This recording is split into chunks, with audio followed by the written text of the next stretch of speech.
Love of Brothers by Katharine Tynan.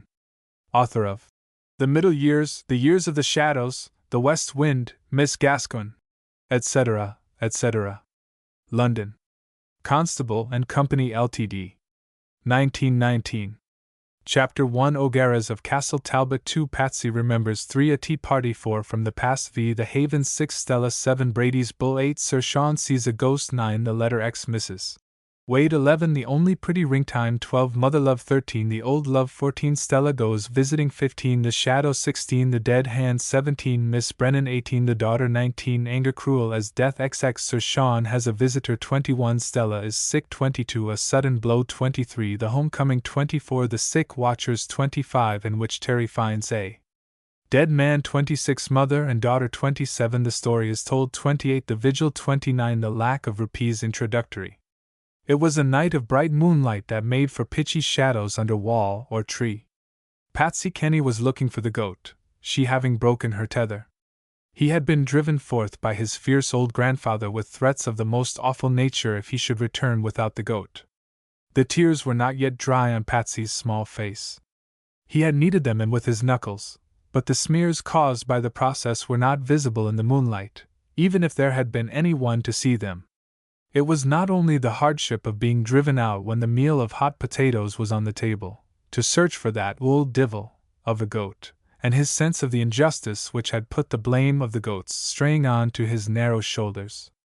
The old, and Patsy's knowledge of them, were crabbed and unjust.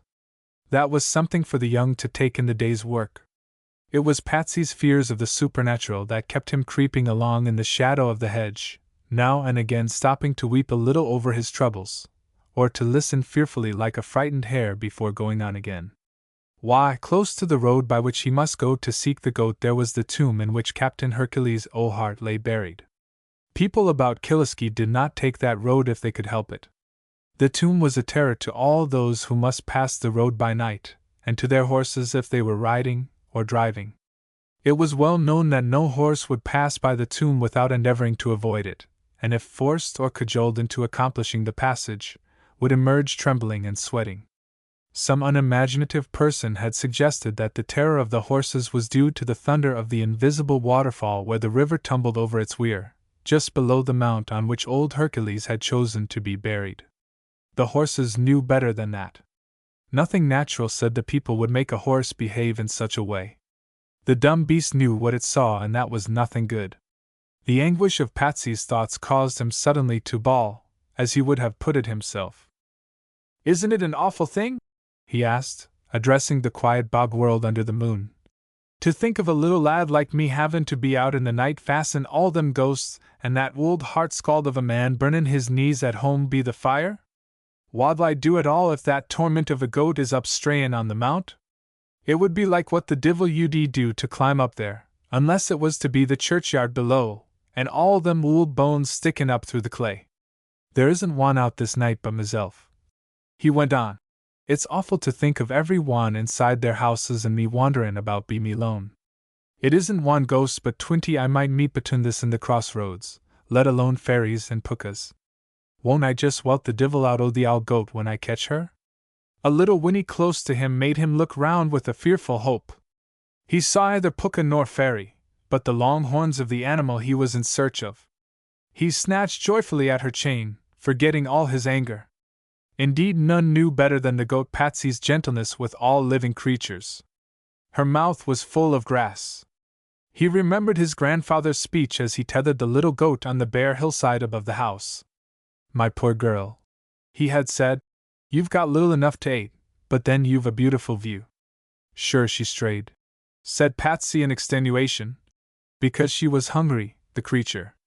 So he had not had to leave the brightly lit bog road for that black tunnel of trees just beyond which led to old Hercules' tomb, and the well where the woman fell in, and the fields where old Michael Halloran, who had been steward and general overseer to the O'Harts, was reputed to be seen night after night, hedging and fencing the lands, and he years dead.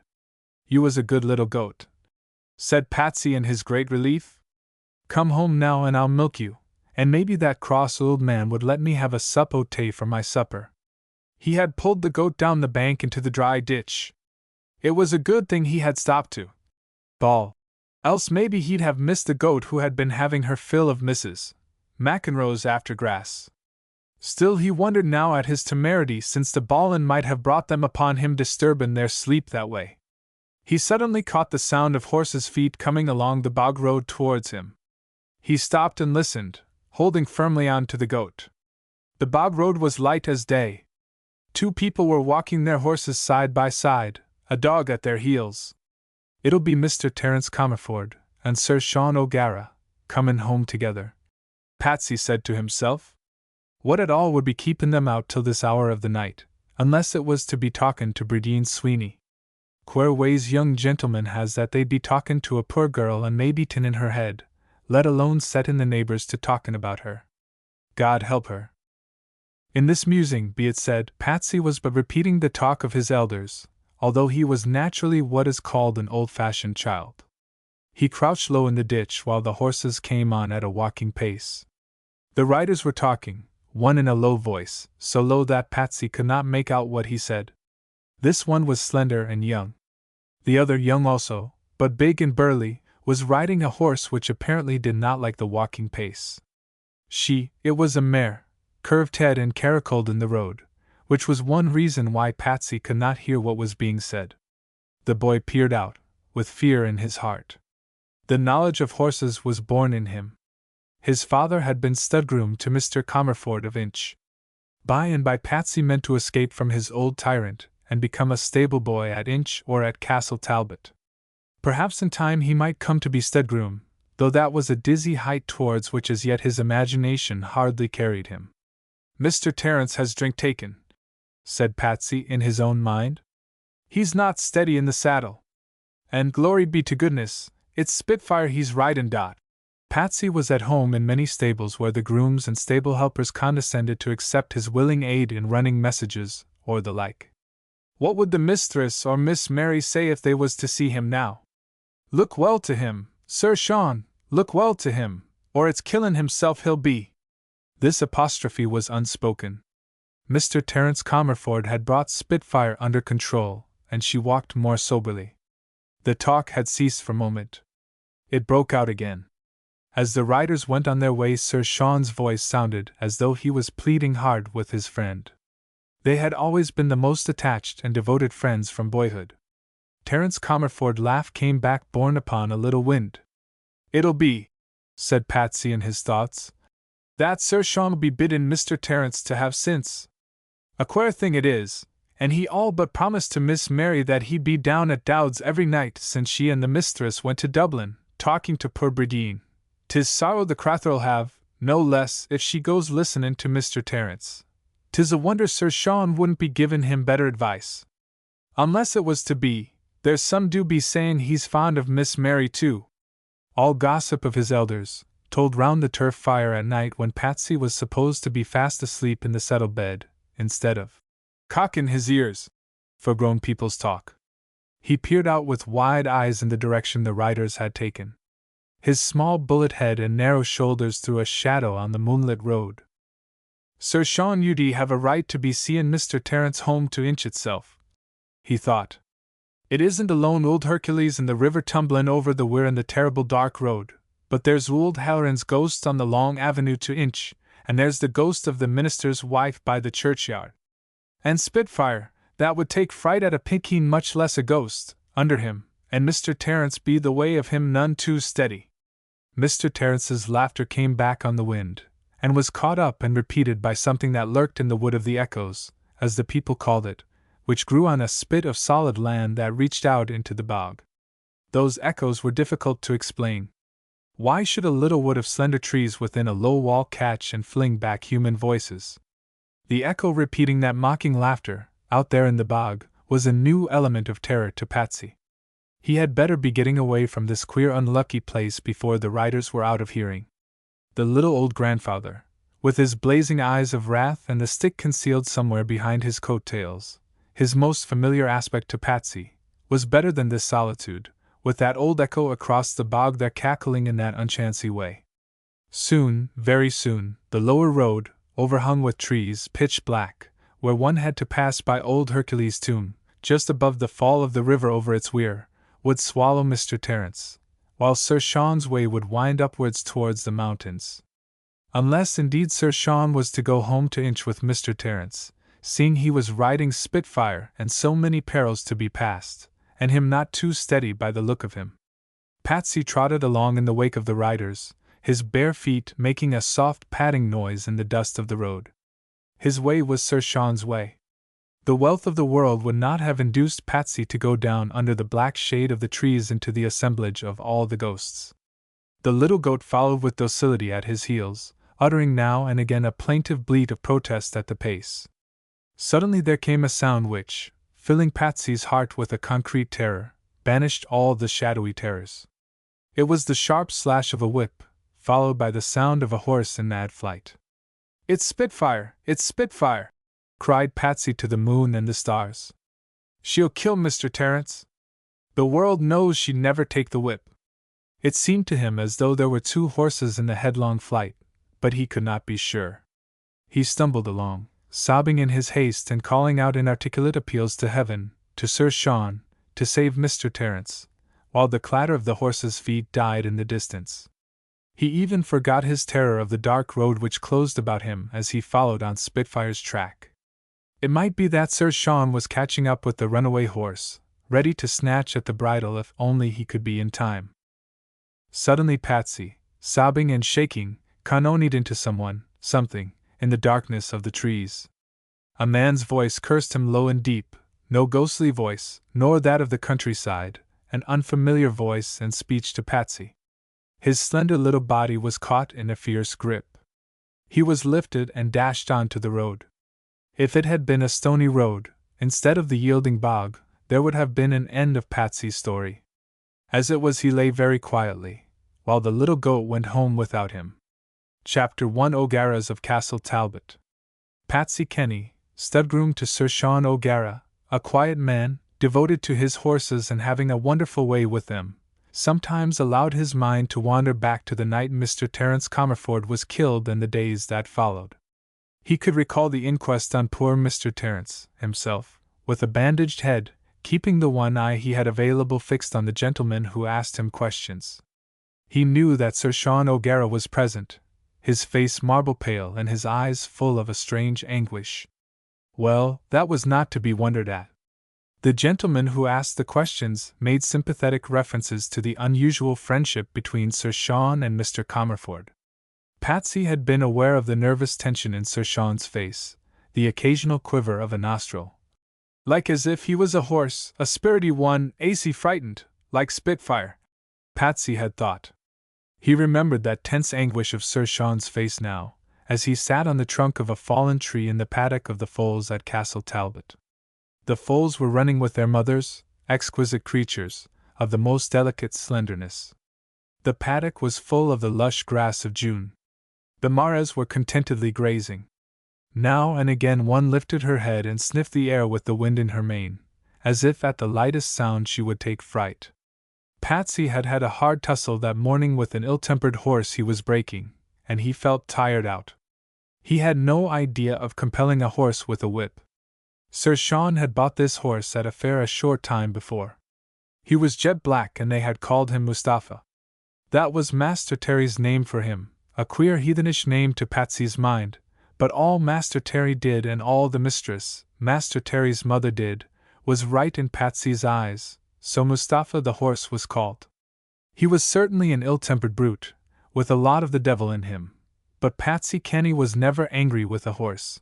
It was an invaluable quality in a stud-groom. Patsy was wont to say that when he found a horse wicked he looked for the man.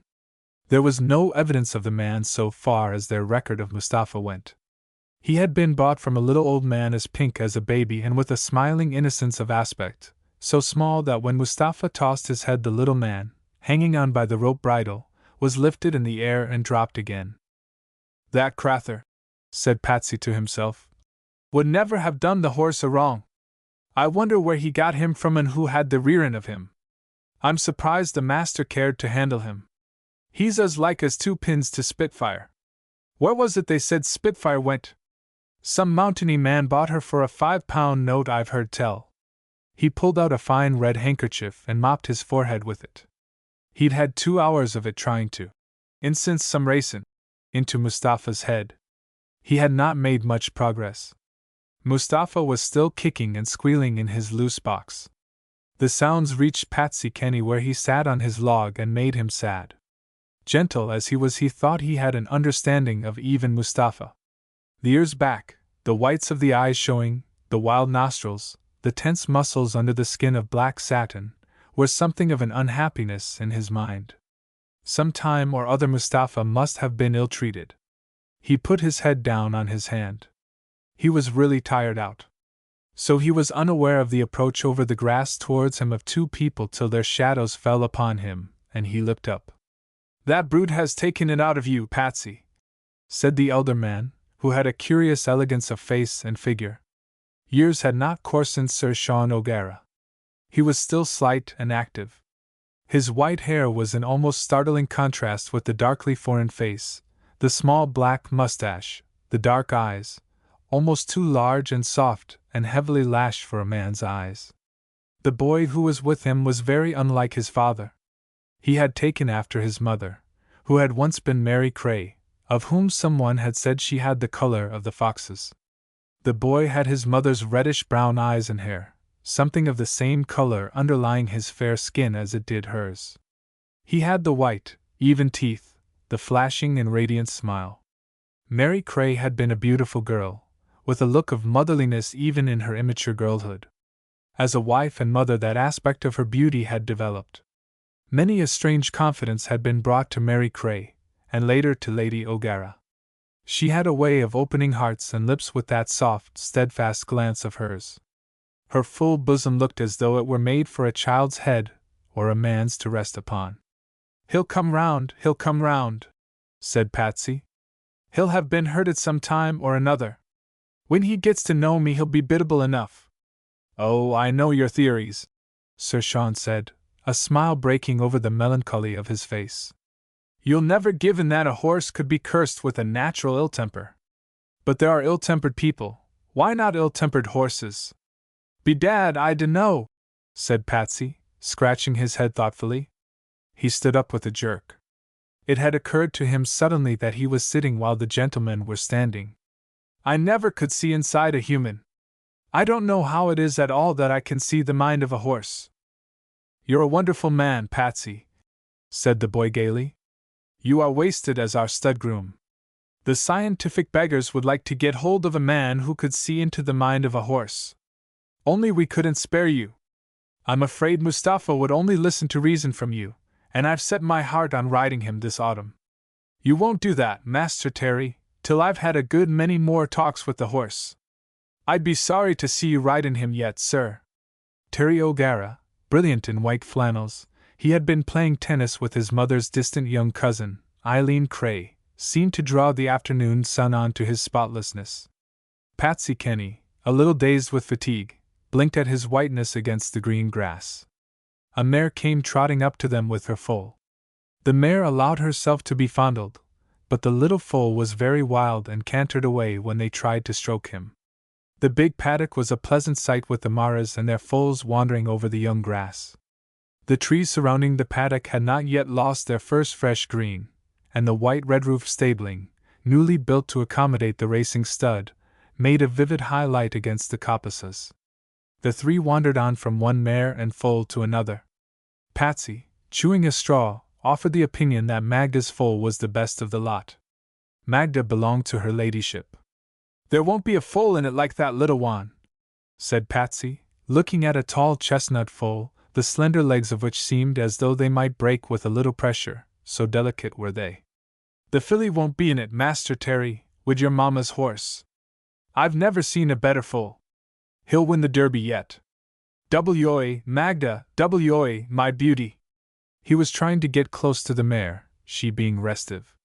Suddenly she uttered a joyous whinny and started off down the field, the little foal at her heels, the long manes of both flying in the wind. "She knows her ladyship has sugar for her. And there's Miss Eileen. I never knew a young lady as much afraid of a horse as Miss Eileen. You should catch her better, Master Terry." They stood by a gate to look at the horses which at a little distance beyond a small enclosure hung their long sleek noses across a 5-foot paling. The points of the horses had to be discussed. Patsy had quite forgotten his fatigue. He opened the gate, and they crossed the narrow strip between that and the paling. A second gate was opened, and they passed through. While they were looking at the horses, they were joined by Lady O'Gara and Miss Cray, the latter, a delicately fair girl with a mass of fine golden hair caught up with many hairpins atop of her small head, keeping close to Lady O'Gara. Lady O'Gara was laughing. Her husband sometimes called her the laughing goddess. She had two aspects to her beauty, one when she was soft and motherly, the other when she rallied those she loved and sparkled with merriment. Her still beautiful copper-colored hair had hardly a white thread in it. She was very charming to look at in her matronly beauty. "I've had to defend poor Eileen from the Mares," she said. "They were impudent, crowding around me for sugar and sticking their noses in my pocket. Magda and Brunette nearly came to blows. I had to push them off with my whip. Poor Eileen! I'm so sorry you were frightened," Terry O'Gara said, drawing a little nearer to the girl and looking into her blue eyes. The others had gone on.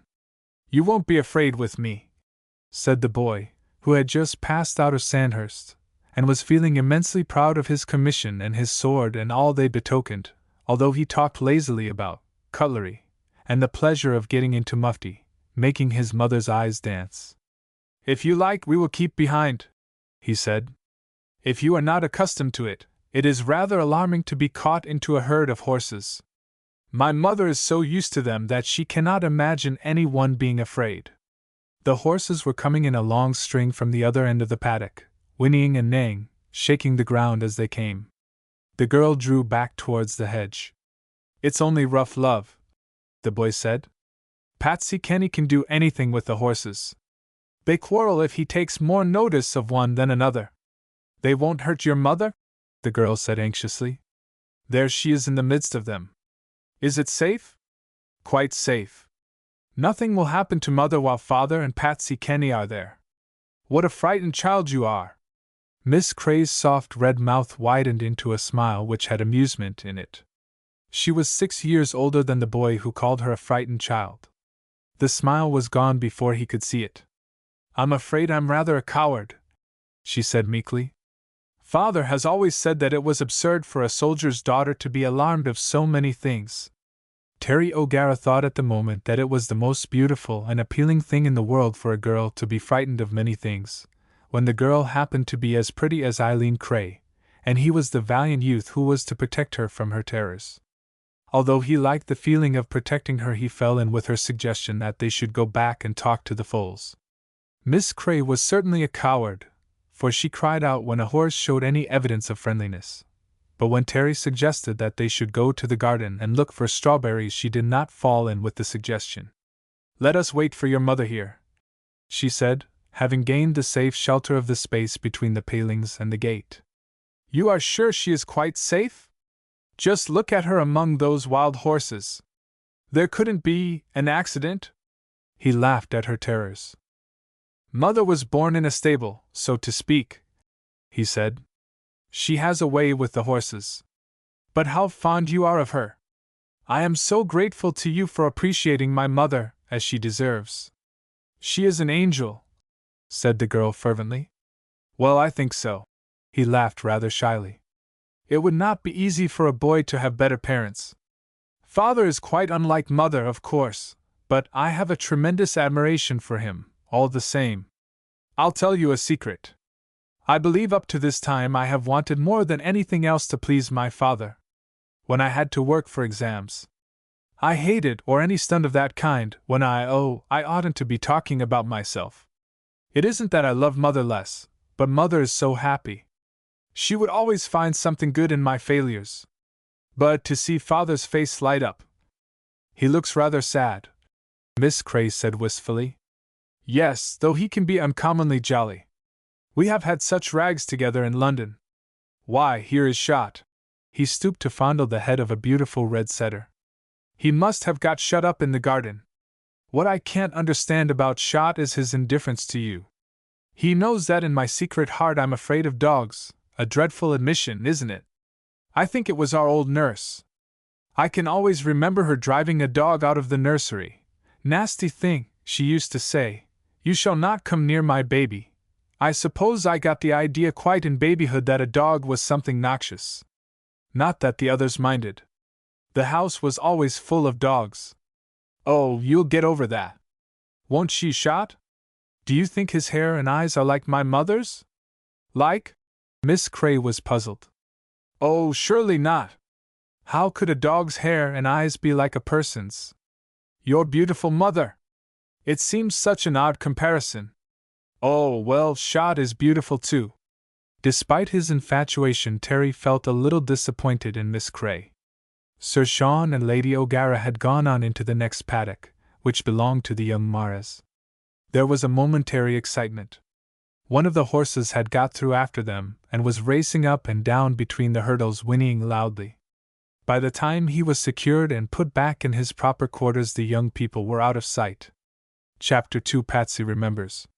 Shot's a good dog, Patsy Kenny was wont to observe in his slow way.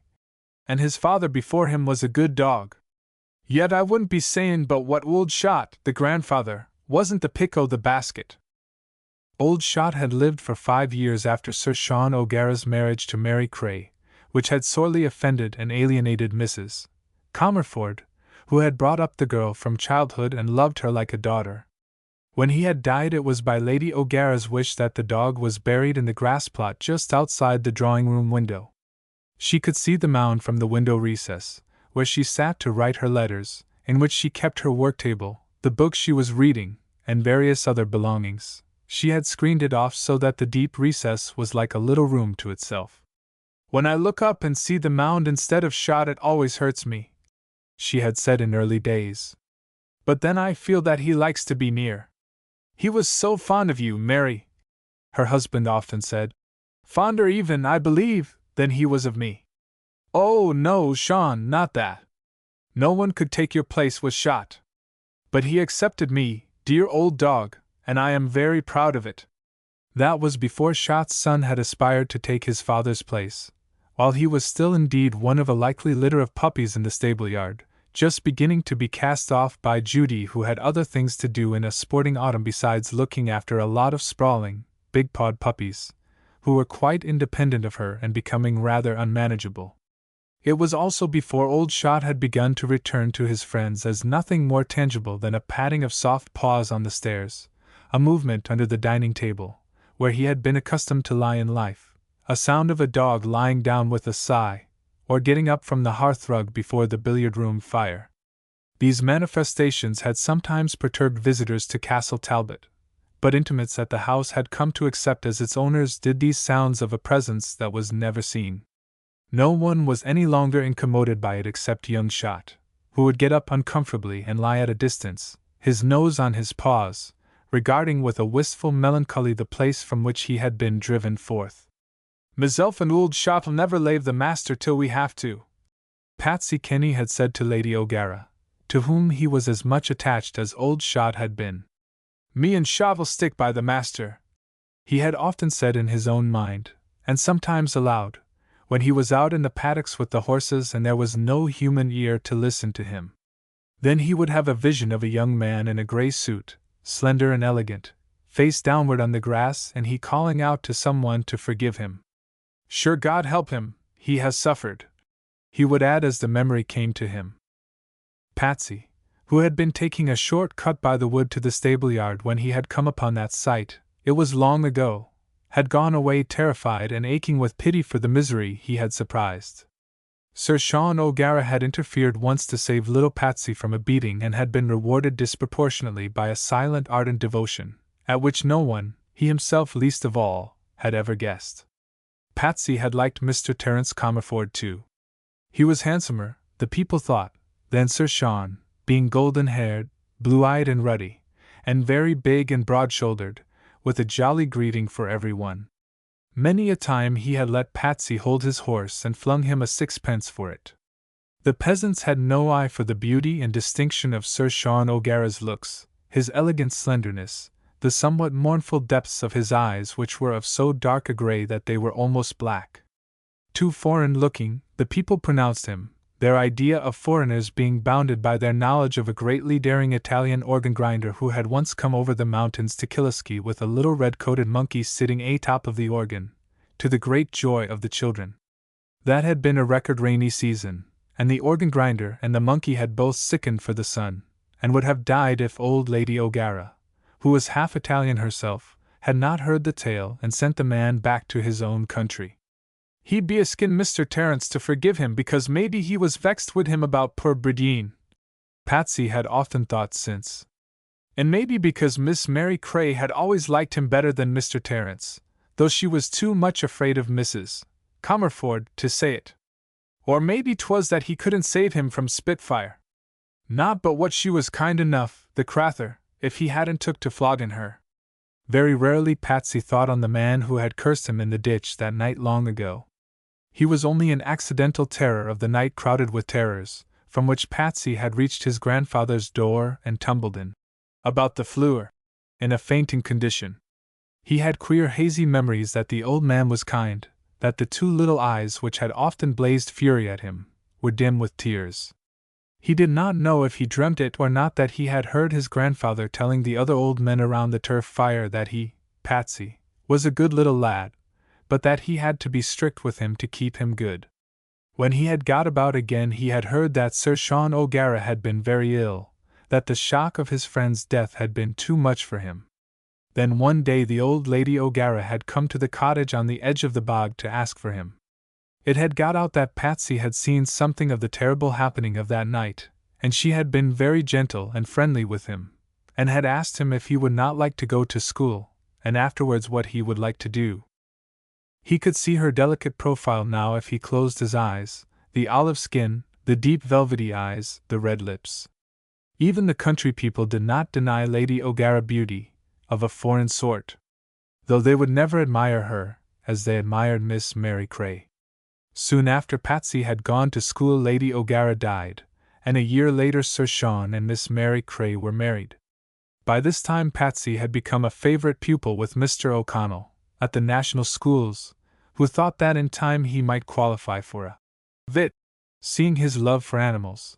But perhaps Mr. O'Connell's liking for Patsy was only because he found in him an equal mind with his own about animals, Mr. O'Connell's attachment to his dog, Sambo, being a cause of laughter to most of his pupils.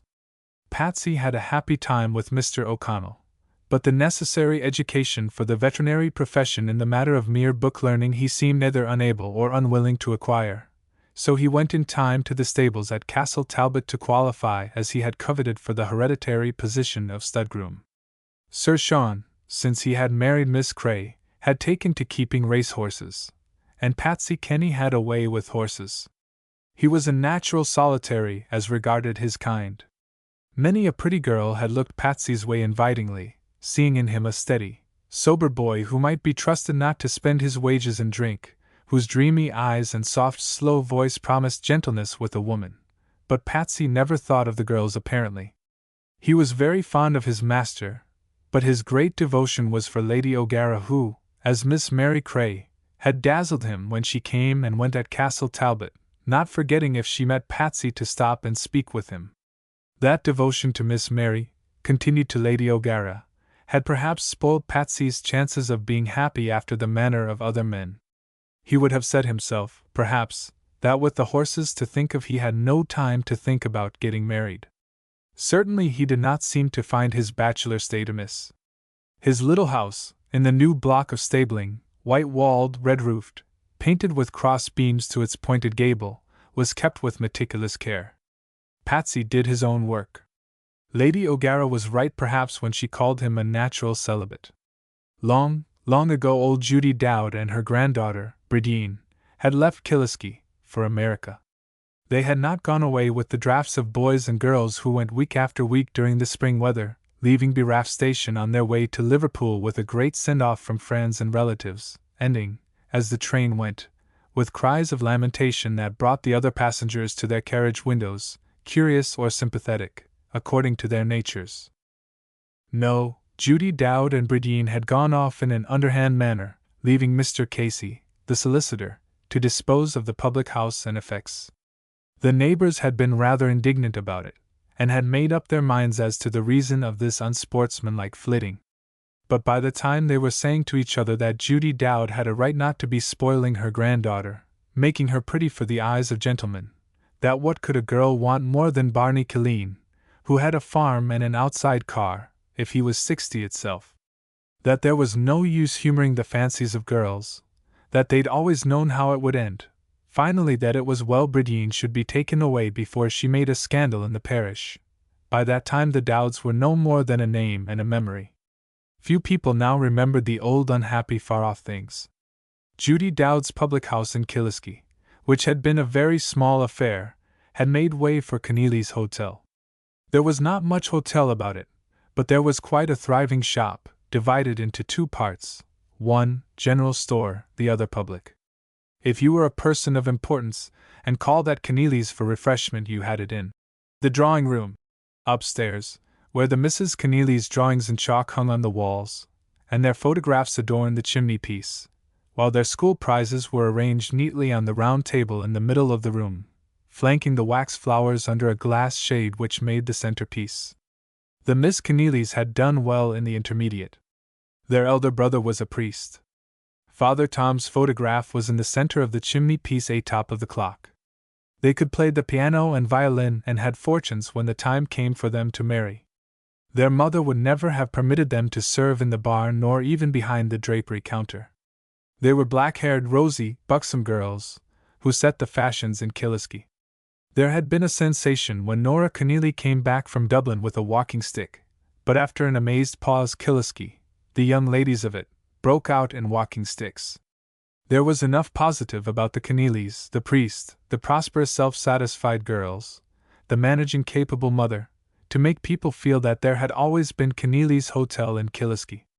If the old people remembered Julia Dowd's little public house with its thatched roof, the low ceiling and the fire of turf to which you could draw a chair while you had your drink, the little parlor beyond which was reserved for customers of a superior station, they did not talk about it.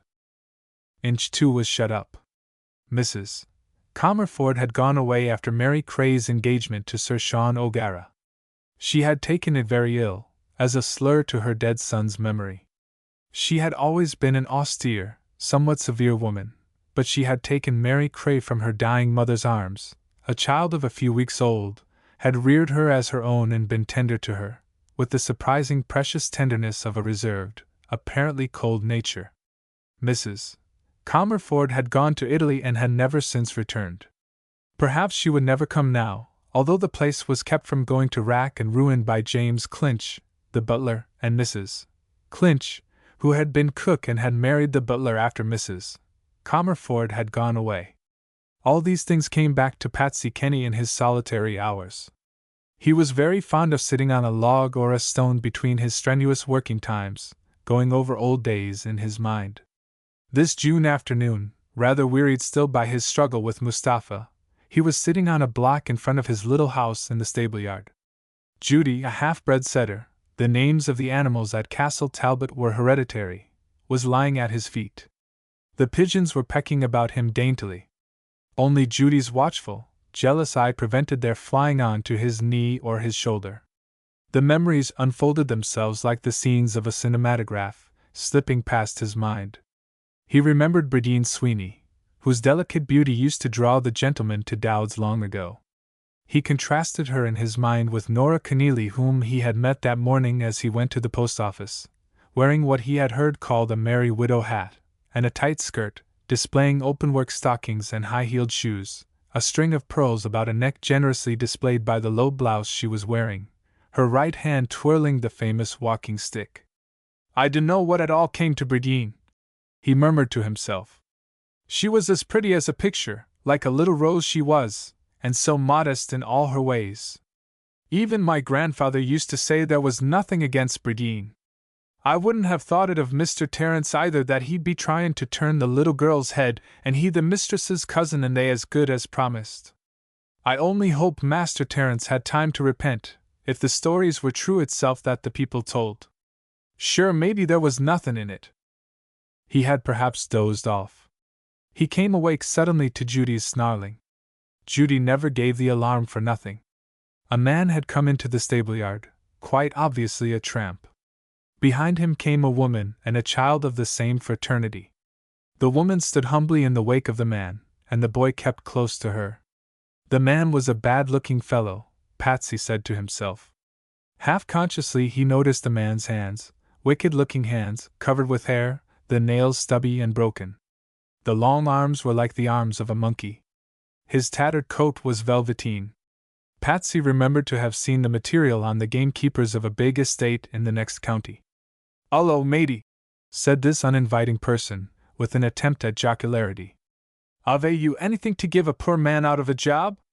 The truculent voice, with its attempt at oiliness, the small red eyes under the shock of hair, the thick purple lips, had an extraordinary effect on Patsy. He hated the tramp, yet he felt a queer sick fear of him. Once, when Sir Sean had taken him to England for a big race, he had seen a dog destroy an adder, with the same mixture of half-terrified rage and loathing he was feeling now. "There's nothing for you here," he said gruffly. "You don't look as if you had much taste for work."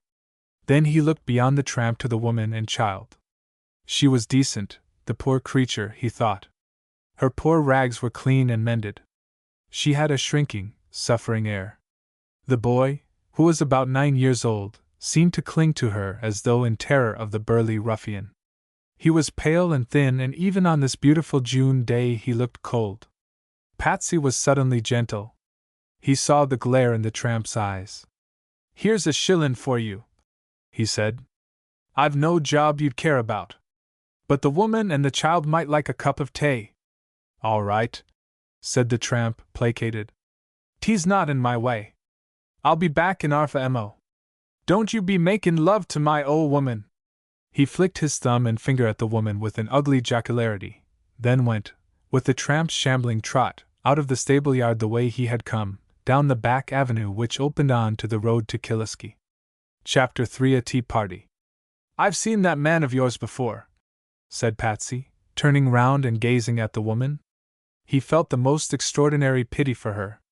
She must have been a pretty girl once, he thought, noticing the small pure outlines of the face. The child was like her, not like the ruffian who had just set off in the direction of Keneally's hotel. A pretty boy, with soft, pale silken hair and blue eyes that looked scared. Patsy remembered his own childhood with the terrible old grandfather, and his heart was soft with compassion. "I don't think so, sir," said the woman. She was English by her voice. "He hasn't been in these parts before." Patsy noticed with the same sharp pity which seemed to hurt him, that she trembled. She was tired and hungry, perhaps, not cold, surely, in this glorious June sunshine. "Sit down," he said. "Sit down." He indicated a stone seat by the open door of the house. "You are tired, my poor girl. I've put the kettle on. It'll be boilin' by this time. I'll wet the cup of tea and it'll do you good." There was no one in the stable-yard to observe the strange sight of the stud-groom giving a meal to the tramping woman and her child. He brought out a little cloth and spread it on the stone seat. Then he fetched the cups and saucers, one by one. "Let me help you, sir," said the woman. "I was a servant in a good house before I had the misfortune to marry." There had been some strange delicacy in Patsy's mind which had induced him to have the outdoor tea rather than a less troublesome arrangement within doors. Perhaps he had an instinctive knowledge of what the woman's husband might be capable of in the way of thought or speech. "Sit down there, Georgie," said the woman to the child, with a kind of passionate tenderness. "He's too little, so he is," she addressed Patsy Kenny, "for the load o' cans and pots he has to carry. His bones are but soft yet." "Cans and pots?" "There, beyond the gate. We sell them as we go along. When they're sold we buy more. We had a donkey cart, but we had to sell it. We only take now what Georgie and me can carry." "And your husband?" "He carries not. He doesn't hold with a man carrying things." Patsy said nothing. What was the matter with him that he felt such a pain of pity and such a rage of anger? He had felt the like before for an ill-treated animal. Ill-treated humans had not often entered his experience, since he lived so much to himself. He went to the gate leading to the back avenue and looked out. Hidden by the gatepost were a number of pots and pans and bright glittering new cans. A little away lay another heap. He stooped. There was a contrivance, something like a yoke for the shoulders, to which the cans were attached. He had seen, also in England, gypsy carts covered with such wares. He had not known that human shoulders could be adapted to this burden. "God help ye," he said, coming back. "'Tis too much for you, let alone the child. The polis should see to it. He takes the load from the boy before we come to a village," she said, nodding her head the way the man had gone. It was wonderful to see how quickly and deftly the woman set out the tea things, made the tea, using much less than Patsy's liberal allowance, and cut bread and butter. Patsy found a few new-laid eggs and put them on to boil. The child sat in the shade. Patsy had found him a chair, made of ropes of straw, to rest on instead of the cold stone. He sat in a relaxed way as though all his muscles were limp, taking no heed of the dog that sniffed about him. Dead tired, Patsy thought, and loathed the muscular ruffian who went free while a child and a woman bore the burdens. It was pretty to see the woman coaxing the child to eat, forgetting herself. Patsy looked about the familiar place and saw it strange with an appearance of domesticity. The creature was very gentle, he said to himself, and she was decent. Her poor clothes were tidy, and the boy's likewise. Their boots caused a queer pang in Patsy's heart. They were disgraceful boots, bulging at the sides, broken. He had noticed that the boy shuffled as he walked. The woman sat holding her teacup in her hand, looking around the yard. Patsy's house had a little yard to itself off the stable-yard proper. In the middle was a bed in which there was a rose tree with pinks and pansies growing about its roots, Patsy's garden, of which he was very proud. "It's a nice little spot you have here," she said with a sigh. The canary, which hung by the door in a cage, sent out a hard, bright runlet of song. The dog lay on her side with one brown eye fixed on her master. One of the big cats, which kept the stables free of rats and made company for the horses in winter, came delicately and rubbed himself against Patsy's blue hand-knitted stockings. Her eyes roved endlessly about, taking in the quiet peacefulness of the scene. "I'll be washin' up for you before I go," she said. "Sure, I'm used to doin' for myself," returned Patsy. "You've no wife?" she said, and looked down at the boy where he lay back wearily in the straw chair. "I'm a bachelor boy," said Patsy. Her eye considered her host in a way that caused Patsy a curious internal shyness, not altogether unpleasant. "A pity," said she. "It would be a nice little place for a woman and a child." Then she straightened herself and stood up. She had made a very good meal. "I saw where the basin was in the scullery," she said. "Don't you trouble. It's a woman's work, not a man's. You stay here and talk to Georgie." He carried in the tray when she had piled it with cups and saucers. Otherwise he obeyed her. Better if that ruffian came back he should find him talking to Georgie rather than helping the woman to wash up. But Georgie was very uncommunicative. He seemed too tired to talk. He too had not done so badly with the meal once he had begun. After a while his head fell a little to one side and he slept. Patsy sat where he was. He could hear the noise of water flowing inside the house and the chink of cups and saucers in process of washing up. Not for worlds would he have entered the house. He was thinking strange thoughts. For the first time he was touched by a woman, this poor, ill-clad, tramping woman, the wife of an evident scoundrel, touched to the heart for her and her child.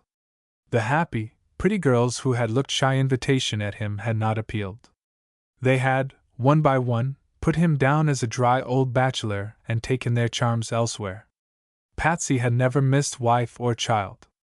He would have said himself that he had enough to think of, with her ladyship and the master and Mr. Terry, enough to fill his heart. Not that he felt anything beyond an immense compassion for these poor victims of man's cruelty. Perhaps with such a person as Patsy Kenny compassion would serve for love always. "The creatures," he said to himself. "The creatures. Sure it isn't the hard ways of the world they're fit for at all." The woman emerged from the cottage, moving with a gentle softness.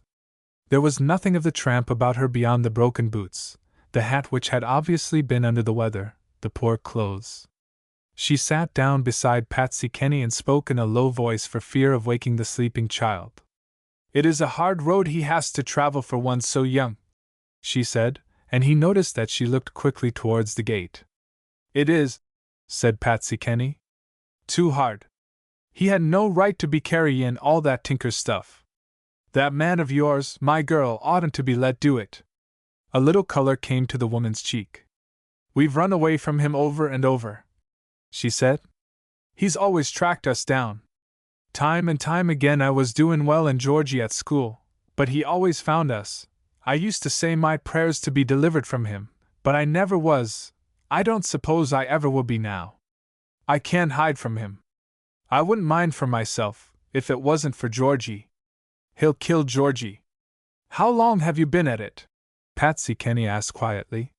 "This sort of life? He found us in Leicestershire 3 months ago. I was in a place with one lady. She was kind and let me have Georgie. She always said she'd never have known there was a child in the house. Georgie went to school and came home of afternoons. It was a quiet, peaceful spot. Baker found me again.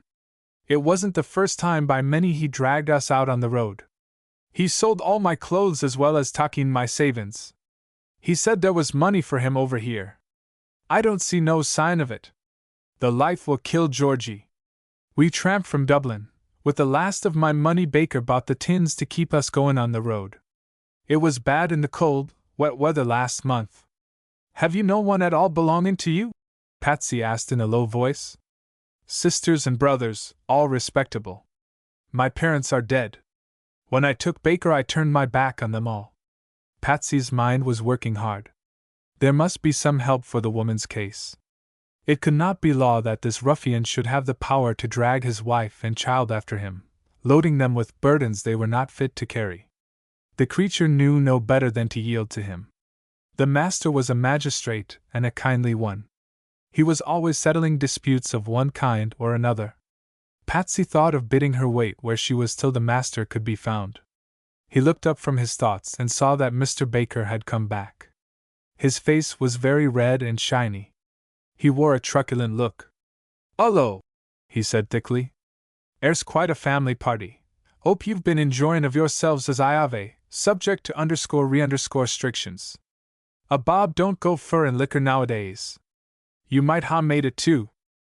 "One seems to have been quite enough for you," said Patsy, with a light of battle and eyes no longer dreamy.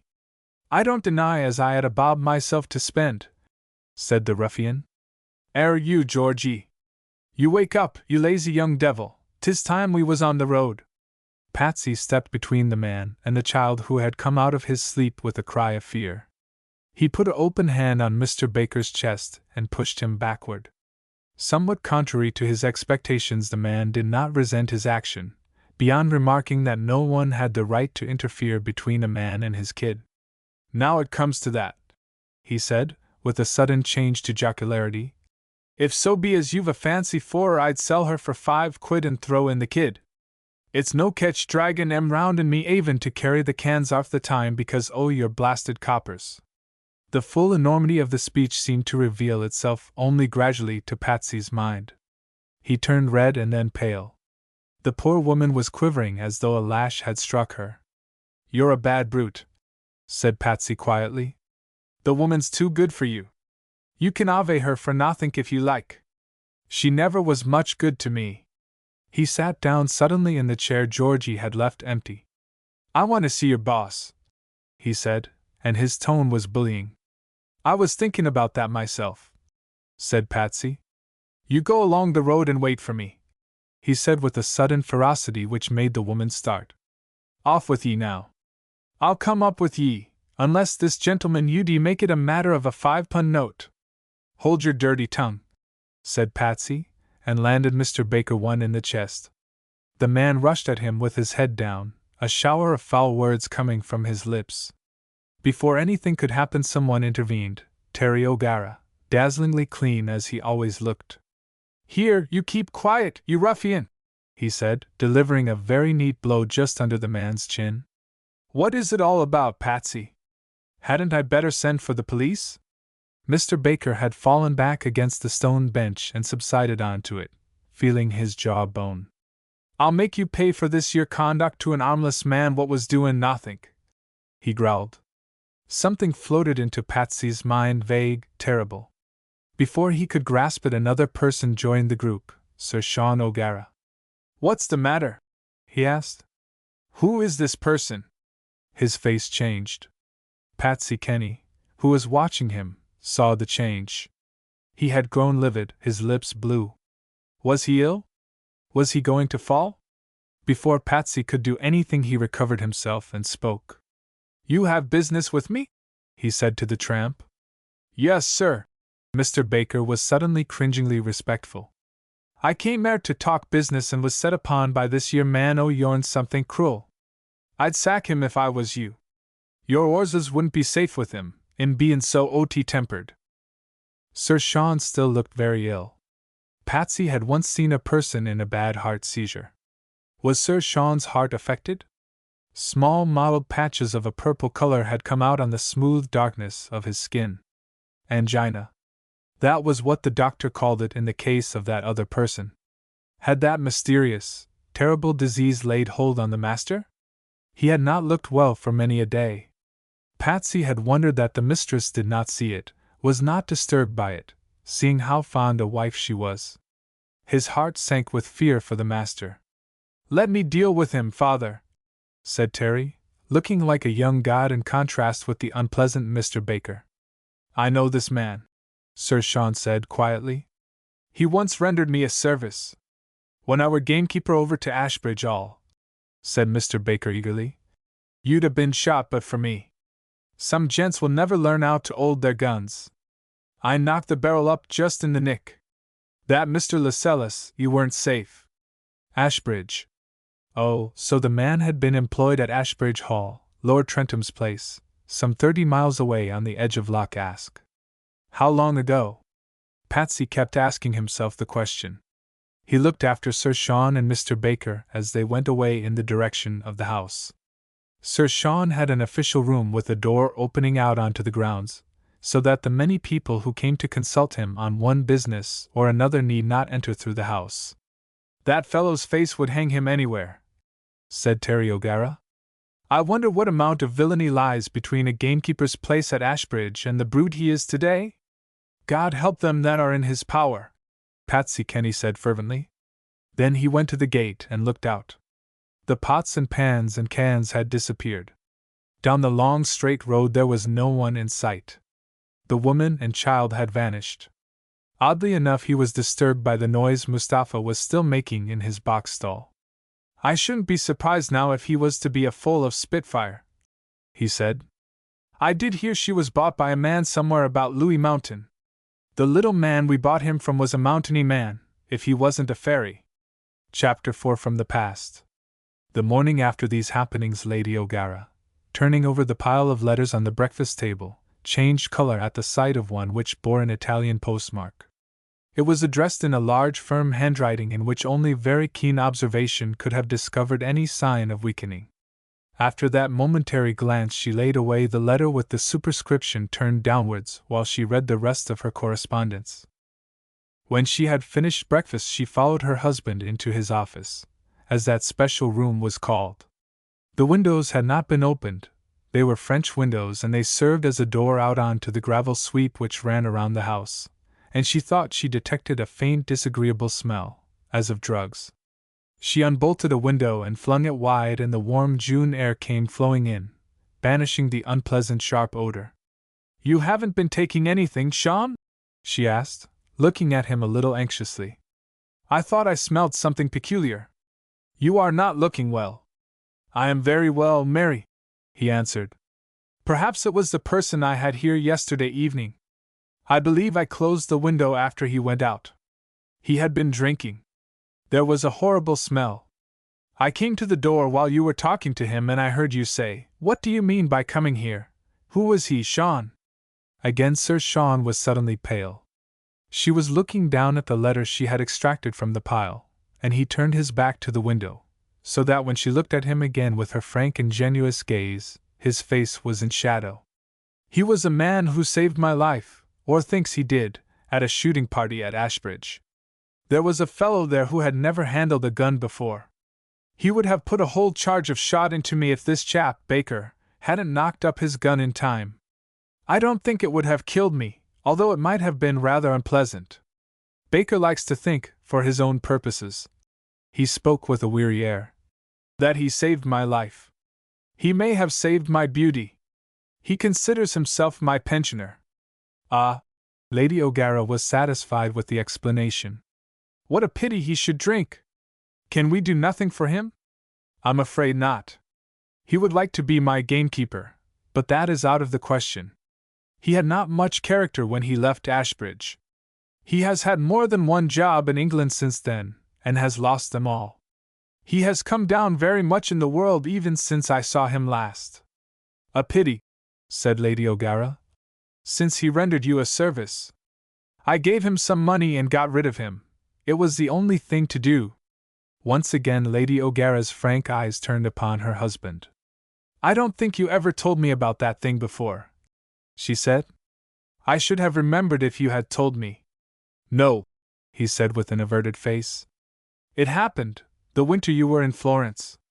I came home and was met by the news that you were away. The sun dropped out of my skies. She blushed suddenly and brightly. Her husband had turned from his gloomy contemplation of the lawn outside, on which a tiny Kerry cow was feeding. He said to himself that she was more beautiful in her mature womanhood than the day he married her. She had been soft and flowing even in her girlhood, with a promise of matronly beauty. Now, with a greater amplitude, she was not less but more gracious. Her bronze hair, which had the faintest dust upon it, went back from her temples and ears in lovely waves which no art could have produced. It was live hair, full of lights and shadows. Her husband had said that it was like a brown Venetian glass with powdered gold inside its brownness. There were a few brown freckles on the milk-white neck. Her eyes were kind and faithful and set widely apart, her nose straight and short, and she had a delightful smile. She came now and put her arms about his neck.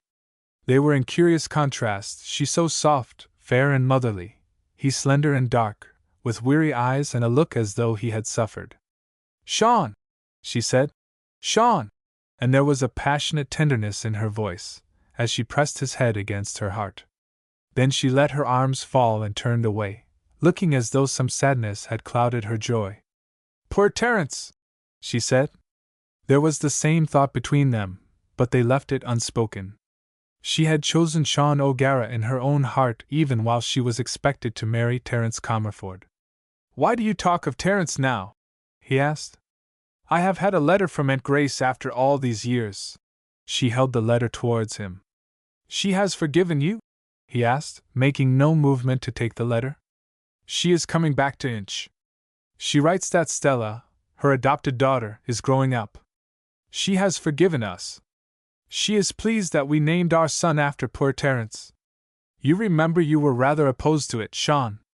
I did not wish to be reminded of the loss of my friend at every moment," he said. "The tragedy was too new." Still he showed no indication of taking the letter from her hand. "Read it to me," he said in his weary voice. "I wonder how Stella will like Inch after Italy. There is so much rain and cloud. One has to be born to it to like it. When I was in Italy I simply longed for a day of Irish rain," Mary O'Gara said. "It is good for us. We need it. We grow parched in the dry climates. It has held the secret of perpetual youth and beauty for you, Mary," her husband said, looking at her with loving admiration. She laughed and blushed. She was not beyond blushing at a compliment even from her husband. "We must make things as gay for the child as possible," she said. Then she added, "I wonder if Aunt Grace realizes that Terry is now a young man. He seems epris with Eileen, so I suppose he will not fall in love with Stella?" Sir Sean looked startled. "I hope not," he said. "Eileen seems to have him very securely in her chains." Lady O'Gara frowned ever so slightly. "I wish our children did not grow away from us so soon," she said. "Terry might have continued a little longer being in love only with his mother." Sir Sean lifted his eyebrows in a manner which accentuated his foreign look. "Jealous, Mary?" he asked. Not of Eileen. She allures him, but I come first. You would always have your place. You are of the women who are adored by their sons. You would not care for Eileen for a daughter-in-law, though she has been almost your adopted daughter these 10 years back? She would not suit Terry. She is very fond of you. Yes, I think she is fond of me. Her voice was cold. I hardly know you, Mary, in this mood towards Eileen. You are usually so sweetly reasonable. It is the privilege of a woman to be unreasonable sometimes. The sunshine came back to her face, laughed in the depths of her eyes, and brought a dimple to either cheek. I suppose I am a little jealous of Terry, she said. You see, he is very like you, Sean. And I am fond of Eileen, really. Only, I suppose all mothers are critical of the girls their sons fall in love with, especially if it is an only son. It is odd how it has come suddenly to Terry that Eileen is a pretty girl. Of course, he has only seen her in her vacations. Sit down now, Sean, and I will read you Aunt Grace's letter. He sat down obediently in the revolving chair in front of his desk, and she came and stood by him. Her voice was a little disturbed as she read the letter. My dear Mary, you will be surprised to hear that I am coming back again to Inch. The years bring their dust, as some poet says. They certainly soften griefs and asperities. When I left Inch I was broken-hearted for my one boy. It was a poisoning of the grief at that time to know that you and Sean O'Gara were going to be married. I felt that you had forgotten my beautiful boy, that his friend had forgotten him, but that I acknowledge now to have been a morbid and unreasonable way of looking at things. My boy never thought of any girl but you, yet I could not expect you to go unmarried for his sake. Indeed, I would not have wished it. You and Sean must forgive that old unreasonable bitterness of mine, the bitterness of a mother distraught by grief. I have left you alone all these years, but I have not been without knowledge of you. I know that your son is called Terence after my son. I appreciate that fact, which indicates to me that you keep him in loving remembrance. After all these years I am suddenly weary for home, so weary that I wonder now how I could have kept away so long. Whether I shall end my days at Inch depends on Stella. My wild experiment of adopting this child, as some of my friends thought it at the time, has turned out very well. Stella is a dear child. I send you a photograph which hardly does her justice.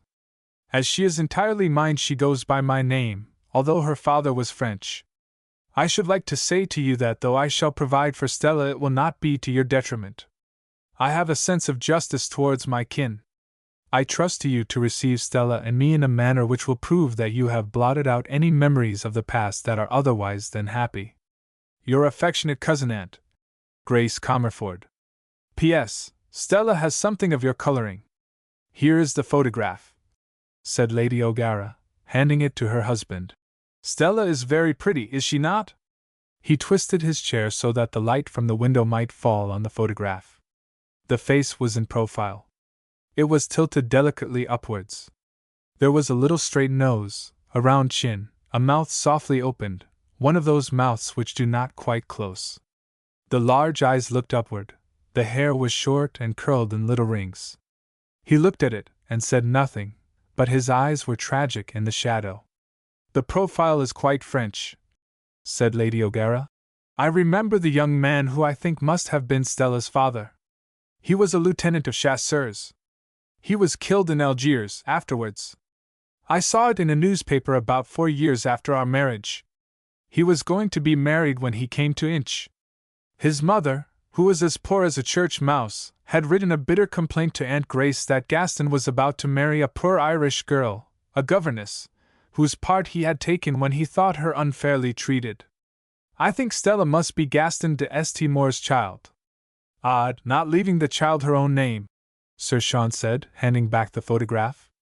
Aunt Grace would want her so entirely for her own. She always had a fierce way of loving. If she had loved me more reasonably and less jealously, she would not have quarreled with me as she did. She was always rather terrible in anger. She gathered together a bundle of letters which she had laid down on the table. I must go and write to Aunt Grace, she said. She must not wait for a letter telling her how glad I shall be to see her back at Inch, how glad we shall all be. She was very good to me, Sean. She sent a wistful look towards her husband, who sat with his back to her. If she had been the aunt she called herself, instead of a somewhat remote cousin, she could not have been kinder. She treated us very generously, despite her anger at our marriage. You brought me too much, said Sean O'Gara, not turning his head. And it has prospered. You should have brought me nothing but yourself. You were a rich gift enough for any man. Lady O'Gara looked well pleased as she came and kissed the top of her husband's head, dusted over its darkness with an effect of powder as contrasted with the dark mustache and dark eyes. I am glad for Terry's sake I did not, she said, and went out of the room. Mr. Kenny wishes to see your ladyship, said a servant, meeting her in the hall. Patsy, perhaps by reason of his friendly aloofness, had come to be treated with unusual respect by the other servants. He is at the hall door. He would not come inside. She found Patsy, playing with Shot's son and daughter. They were the fourth generation from Old Shot, on the gravel sweep. Come in, Patsy, she said, and led the way into an octagonal room, lit by a skylight overhead and walled around with ancient books which were very seldom taken from their shelves. Sit down, she said, and tell me what is troubling you. Patsy sat down on the extreme edge of one of the chairs, which were upholstered in scarlet damask. He looked up at her with blinking eyes of worship, like the eyes of the dogs. The room, painted white above the bookshelves, was full of light. He turned his cap about in his hands. Obviously there was something more here than the business on which he usually consulted Lady O'Gara. "'Tis," he began, "a little bit of a woman and a child, no bigger nor a robin and as wake as a wran." With this opening he began the story of the woman and child, who had come with the disreputable person the afternoon before. It appeared that Mr. Baker had deserted his wife and son, flinging them the pots and pans with a scornful generosity. He had apparently arrived at the possession of money some way or other, and overtaking them on the road at some considerable distance away he had bidden them, with threats, to take themselves out of his sight, since he had no further use for them. He was full of drink, Patsy said, looking down. Your ladyship, his treatment of them was something unnatural. She said she'd run away from him often, but he'd always found her when she was doin' well and earning for herself and the child. The people she lived with were often kind and ready to stand by her, but sure, as she says, the kindest will get tired out. He'd broken the spirit in her, maybe, for she showed me his marks on the poor child. She said nothin' about herself, but I could guess, the poor girl. The man that could lay his heavy hand on a woman or a child is a black villain. I wouldn't be comparin' him to the dumb bastes, for they've nature in them. The poor little woman, she's dacent. It would break your heart to see how thin she is and how fretted lookin', and the little lad with the scare in his eyes. Has the woman come back? Wasn't that what I was tellin' your ladyship? Lastways, she didn't come back exactly. I found her on the road and she not knowin' where to turn to, in a strange country. There they were, when I found them, hugging each other and cryin'. And the cans beside them in the ditch. What cans? Wasn't I tellin' your ladyship? The pots and pans and the few little bright cans among them, and not a penny between the two poor souls, nor they knowing where to turn to. Where are they now? Lady O'Gara asked quietly. They're in my house, your ladyship. I brought them back there last night and I GV'd up to them. I slept in the loft over the stables myself. Oh, but Patsy, they can't stay in your house. The people would talk.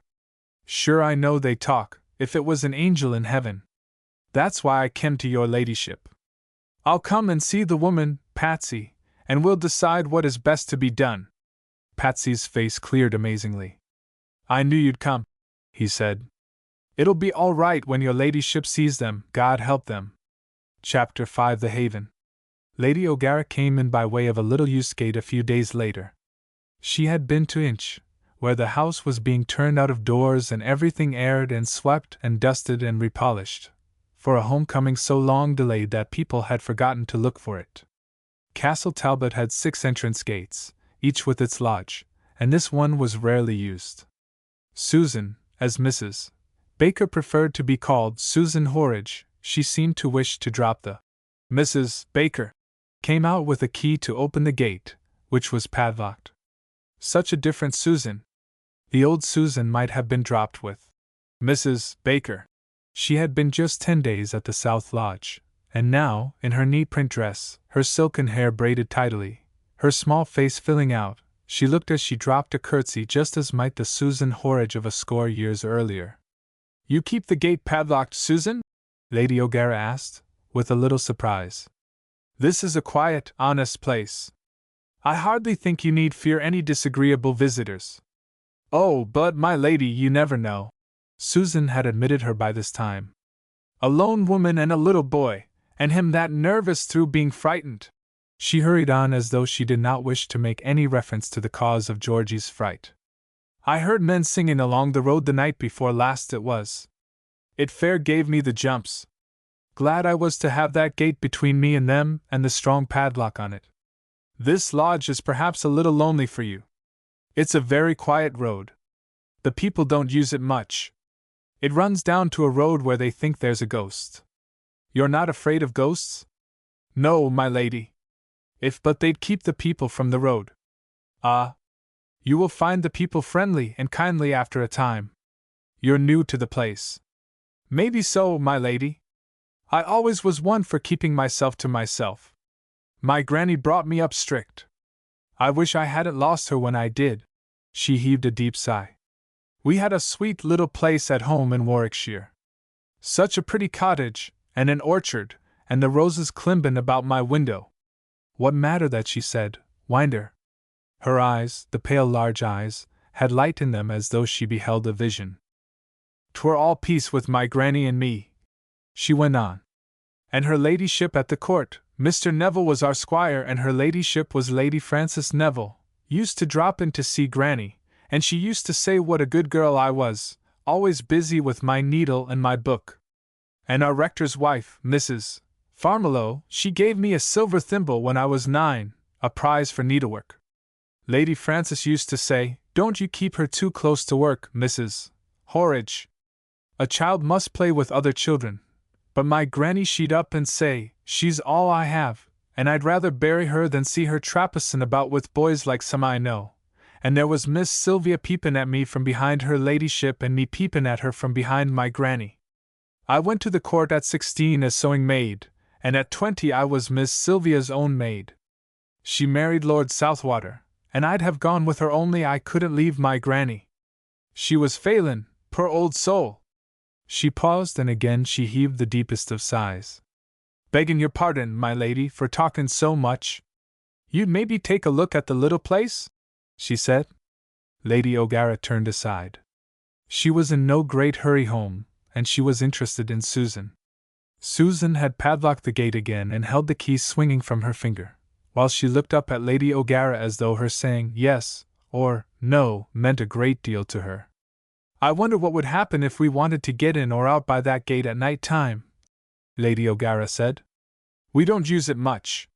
Still we might want to and you might be in bed." "I'd get up at any hour, my lady," Susan said eagerly. "I'm a light sleeper, and it would only be to throw on something in a hurry." She looked scared, as though her peace of mind was threatened, and Lady O'Gara felt a pity for such manifest nervousness. Susan would forget her terror presently as she got further and further away from the bad days. Obviously she was very nervous. Her eyes dilated and her breath came and went as she gazed imploringly at Lady O'Gara. "Don't look like that, Susan," Lady O'Gara said, almost sharply. "You look as though I were judge and executioner. You shall keep your padlocked gate. After all, it is a bad road. I don't think Sir Sean will want to take it, though it is the shortest way to Inch. You did not find the gate padlocked when you came?" "No, my lady, 'twas Mr. Kenny. He guessed I'd be frightened, so he brought the padlock and put it on himself." The finest little line showed itself in Lady O'Gara's smooth forehead. Her skin was extraordinarily unfretted for her 45 years of life. But now the little crease came, deepened and extended itself to a line, where its presence had been unsuspected. "Patsy is very kind," she said, with a penetrating glance at Susan. What a pretty girl Susan must have been, so soft and pale and appealing, a little human wood anemone. She would be very pretty again when she had got over the scared look and the thinness which was almost emaciation. And how well that print suited her! Lady O'Gara had sent down a bundle of things to the South Lodge, so that Susan might not appear as a scarecrow to the people. The print had pale green leaves sprinkled over a white surface. It suggested a snowdrop, perished by the winter, as a comparison for Susan rather than the wood anemone one. "Indeed, he's very kind," said Susan, and dropped a curtsy. The clothes fitted Georgie as though they were made for him. "I'll be able to use all you sent, my lady. I'm such a good needlewoman. I hope I may mend your ladyship's lace or any fine embroideries. Once we're settled, with Georgie away at school all day, I'll have a deal o' time on my hands. I'd like to do something for you, my lady." "So you shall, Susan. Margaret McKeon, who has been with me since I was a child, is no longer able for work that tries the eyes. I promise I'll keep you busy as soon as you get settled in here." "Oh, my lady!" "Thank you, my lady," said Susan, coloring as though Lady O'Gara had promised her something very delightful. "I do love fine needlework, my lady. Any fine damask cloths or the like I'll darn so you'd hardly know. I'm never happier than when I'm sewin' and my Georgie reads a bit to me. He's a good scholar, is my Georgie, although he's but 9. You've made a pretty place of it," Lady O'Gara said, looking round the lodge with satisfaction. "I was afraid it was going to be a grimy place for you, for it had been empty since old Mrs. Veldon died. You see, we didn't know you were coming. You've had it whitewashed." "Yes, my lady. Mr. Kenny came and whitewashed it. He was very good, better than ever I can repay. He cleaned up the little place for me. The pots and pans turned in well. And he lent me a few things till, maybe, I could earn a bit, washin' or mendin' or sewin'. I'm a good dressmaker. Maybe I could get work that way. There hasn't been a dressmaker in the village since the last one went to America. I'll ask the parish priest and the nuns to tell the women you can dressmake. You'll have your hands full." Again Susan flushed delicately. "I'm never so happy as when I've no time for thinkin'," she said. "Any work pleases me, but fine work best of all. I can do lovely work tuckin' and veinin'. When I'm at it I'm happy. 'Tis like what drink is to some people, it makes me forget." The lodge was indeed altered from what Lady O'Gara remembered it, when Mrs. Veldon lived there. Mrs. Veldon had been so piteously sure that any washing or whitewashing would kill her with rheumatism that she had been left to her murky gloom. Now, with a few gaily colored pictures of the saints and Irish patriots on the walls, the dresser filled with bright crockery, including a whole shelf of lustre jugs, the pots and pans set out to advantage, to say nothing of the cans, a clean scrubbed table, a few chairs, a strip of matting in front of the fireplace, flowers in a jug on the table which also bore Susan's few implements of sewing and a pile of white stuff. The place was homelike and pretty. Lady O'Gara decided that Susan was one of the women who have the gift of creating a home wherever they may be. "So much the worse," she added in her own mind, not particularizing what it was that was so much the worse. Round Susan, standing meekly by the table while her ladyship sat, floated the mysterious aura which draws men and children as to a warm hearth fire. So much the worse, thought Lady O'Gara, and commented to herself that Patsy must have stripped his own house bare. Those jugs were his, the gay crockery, and the pictures of the saints and patriots. She wondered what appeal these might have for Susan, and that shelf of books in the corner. Patsy had a taste, laughed at by his fellows, for book buying, whenever the occasion arose. He was well known at auctions round about the country, where he bought miscellaneous lots of books, with some few ornaments as well. She could see the backs of 2 books Patsy had a great admiration for, Farderoux the Miser, and Charles O'Malley. And on the chimney-piece there were 2 large pink shells and a weather house which she had often seen on Patsy's chimney-piece. The more solid pieces of furniture and some of the plain crockery had been sent down from Castle Talbot. "I see Patsy's been lending you his treasures," she said. "Yes, indeed, my lady. I asked him not to, but he wouldn't take any notice of me. He said he'd no use for the things. He's stripped himself bare, my lady. I didn't know men were like that. Small wonder the dumb beasts love him. I wonder he has anything left to give. She spoke with such fervor that Lady O'Gara was touched. You've had a sad experience of men, my poor Susan, she said. But you are quite right about Patsy. There are few men as gentle as he is. We all look on Patsy as a dear and valued friend. I must find him some other things to keep him from missing these. Not books. I know his house is piled with books. He won't miss those, though he has given you the ones he liked best. I wonder whether I could find pictures like those. I think I have seen that Robert Emmet, or something like it, in a shop window in Galway. I don't know who the gentlemen are, Susan said, looking from one patriot to another, and I didn't want to have them taken from his walls. I expect they've left a mark on the wallpaper where they were taken down, for he said he'd got to do some papering for himself. It was on Lady O'Gara's tongue to utter a gentle warning that Patsy must not be too much about the South Lodge, but the warning remained unspoken. He's the best man I ever knew, said Susan. I didn't know there was his like in the world. It's a strange thing, my lady, that men can be so different. Listen, my lady, if Baker was to come back, you wouldn't let him claim me? The master wouldn't let him claim me? I'd drown myself and the child before we'd go back to him. He did knock us about something cruel. And my Georgie, so gentle that he'd move a heart of stone.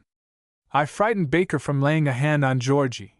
I told him I'd kill him if I was to be hanged for it. The woman's eyes, no longer gentle, blazed at Lady O'Gara. Hush! Hush! She said. He shall not trouble you. If he should come back. He's found us out no matter where we've been. Even good Christians got tired at last of Baker comin' and a skin for his wife and son and making a row and the police fetched, and it gettin' in the papers. They give us up. Oh Lord, if they knew what they was givin' us up to! They'd better have shot us. If he comes back he will be prosecuted for deserting you. We shall not give you up to him. You may be sure of that. Here is my hand on it. She held out a firm white hand which showed a couple of beautiful rings. Susan looked at it for a moment in amazement before she took it. The color flooded back into her face. Her eyes became quieter. Then she took the hand and kissed it hard. Thank you, my lady, she said. I trust you. Lady O'Gara walked to the door and paused to ask for news of Georgie, who was already at school.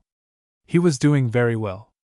It was so easy for him to reach the school by this gate, and he was beginning to get on well with the boys, and Mr. McCrory, Mr. O'Connell's successor, gave a very favorable report of him. We feel so safe inside the big wall, me and Georgie, said Susan Horridge. It isn't likely he'd come on us from the park. She looked a little apprehensively over the beautiful prospect of trees in their early summer beauty, and the shining greensward, with the hills beyond. Through an opening in the trees there was a glimpse of a deer feeding. No one here associates you with that man. Patsy and I have taken care of that, Lady O'Gara assured her. If he came back looking for you no one could tell him where you were. Would you like a dog for company? There is a litter of puppies of Scots breed in the stable-yard. You shall have one if you like it. Is it like it? Asked Susan, her face lighting up. I should be very pleased to have it. So would Georgie. That boy's fair gone on animals. Those dogs make very good watchdogs, though they are so gentle. You should see how Shot keeps walking before and behind me if he thinks he sees a suspicious character when we are out walking. I shall send down a puppy then. Susan Horridge stood in her doorway shading her eyes with her hand, as she looked after Lady O'Gara. There were tears in her eyes. The Lord didn't forget us, she said to herself. I shall have to speak to Patsy, Lady O'Gara was thinking as she hurried along. She was a little late for lunch. Poor Patsy! It would be 1,000 pities if his heart should open to that poor creature for the first time. Chapter 6. Stella. Mrs. Comerford and Stella arrived unexpectedly. They found Lady O'Gara at Inch. She had gone over, taking Susan with her, to give the finishing touch to the preparations. There was a new staff of servants under Clinch and Mrs. Clinch. There were things the new servants might have forgotten, and Mrs. Clinch was old and rheumatic now, not equal to much climbing of stairs. Lady O'Gara remembered many things which most people would have forgotten, little things about the arrangement of rooms and furniture, the choice of flowers, the way Mrs. Comerford had liked the blinds drawn, all the trifling things which mean so much to certain orderly minds. She was in the bedroom which had been Mrs. Comerford, was to be hers again. The room which had been Mary Cray's was prepared for Stella. The pink curtains which she remembered as faded had been laid away and new pink curtains hung up. The old ones were riddled with holes. She hoped Aunt Grace, she went back to the familiar name, would not miss them, would be satisfied with the room, which looked so fresh with its clean white paper and the pink carpet and cushions and curtains. She was filling bowls and vases with red and white roses, setting them where the tired eyes of the travelers might rest upon them when they came. Probably they would arrive about 10 o'clock. The room looked over the lawns and paddocks at the back of the house. She had not heard any sounds of arrival, but the bedroom door opened suddenly and Mrs. Comerford came in. "Clinch told me I should find you here, Mary," she said, and the two who had loved each other and parted, with cold resentment on one side, tears on the other, were looking into each other's eyes. Lady O'Gara had often wondered, she had been wondering, during the last few days, how they should greet each other, what should be the first words to pass between them. The half-dreaded, half-looked-for moment had come, and the greeting was of the tritest. "We have arrived, you see," said Mrs. Comerford. "We caught the Irish mail last night instead of staying the night in London." "Oh, did no one meet you?" "We left the luggage and came up on Farrell's car. It was Farrell's car, just as muddy and disreputable as I remember it. It was driven by old Johnny's son. I am sorry Johnny is dead. Perhaps the car is not the same, but there is nothing to choose between that and the old one." The meeting had taken place.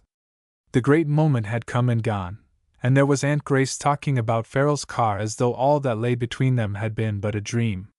Lady O'Gara's eyes suddenly filled with tears. "Ah, you are tired," she said with soft tenderness. "You are tired!" The change the years had wrought in the tall, handsome woman who had been queenly to her young mind overwhelmed her. She forgot the dread she had had of the meeting, which had destroyed any happy anticipation. "Come and sit down," she said. "Let me help you off with your cloak. You will have breakfast? What a long journey for you!" Mrs. Comerford allowed herself to be put into the softest of the easy chairs. A look of gratification, of pleasure, came to her face.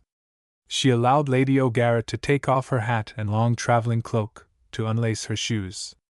"You were always a kind creature," she said, "and it is nice to be home again. How beautiful the cloudy skies are! Many and many a time during those years I have wanted gray skies. I've been sick even for a whole wet day. Do you think, Mary, that if we Westerners get to heaven we will want a wet day now and again?" So the old resentment had gone. How strange it was after all the grief and estrangement to have Aunt Grace talking like this. It encouraged Lady O'Gara, sitting on the floor at Mrs. Comerford's feet, to pat the foot from which she had drawn off the shoe, with a tender furtive caress.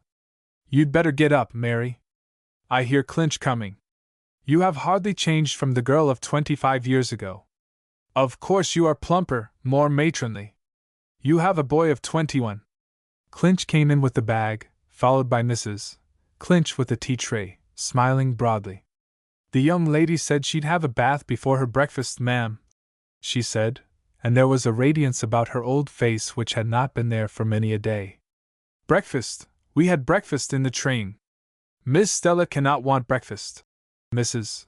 Comerford smiled as she said it. "She made a very good breakfast in the train. She's young and the young want food. 'Tis a good day that's in it, ma'am, to see you home again, with such a beautiful young lady too. She'll make the house lively." The first thing she did was to fling her arms about Shot's neck, Lady O'Gara's dog, ma'am. For all he's a proud, stand-off dog, he licked her face. "Now don't spoil Miss Stella.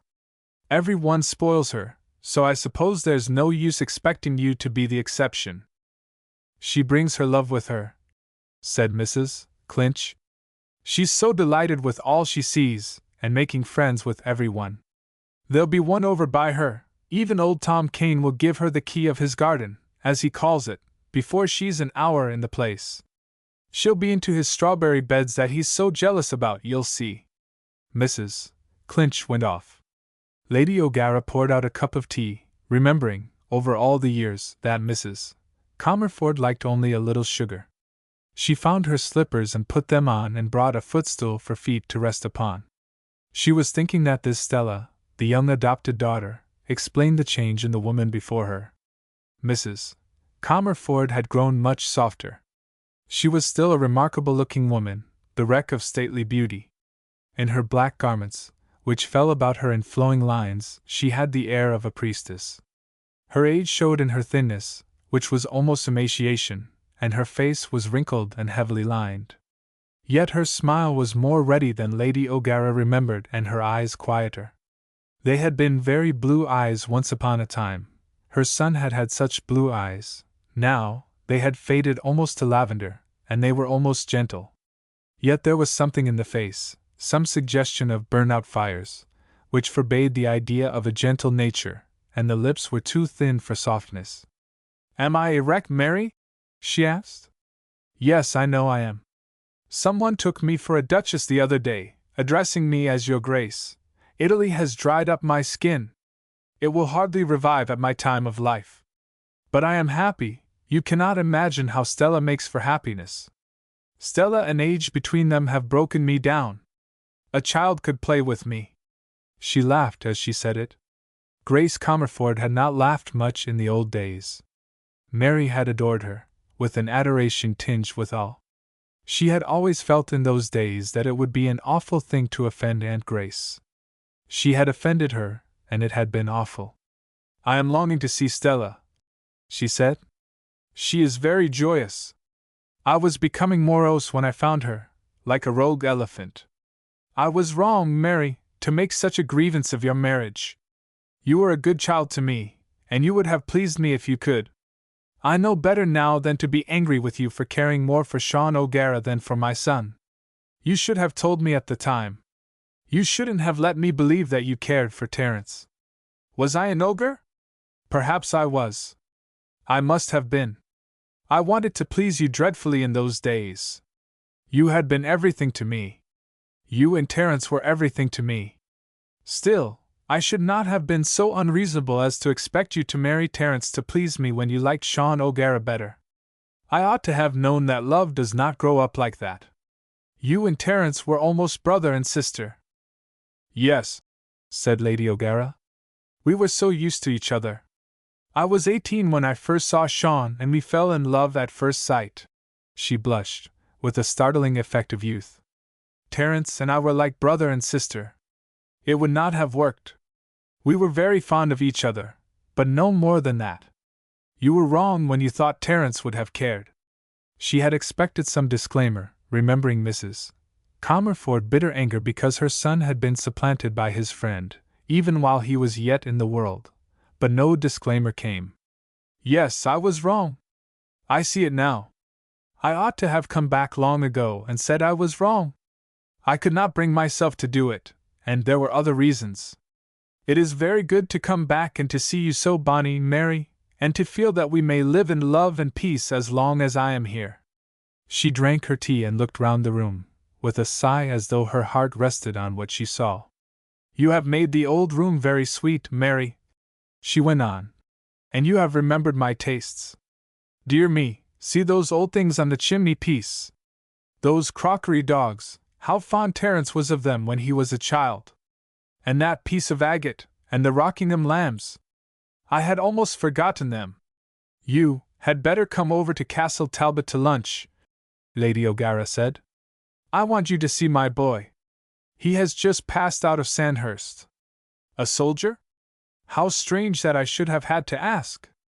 I left your letters unanswered, but I always read them. That was how I knew that you had called your boy after my son. Yes, Terence has chosen to be a soldier, for some years at least. There is not very much doing now. After a few years his father thinks he might take to politics. I want to see him. And I want you to see my girl." She glanced towards the door as though she expected it to open. "Eileen Cray is with us. You remember her father, Anthony Cray. He came here once or twice in old days. She has lived with us for a long time. Terry was always at school. It would have been lonely for me without Eileen. Yes, I remember I did not like Anthony Cray because I thought he came for your sake. He married a fair girl, very unlike you. I've forgotten her name. Eileen is very pretty, like her mother. Beautiful soft silver gold hair and grayish blue eyes. She is very gentle. Characterless? Lady O'Gara smiled ever so slightly. Oh, she has character, I think. No one will look at her when Stella is by. You will see. She has no animation. I know her kind. By the way, you have Patsy Kenny still with you. You told me about Patsy in the letters I did not answer. Still with us. He is an institution, like the Shots. I have a Shot still, the great-grandson of old Shot. I don't know what we should do without Patsy. He has such a wonderful way with the horses, with all animals, indeed. He'll adore Stella. She's so fearless with animals. Many a fright she gave me when she was a child. But the animals, even when they were savage with others, never hurt her. There was an awful day when we found her with the boarhound puppies at Prince Valetti's villa in her arms, and the mother looking on well pleased. She was a savage brute to other people. The prince was ready to shoot her if she had turned nasty with Stella, but there was no occasion. Stella scrambled through the barrier when we called her name. Is she like a French girl? No, why should she be? I suppose I was wrong. I thought she was the child of Gaston de St. Maur, who used to visit us here. Her mother was Irish, Mrs. Comerford said. And she is like her mother? Before Mrs. Comerford could answer, there came a knocking as of knuckles on the door. Come in, my darling, Mrs. Comerford said, her face lighting up. A charming girlish face looked in at the open door. May I? Is it Lady O'Gara whom my dearest mamma so greatly loves? There was the slightest foreign intonation in the voice, something of deliberate utterance, as though English was not the language of the speaker. The girl came into the room and towards them. She was charming. Her hair curled in rings of reddish brown on her little head. Her eyes were gray with something of brown in the iris, her eyebrows strongly marked. She had a straight, beautiful little nose, lips softly opening, a chin like that of the Irish poets. Mary Donnelly, round as a china cup. There was something softly graceful about her as she came into the room. She looked down, then up again. Her eyes, were they gray? They were brown surely, almost gold. Her little head was held as though she courted a caress. I am so glad you have come back, Stella, Lady O'Gara said, fascinated straight off by this charming vision.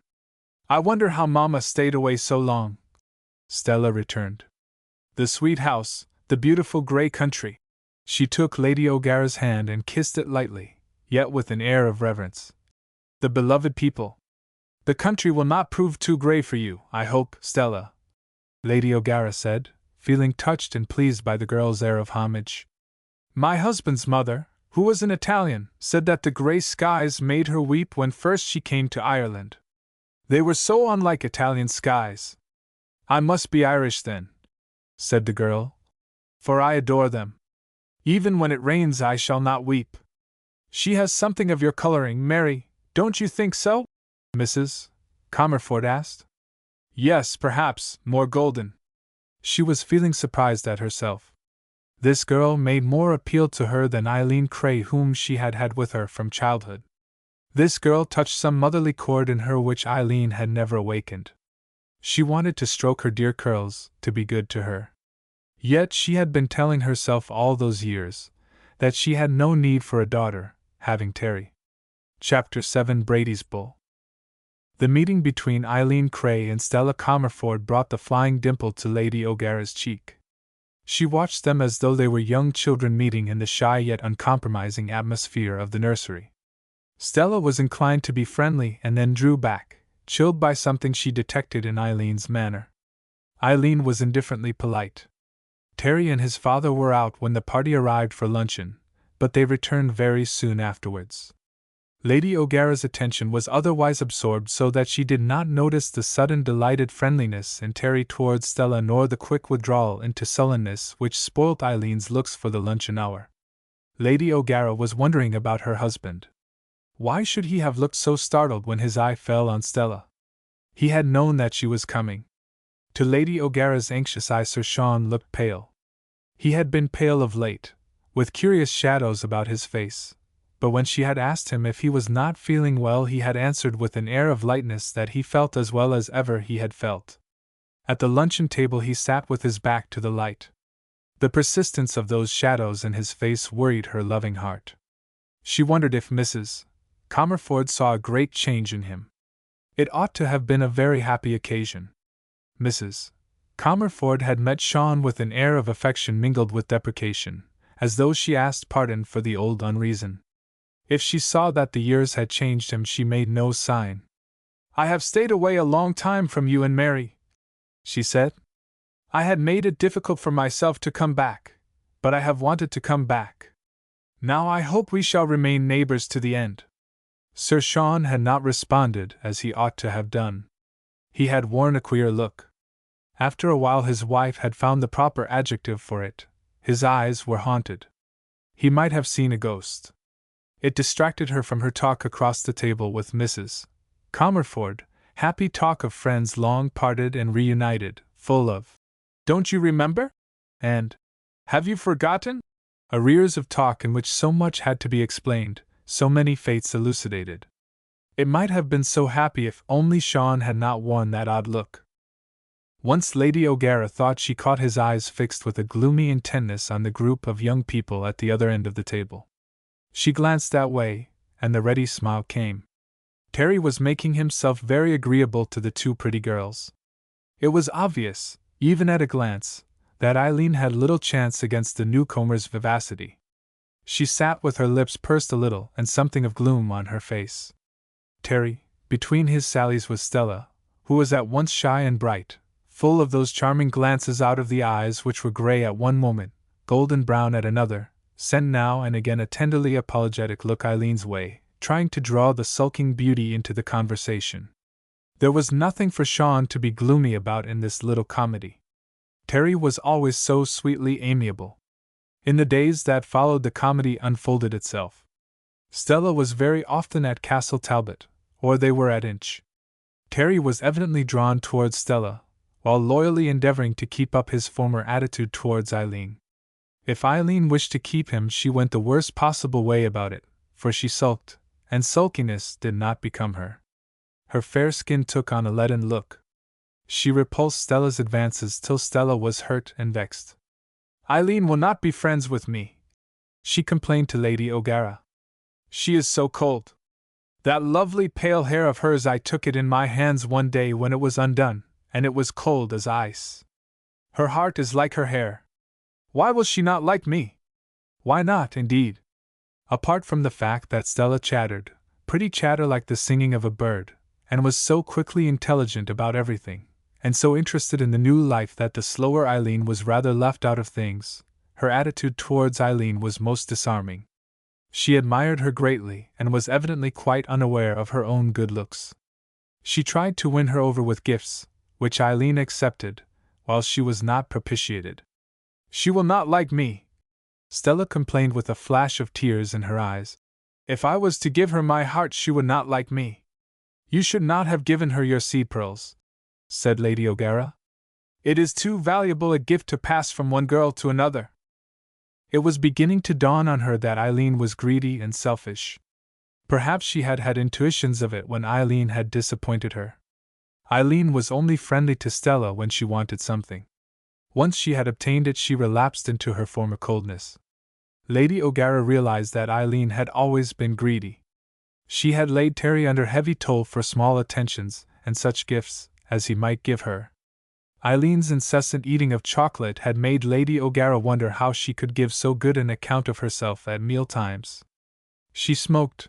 It was a new fashion of which Lady O'Gara did not altogether approve, a cigarette now and again, and Terry supplied the gold-tipped, scented kind which Eileen took from a cigarette case of platinum with her name in turquoise at the corner. The cigarette case was a new possession. Lady O'Gara supposed that it came from Terry. She had not asked? A violet scent, so good that on its first introduction Lady O'Gara had cried out that someone was wearing wet violets, now always heralded Miss Cray's coming into a room. There were some things which had not come from Terry. When Lady O'Gara had noticed them, Eileen had said carelessly that they were given her by Robin Gillespie, the son of the doctor at Inver, and a doctor himself in the Indian Army. Anthony Cray and his wife had an overflowing quiverful. Lady O'Gara made excuses for the girl who must have had it in her blood to do without. Still, Robin Gillespie, the doctor's son at Inver, could not have much to spare, but apparently he had given Eileen a good many trinkets. "When does Terry join his regiment?" Sir Sean asked his wife one day with a certain sharpness. "Not till September. And it is now August. A pity he should waste his time philandering." "Does he philander?" Lady O'Gara's voice had a hurt sound in it. She found nothing amiss in her one child. "He philandered with Eileen till Stella came. Now apparently he inclines to Stella. He mustn't play fast and loose with girls. It sounds so ugly, Sean. Terry is incapable of such a thing, as incapable as you yourself. He is not the flirting sort. He is just a simple boy." There was something piteous in her voice. Her husband lifted her face by the chin till he looked down into her eyes. "If he were like me, he would only have one love," he said. "You made your own of me, Mary, altogether, from the first moment I saw you." Stella had made friends with every one round about her. She was in and out of the cottages. She knew all about the old people's ailments, and nursed all the children. Eileen complained with a fastidious disgust that Stella did not seem to know whether the children were dirty or clean. She kissed and hugged them all the same. In likewise she loved and petted the animals, and so commended herself hugely to Patsy Kenny. "She's worth 20 of Miss Eileen," he said. "All I'm afeard of is she'll run herself into danger. She doesn't know what fear is. She ups and says to me the other day when I bid her not make too free with the Maras that the only race in the Crathers ever was wicked was that men wasn't good to them. I've heard you say the same yourself, Mr. Kenny," said Susan Horridge over the half-door of whose lodge he was leaning. He often paid Susan a visit in this uncomfortable fashion, refusing a chair in the kitchen or even one outside. "So you have," Patsy acknowledged, and made as if to go, but lingered to ask what Mrs. Horridge thought of Miss Stella.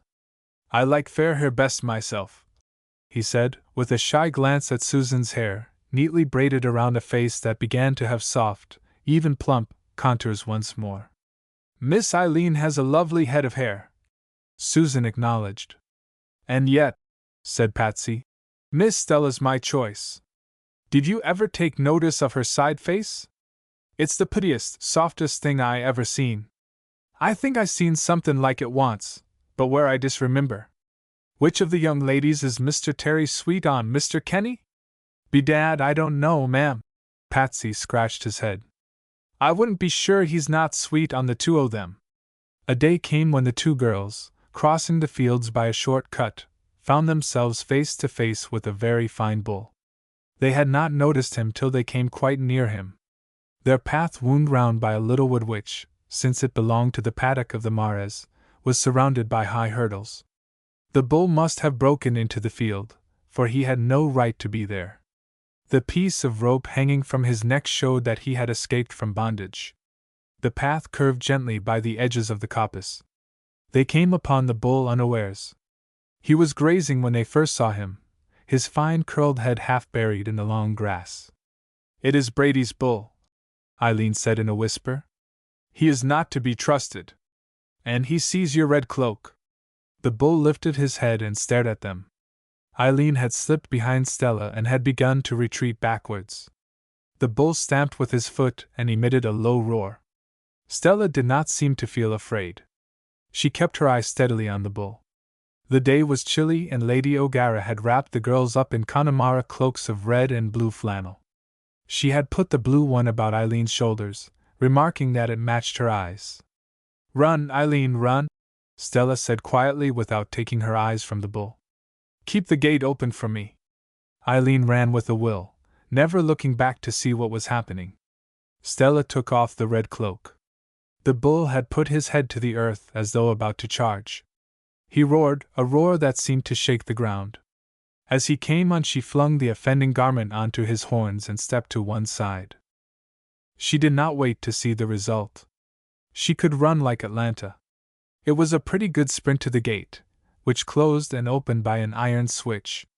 As she ran, the roars of the bull followed her. He was rending Lady O'Gara's Connemara cloak. Presently he would discover that the perpetrator of this outrage upon his dignity was yet in sight. She was some distance from the gate when she heard the thudding of the bull behind her. For a second or two she did not discover that Eileen was not holding the gate open for her. It was apparently shut to. Would she have time to open it before the bull came up? The switch, which was new, took some pressure to move. Would she have time? She had just a wild hope that Eileen might have left the gate unfastened. She flung herself against it. No, the switch had fallen into its place. There was no time even to climb the gate. The bull was upon her with a rush. She felt the wind of his approach. She closed her eyes and clung to the gate. Her mind was never clearer. She saw herself trampled and gored, flung in the air and to earth again, a helpless thing for the bull to wreak his wrath upon. Suddenly there was a shout, close at hand, almost at her ear. Something hurtled through the air, a stone flung with an unerring aim which struck the bull in the forehead. The gate opened with her, and she felt herself drawn through the opening, while the switch fell with a sharp click. "I say, that was a near thing," said Terry O'Gara. "You're not going to faint, are you? Just look at that chap tearing up my old football blazer. Thank God it isn't you. Where is Eileen?" she asked. She was terribly frightened. "I know," he answered somewhat grimly. "I dare say she has done a faint. I left her over there by the stile. She was sitting down, recovering herself. Lucky I heard the roars of the bull and was so close at hand. I suppose it was Eileen who shut the gate." She made some sort of explanation, but there was no time to listen. "What a fright you've had, you poor child!" The bull, having reduced the blazer to rags like the Connemara cloak, had trotted away and was grazing quietly, some of the tattered pieces still hanging to his horns, with an odd effect of absurdity. "I never thought an animal could be so alarming," said Stella. "You must be more careful in future," he answered. "Not that I want you to be afraid, like Eileen. This brute had no business here. He must have broken through the hedge. He might have got into the foal's paddock. There's a way in for anything very determined where the water runs in that far ditch. Oh, I'm glad he didn't get in among the pretty foals. It would have been a horrible thing, but better the foals than you." He looked at her with a simple boyish tenderness. There was something childish about her beauty, something boyish about the slight figure and the curly head, borne out by her frank gaze. "I wish I had killed the brute," he said, with a vengeful glance in the direction of the quietly feeding bull. "You probably cut him with that stone, poor beast." "Yes, it had a good sharp edge. How lucky I found it just there." He noticed that she turned very pale. Quickly his arm went round her to give her support. "You poor little thing," he said. "I am so sorry. Are you better now?" The color came back to her face. She withdrew gently from his arm. "I am all right," she said. "It was splendid how you came to my rescue." Her frank eyes thanked him in a way he found bewildering. He was very goodly in his flannels, with his alert slender darkness and his bright eyes, softened now as his gaze rested upon her. "It won't make you afraid?" he asked anxiously. "I mean, of course, you must be cautious, but anyone would be afraid of Brady's bull. Don't be timid like Eileen, who screams if a foal trots up to her, and is afraid even of shot." He had quite forgotten the time when he had found Eileen's timidity pleasing. "Oh, I shall not be afraid of shot, or the foals," she said and laughed. After all, she lifted her eyes to him as though she asked for pardon. "Anyone might be afraid of a bull. I'm not a coward for that."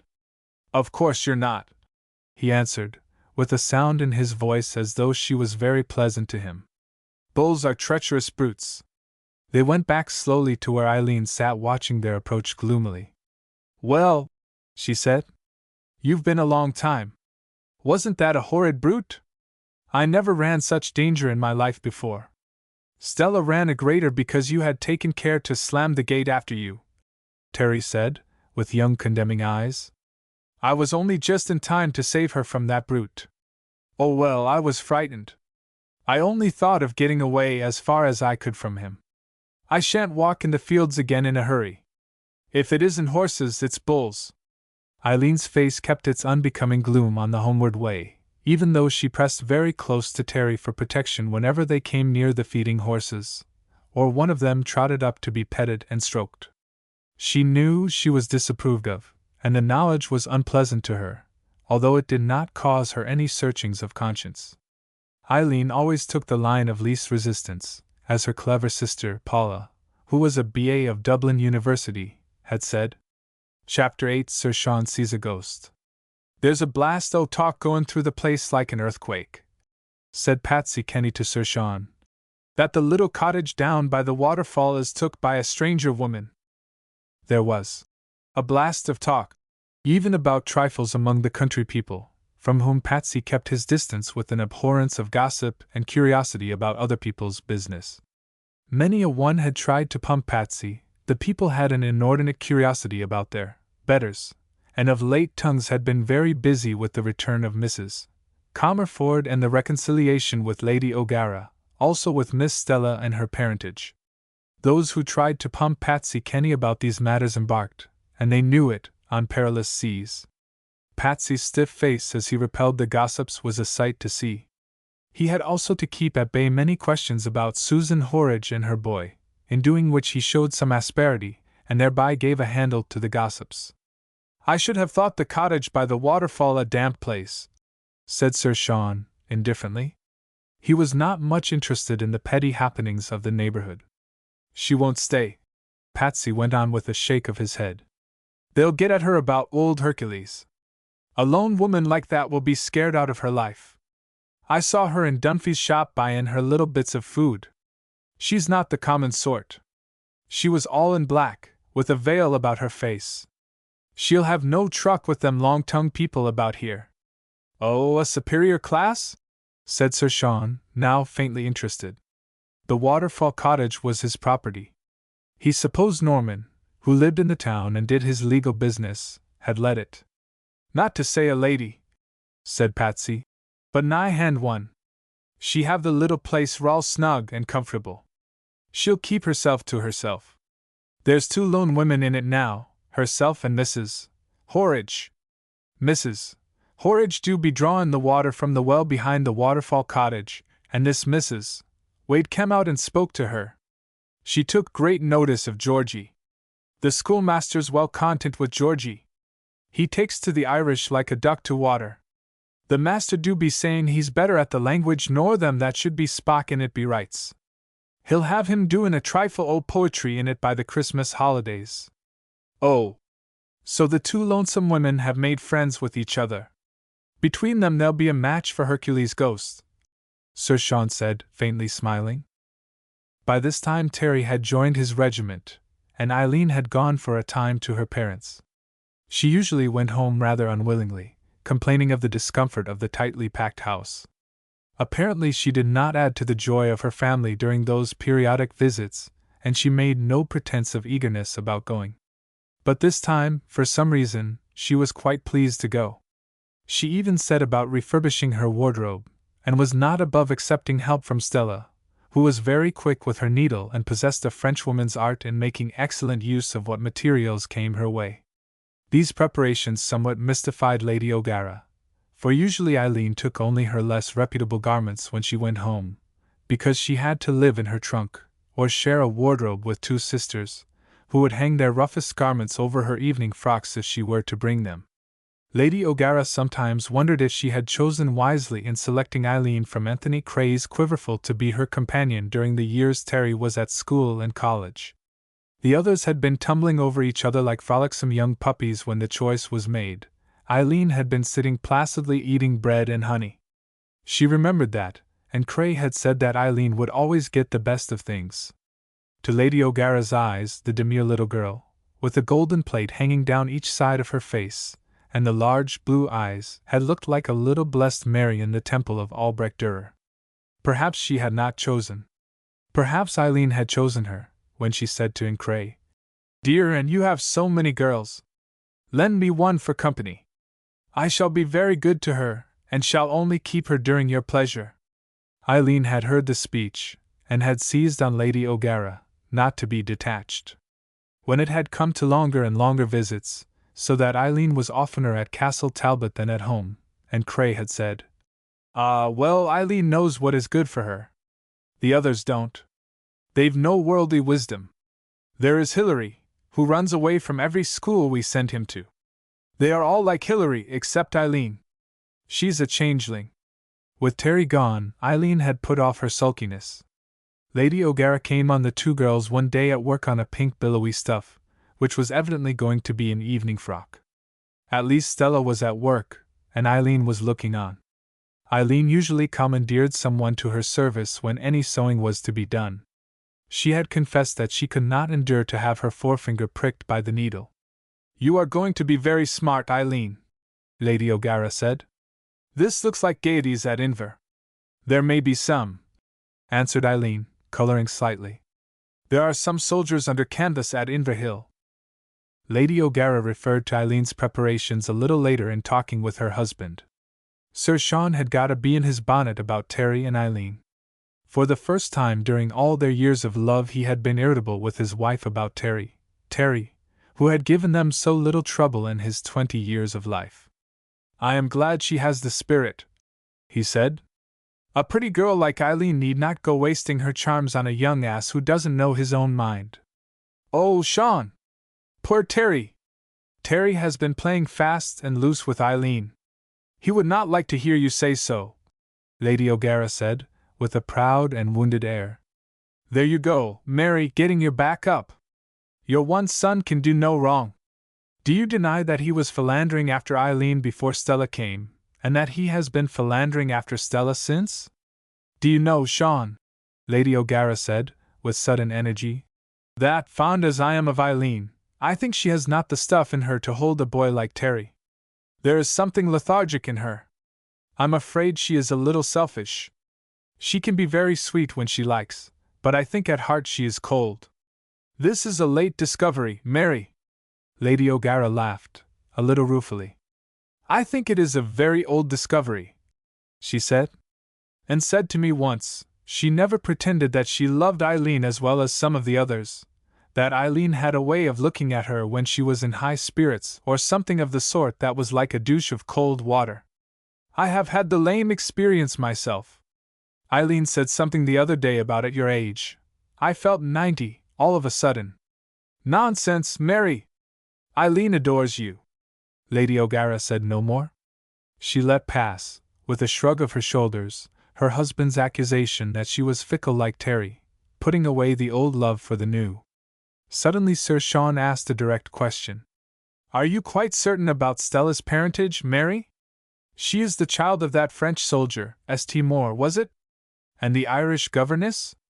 "Of course, Sean." It had never occurred to Lady O'Gara to doubt it. She looked at her husband with wondering eyes. The lights in her brown eyes were as deep and quiet now as when she was in her young beauty. She had a sudden illumination. Was that the bee in Sean's bonnet?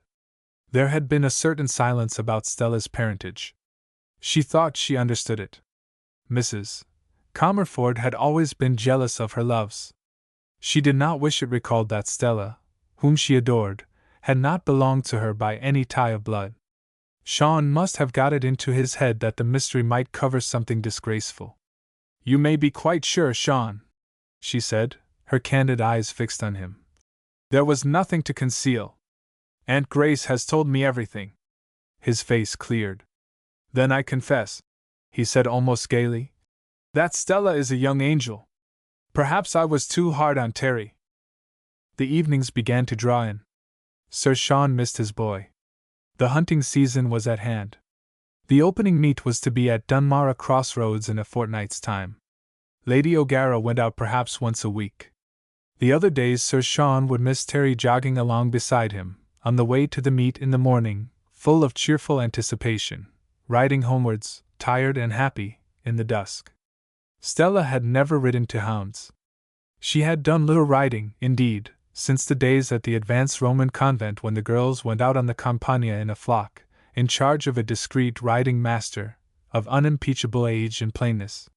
He was thinking as he rode home one evening, with the dusk closing in, that it would be pleasant to have Stella with him when Mary was not available.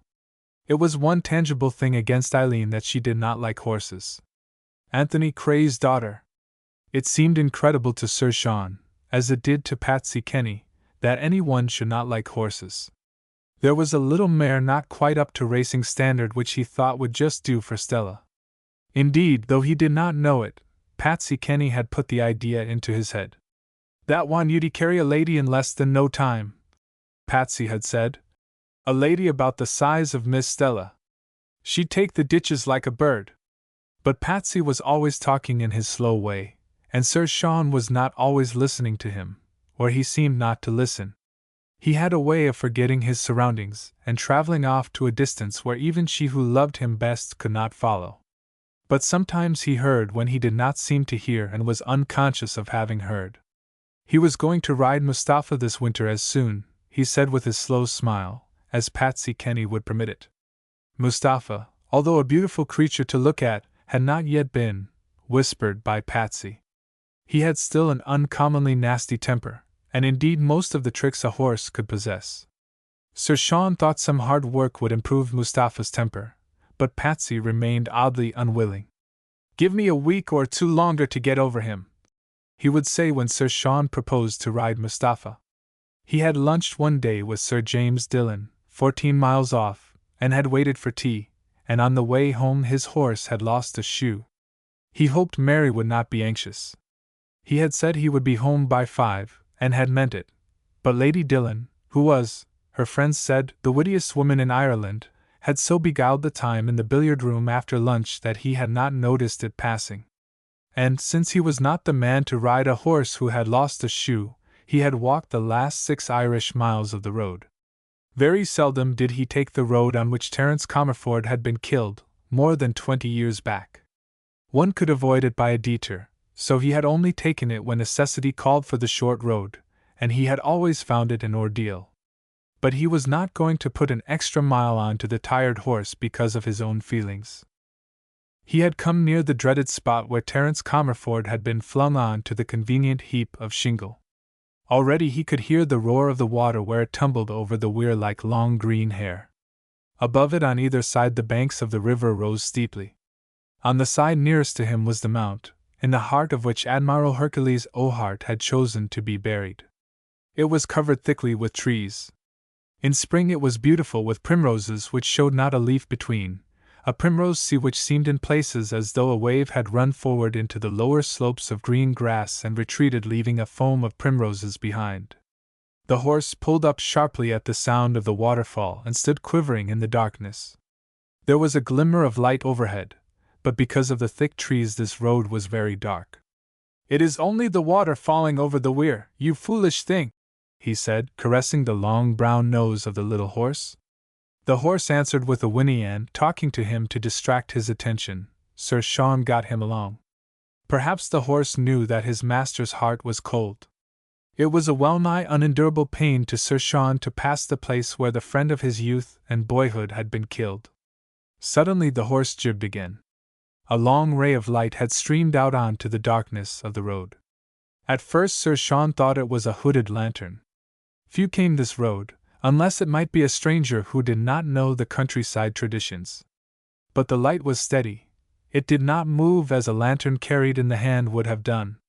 It flashed upon him what it was. The woman in the waterfall cottage must have lit her lamp, forgetting to shutter her window which looked upon the road. The cottage turned a gable to the road, from which a paling divided it. Otherwise the little place was hidden away behind a wall, approached by a short avenue from a gate some distance away. A pretty place, with a garden that looked on to the fields, but very lonely for one woman, and too near the water. The light remained steady. As though it gave him confidence, the horse went on quietly, feeling his master's hand upon him. Just opposite the gable of the cottage, a wall of loose stones led into the Ohart Park. The house had been long derelict and was going to be pulled down, now that the congested board, as the people called it, had acquired the Ohart property. Anyone who wanted to go that way knocked down a stone from the wall. There was a little cairn there always, though the employees of the board were constantly putting back the stones. The light from the cottage fell full on the cairn. Sir Sean's eyes rested on it, and were quickly averted. There the heap of stones for mending the road had lain that night long ago, when Spitfire had run away with Terence Comerford and thrown him. There had been blood on the stones, blood and brains. Horrible! Sir Sean had come level now with the long ray of light. At the edge of it he paused. He could see plainly the interior of the room. The unshaded lamp threw its bright light into every corner of the room. It was comfortable and homelike. The furniture had belonged to the previous tenant of the cottage, and had been taken over by the estate. It was good, old-fashioned furniture of a certain dignity.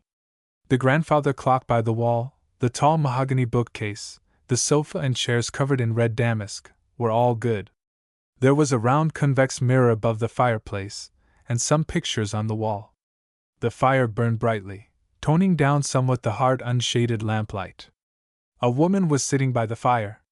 She was in black with a white collar and cuffs. Her hair was braided about her head. She sat with her cheek resting in her hand, a pensive figure. As though she knew she was being watched, she started, turning her face sharply towards the window. Evidently she had forgotten to pull down the blind. As she turned, her face was in the full lamplight. "My God!" Sir Sean said to himself. "My God!" He stood for a few seconds as though in pain, leaning against the horse's side, before he went on. When he lifted his head, darkness had come again. The window had been shuttered. Chapter 9. The letter. From the pile of her letters one morning a month or so later, Lady O'Gara picked out one and eyed it with distaste. It looked mean. The envelope of flimsy paper was dirty. Some emanation came from the thing like a warning of evil. She laid it on one side, away from her honest, respectable letters. While she read through one or two of these, the disreputable letter awaiting her attention worried her. It was something importunate, disagreeable, like a debased face thrust in at her door. With a sigh she turned to it, to get it out of the way before she opened Terry's letter, clean and dandyish, written on the delicate paper the regiment affected. She held the thing gingerly by the edge, and going away from the table, she stood by the fire while she opened it. A smell of turf smoke came out of it, nothing worse than that. Perhaps, after all, it was only one of the many appeals for help which came to her pretty constantly. "Honored Madam, this is from one who wishes you no harm, but only good. There is a woman lives in the Waterfall cottage your husband goes to see often. Such doings ought not to be allowed. From your sincere well-wisher, XXX." If it had been a longer letter she would not have read it. It was so short and written so legibly that the whole disgraceful thing leaped at her in a single glance. As though it had been a noxious reptile which had bitten her, she flung it from her into the heart of the brightly burning fire of wood and turf. A little flame sprang up and it was gone, just as Sir Sean came into the room. They had the breakfast room to themselves now that there were no visitors, but Lady O'Gara hesitated to speak. She had no intention of keeping the matter of the anonymous letter from her husband, but she wanted to let him eat his breakfast in peace, and to talk later on, secure from possible interruptions. She gave him scraps of news from her letters, and from the Times of the preceding day, which reached them at their breakfast table. She felt disturbed and agitated, but only as one does who has received an insult. She would be better when she had told Sean about the horrid thing. Her restlessness, so unlike her usual benign placidity, at last attracted her husband's notice. "Any disturbing news, Mary?" he asked. "Nothing." Her hand hovered over Terry's letter. "Terry thinks he can get a few days' leave next week for the pheasants and bring a couple of brother officers with him." "Hum," Sir Sean said, a little grimly. "He hasn't been away very long. I suppose Eileen is coming back. She comes on Monday. I expect he knows it. Perhaps he does. Have you finished, Sean? Another cup of tea?" "No. I want to talk to you, dear." Will you come out to the robin's seat? It is really a beautiful morning. Let me get my pipe. Unsuspiciously he found his pipe and tobacco pouch and followed her. The robin's seat was a wooden seat below a little hooded arch, under a high wall over which had grown all manner of climbing wall plants. The arbor and the seat were on the edge of a path which formed the uppermost of 3 terraces. Below the lowest the country swept away to the bog. The wall, made to copy one in a famous Roman garden, was beautiful at all times of the year, with its strange clinging and climbing plants that flourished so well in this mild soft air. In autumn it was particularly beautiful with its deep reds and golds and purples and bronzes. The robin's seat was a favorite resting place of these 2 married lovers, who fed the robins that came strutting about their feet, and even perched on their knees, asking a crumb. Despite the disturbance of her mind, Lady O'Gara had not forgotten her feathered pensioners. She threw crumbs to them as she talked, and the robins picked them up and flirted their little heads and bodies daintily, turning a bright, inquiring eye on her when the supply ceased. Well, Mary? I hate to tell you, Sean. She brushed away the last crumbs from her lap. I did not tell you the truth when I said there was nothing disturbing among my letters. I knew there was something. We have not lived so long together for me not to know you through and through. And you are as open as the day. It was a horrid thing, a creeping, lying thing. An anonymous letter. His eyes fluttered nervously under the droop of the long lashes. You should have put it in the fire, darling. I did. There was so little of it that unfortunately I saw it all at a glance. It is horrid to think that anyone about here could do such a thing. Suddenly she laughed. She had a peculiarly joyous laugh. They, whoever wrote it, should have said something more likely to be believed. They said, I beg your pardon for telling you, Sean, that you were visiting a lady at the Waterfall Cottage. She was looking at him, and suddenly she saw the shadows come in his face which had had the power to disturb her before, or she thought she did. The upper part of his face was in shadow from the balsam that dropped its trails like a fringe over the arch. You did not believe it, Mary? What do you think? Would you believe such a story of me? Don't, he said, and there was something sharp, like a cry, in the protest. No reptile would be base enough to spit at you. They were alone together. Below them the terraces fell to the colored bogs. A river winding through the bog showed as a darkly blue ribbon, reflecting the cloud of indigo which hung above the bog. Beyond was the wood of the echoes, the trees apparently with their feet in the water and which other trees showed inverted. Not a creature to see them, but the robins. Suddenly he put his head down on her shoulder, with the air of a tired child. Your correspondent was not a liar, Mary, he said. I have visited Mrs. Wade at Waterfall Cottage, at night too, and only not by stealth because I thought that Hercules' ghosts, he shivered a little, would have kept spies and onlookers from that place. Lady O'Gara shifted his head slightly with the greatest gentleness, so that she might caress him, stroking his hair with her fingers. Well, and why not? She asked, with her air of gaiety. There never was such a wife as you, Mary, he said. Go on stroking my hair. It draws the pain out. You have neuralgia?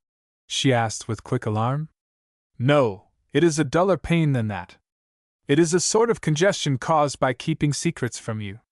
Secrets? Her voice was quite unsuspicious. You could not keep them long. He sat up and looked at her, and she saw that there was pain in his eyes. I have been keeping secrets from you all our wedded life together, Mary. She uttered a little sound of dismay, of grief. Then she said, with an assumption of an easy manner, and if you have, Sean, well, they must be things I had no right to know. There are reticences I can respect. Other people's secrets might be involved. That was it, he said eagerly. There was another person's secret involved. I kept it back when it would have rested my heart to tell you. I shall not ask you to tell me now unless the time has come to tell. I can trust you, Sean. The time may have come, he answered, drawing down her caressing hand to kiss it. Another man might have told it to win you the more completely, Mary. He might have found justification for betraying his friend. I thought at one time you must have cared for Terence Comerford and not for me. It was the strangest thing in the world that you should have cared for me. Terence was so splendid, so big, so handsome and pleasant with everyone. How could you have preferred me before him? And I knew he wasn't fit for you, Mary. I knew there was another girl, yet I held my peace. It tortured me to keep silence. And there was the other girl to be thought of. He owed reparation to the other girl. But his mother had her heart set on you for a daughter-in-law. I believe he would have done the right thing if he had lived, in spite of all it would have meant to his mother. He had a good heart, but oh my God! He should not have lifted his eyes to you when there was that other poor girl. He spoke in a voice as though he were being tortured, and her caressing hand felt the cold sweat ooze out on his forehead. How sensitive he was! How he grieved for his friend after all those years. He did not really lift his eyes to me, as you say, she said. His mother wanted it. He never did. A woman is not deceived. But you cared for him, to some extent? He asked jealously. I never cared for any man but one, she answered.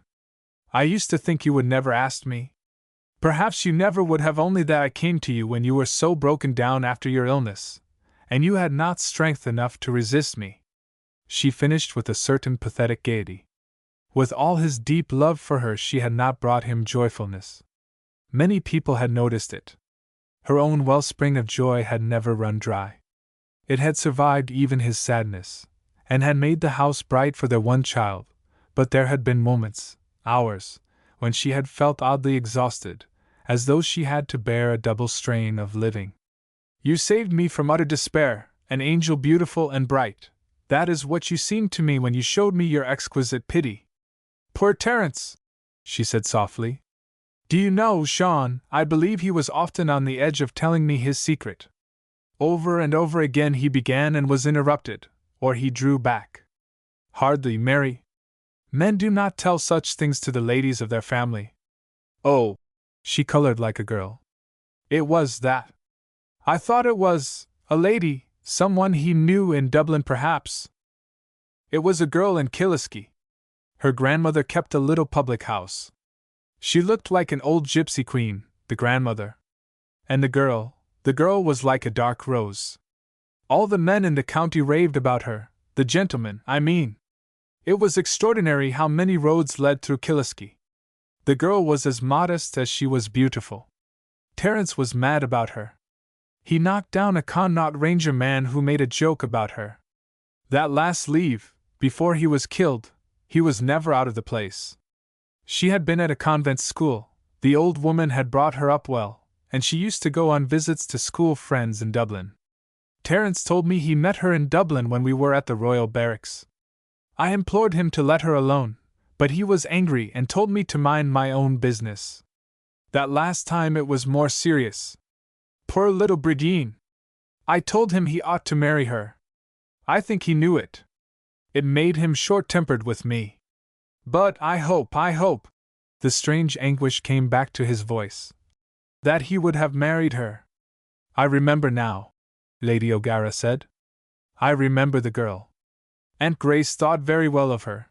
She told the old woman she ought not to have Bridine serving in the bar. She was a beautiful little creature, like a moss rosebud, such dark hair and the beautiful color and the ardent look in her eyes. Old Mrs.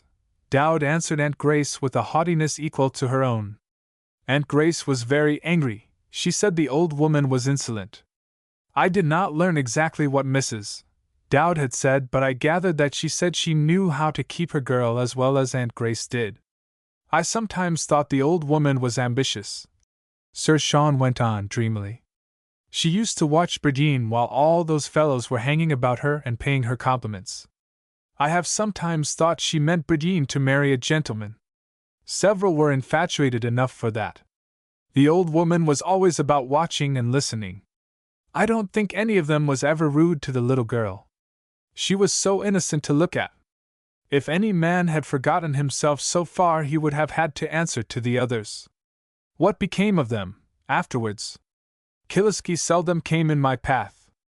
I did not know that the picturesque old woman and the little granddaughter had gone till after we were married, when I drove that way and saw the garish news shop going up.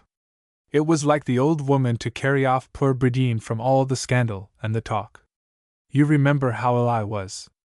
I thought that as soon as I was well enough I would go and see them, the old woman and the poor child. I would have done what I could. They were gone. No one knew what had become of them.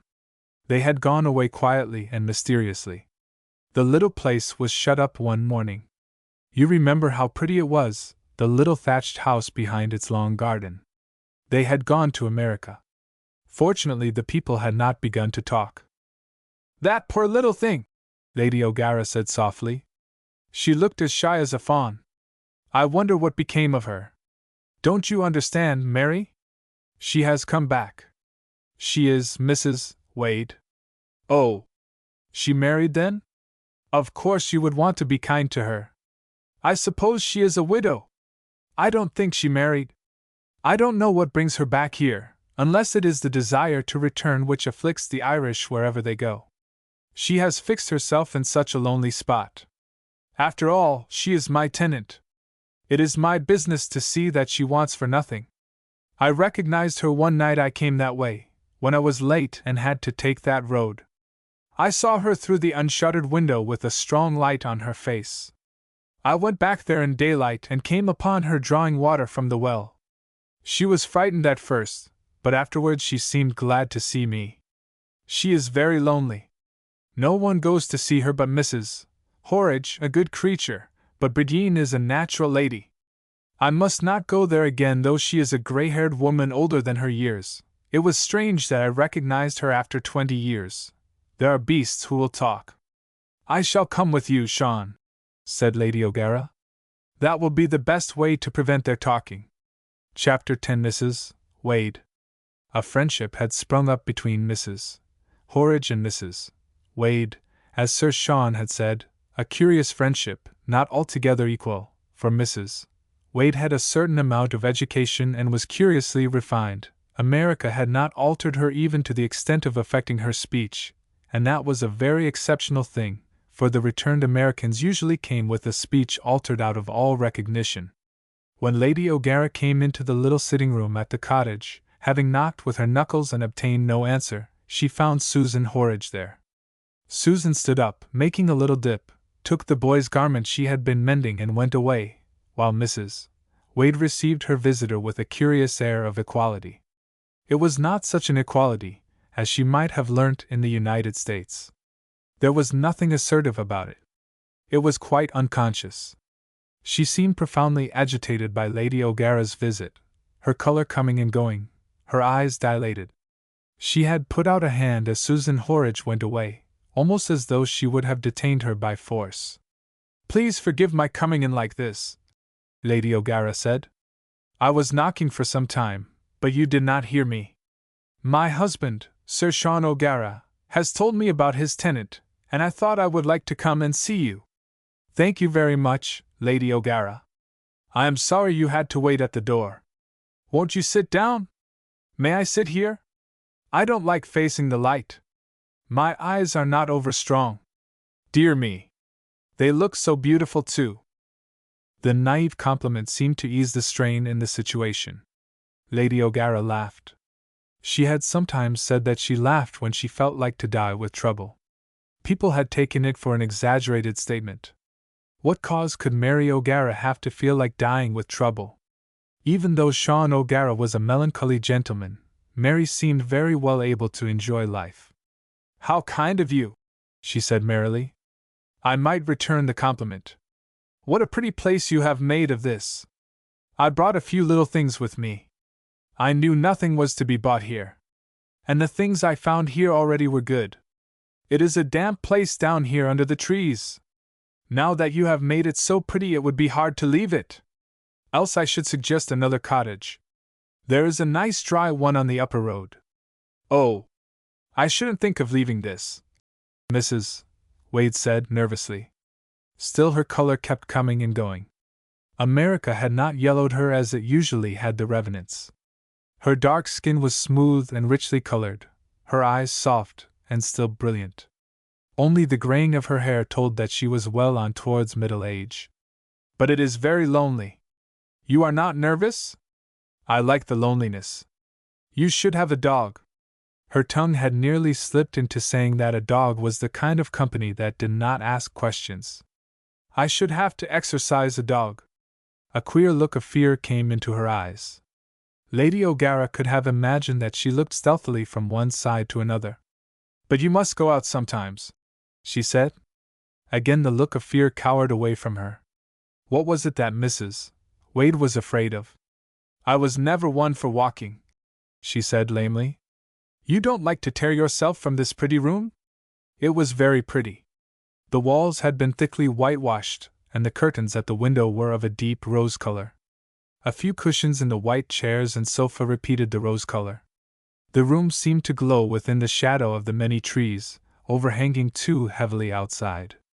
You have too many trees here, Lady O'Gara went on. It must be pitchy towards nightfall. I shall ask my husband to cut down some of them. She was wondering at her own way with this woman. Gentle and kindly as she was, she had approached the visit with something of shrinking, the unconscious, uncontrollable shrinking of the woman whose ways have always been honorable and tenderly guarded, from the woman who has slipped on the way, however pitiable and forgivable her fault.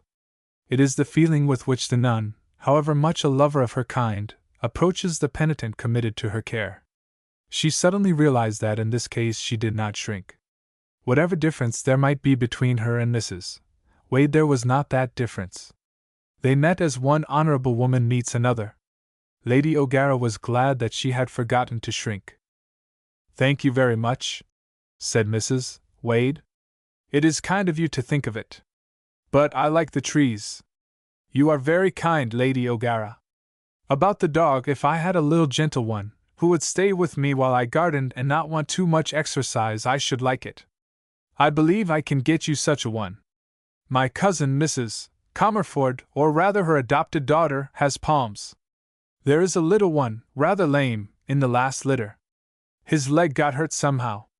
I am sure I can have him. You will be good to him. Mrs. Wade had drawn back into the shadow. The one window lit the space across by the fireside to the door, and the other portion of the room was rather dark.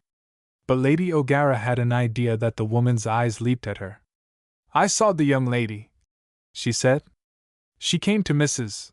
Horridge's lodge one day I was there. She was so pretty, and the little dogs with her were jumping upon her. Little goldy-colored dogs they were. Yes, that would be Stella. She loves her dogs. I know she would be so glad to give you one, because you would be good to it. Maybe she'd bring it to me one day? She's a pretty thing. It would be nice to see her in this house. The voice was low, but there was something hurried and eager about it. Lady O'Gara imagined that she could see the heave of the woman's breast. Certainly. We shall bring the puppy together. I shall tell Stella. A sudden misgiving came to her when she had said it. Perhaps she ought to be too careful of Stella to bring her into touch with a woman who had slipped from virtue, however innocently and pitiably. It was a scruple which might not have troubled her if Stella had been her own child. There was another thing. Would Grace Comerford, if she knew all, be willing that her adopted daughter should be friends with Mrs. Wade? Again something leaped at her from the woman's eyes, something of a gratitude which took Lady O'Gara's breath away. It will be nice to have a little dog of my own, she said. It will be great company in the house at night. A little dog like that would be almost like a child. And in the daytime he'd give me word if anyone was coming. Suddenly she seemed to have a new thought. She leant forward and said in the same agitated way, You wouldn't be bringing Mrs. Comerford? No, no, said Lady O'Gara. I shall not bring Mrs. Comerford. I knew her long ago. She was kind, but she was very proud, Mrs. Wade said, dropping back into the shadow from which she had emerged. So it was of Mrs. Comerford she was afraid. What was it? Conscience? Did she think Terence Comerford's mother could have heard anything in that far-away time? I shall not bring Mrs. Comerford, she said. Stella is much with me at Castle Talbot. Again she wondered why she had said Stella. It would have been Miss Stella to another woman of Mrs. Wade's class. Might I be making you a cup of tea, Lady O'Gara? Mrs. Wade asked with a curiously brightening face. I had put on the kettle in the kitchen for Mrs. Horridge. It will be boiling by this time. Lady O'Gara was about to refuse. Then she changed her mind. A refusal might hurt Mrs. Wade. Beyond that, she had a sudden curiosity. Her husband had often said that she had a touch of the gammon, as to how Mrs. Wade would give her tea. Would she sit down with her in the equality of an afternoon call? There was a little twitch at the corners of her lips as she answered that she would like tea.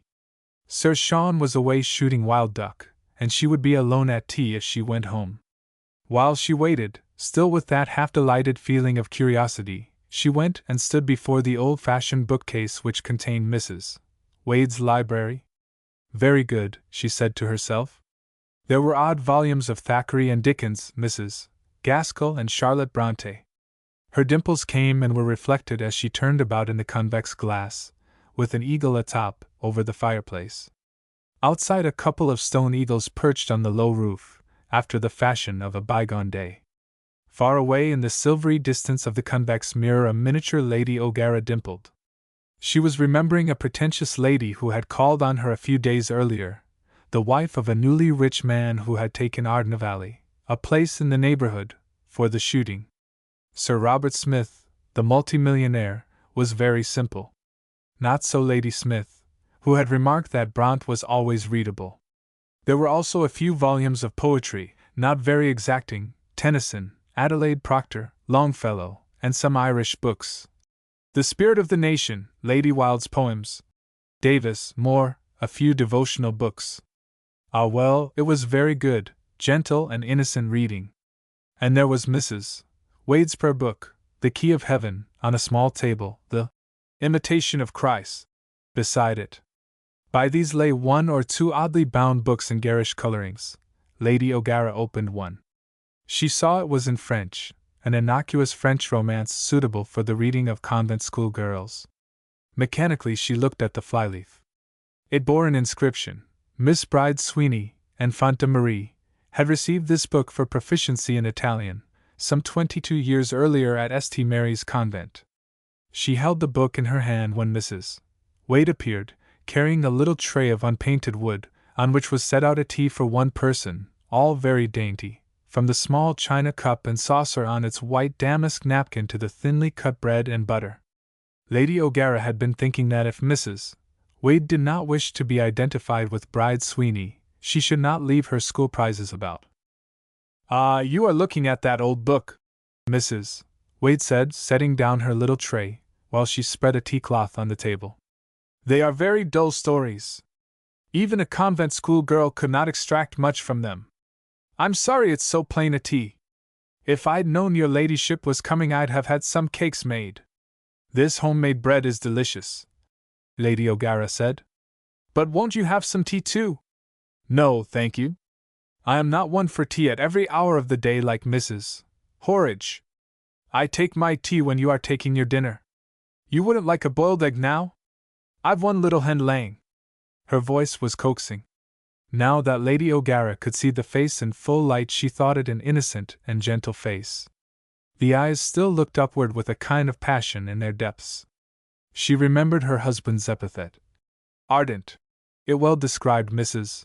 Wade's eyes. Just now the ardor was for herself. She wondered why. Thank you so very much, she said sweetly. I don't think I could eat an egg, though. Your tea is delicious. The cream is from your own Carries. Mrs.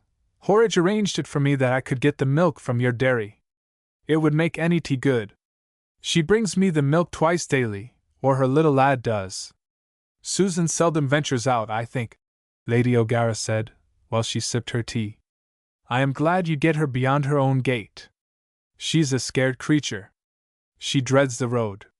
Mr. Kenny gets her all she wants from the village. She comes to me across the mount. She doesn't mind that way even in the dark, though the people about here wouldn't take it on any account. Perhaps she doesn't know the stories. Perhaps, like myself, she thinks a ghost is better company than humans sometimes. Ah, you are not afraid of ghosts. If I was, Mrs. Wade's eyes suddenly filled with tears. Would I be settled here? It's not thinking of the Admiral's ghost I'd be. Maybe there's some you'd welcome back from the grave, if you loved them well enough. I can't imagine anyone not wanting the dead back, if so be that you loved them. Her voice died off in a wail, and suddenly it came to Lady O'Gara that just outside, where the water fell over the weir, Terence Comerford had met with his death. No, she said softly. I cannot imagine anyone being afraid of the dear dead. As she said it, she remembered the shadows about her husband's face, and her heart was cold. It was only later that she wondered if Mrs. Wade had chosen that lonely spot to return to because their Terence Comerford handsome head had lain in its blood. It occurred to her at the same time that not one word had passed between them which could indicate that she knew anything of Mrs. Wade beyond that she had been a dweller in these parts long before she had come to be a tenant of Sir Sean O'Gara at the Waterfall Cottage. A curious thing that there should be there side by side, thrown into an odd companionship, two women who had reason to be afraid and had chosen these lonely places to hide. Poor Susan! The reason for her hiding was obvious. With Mrs. Wade it was another matter. Why need she have come back if she so dreaded her past?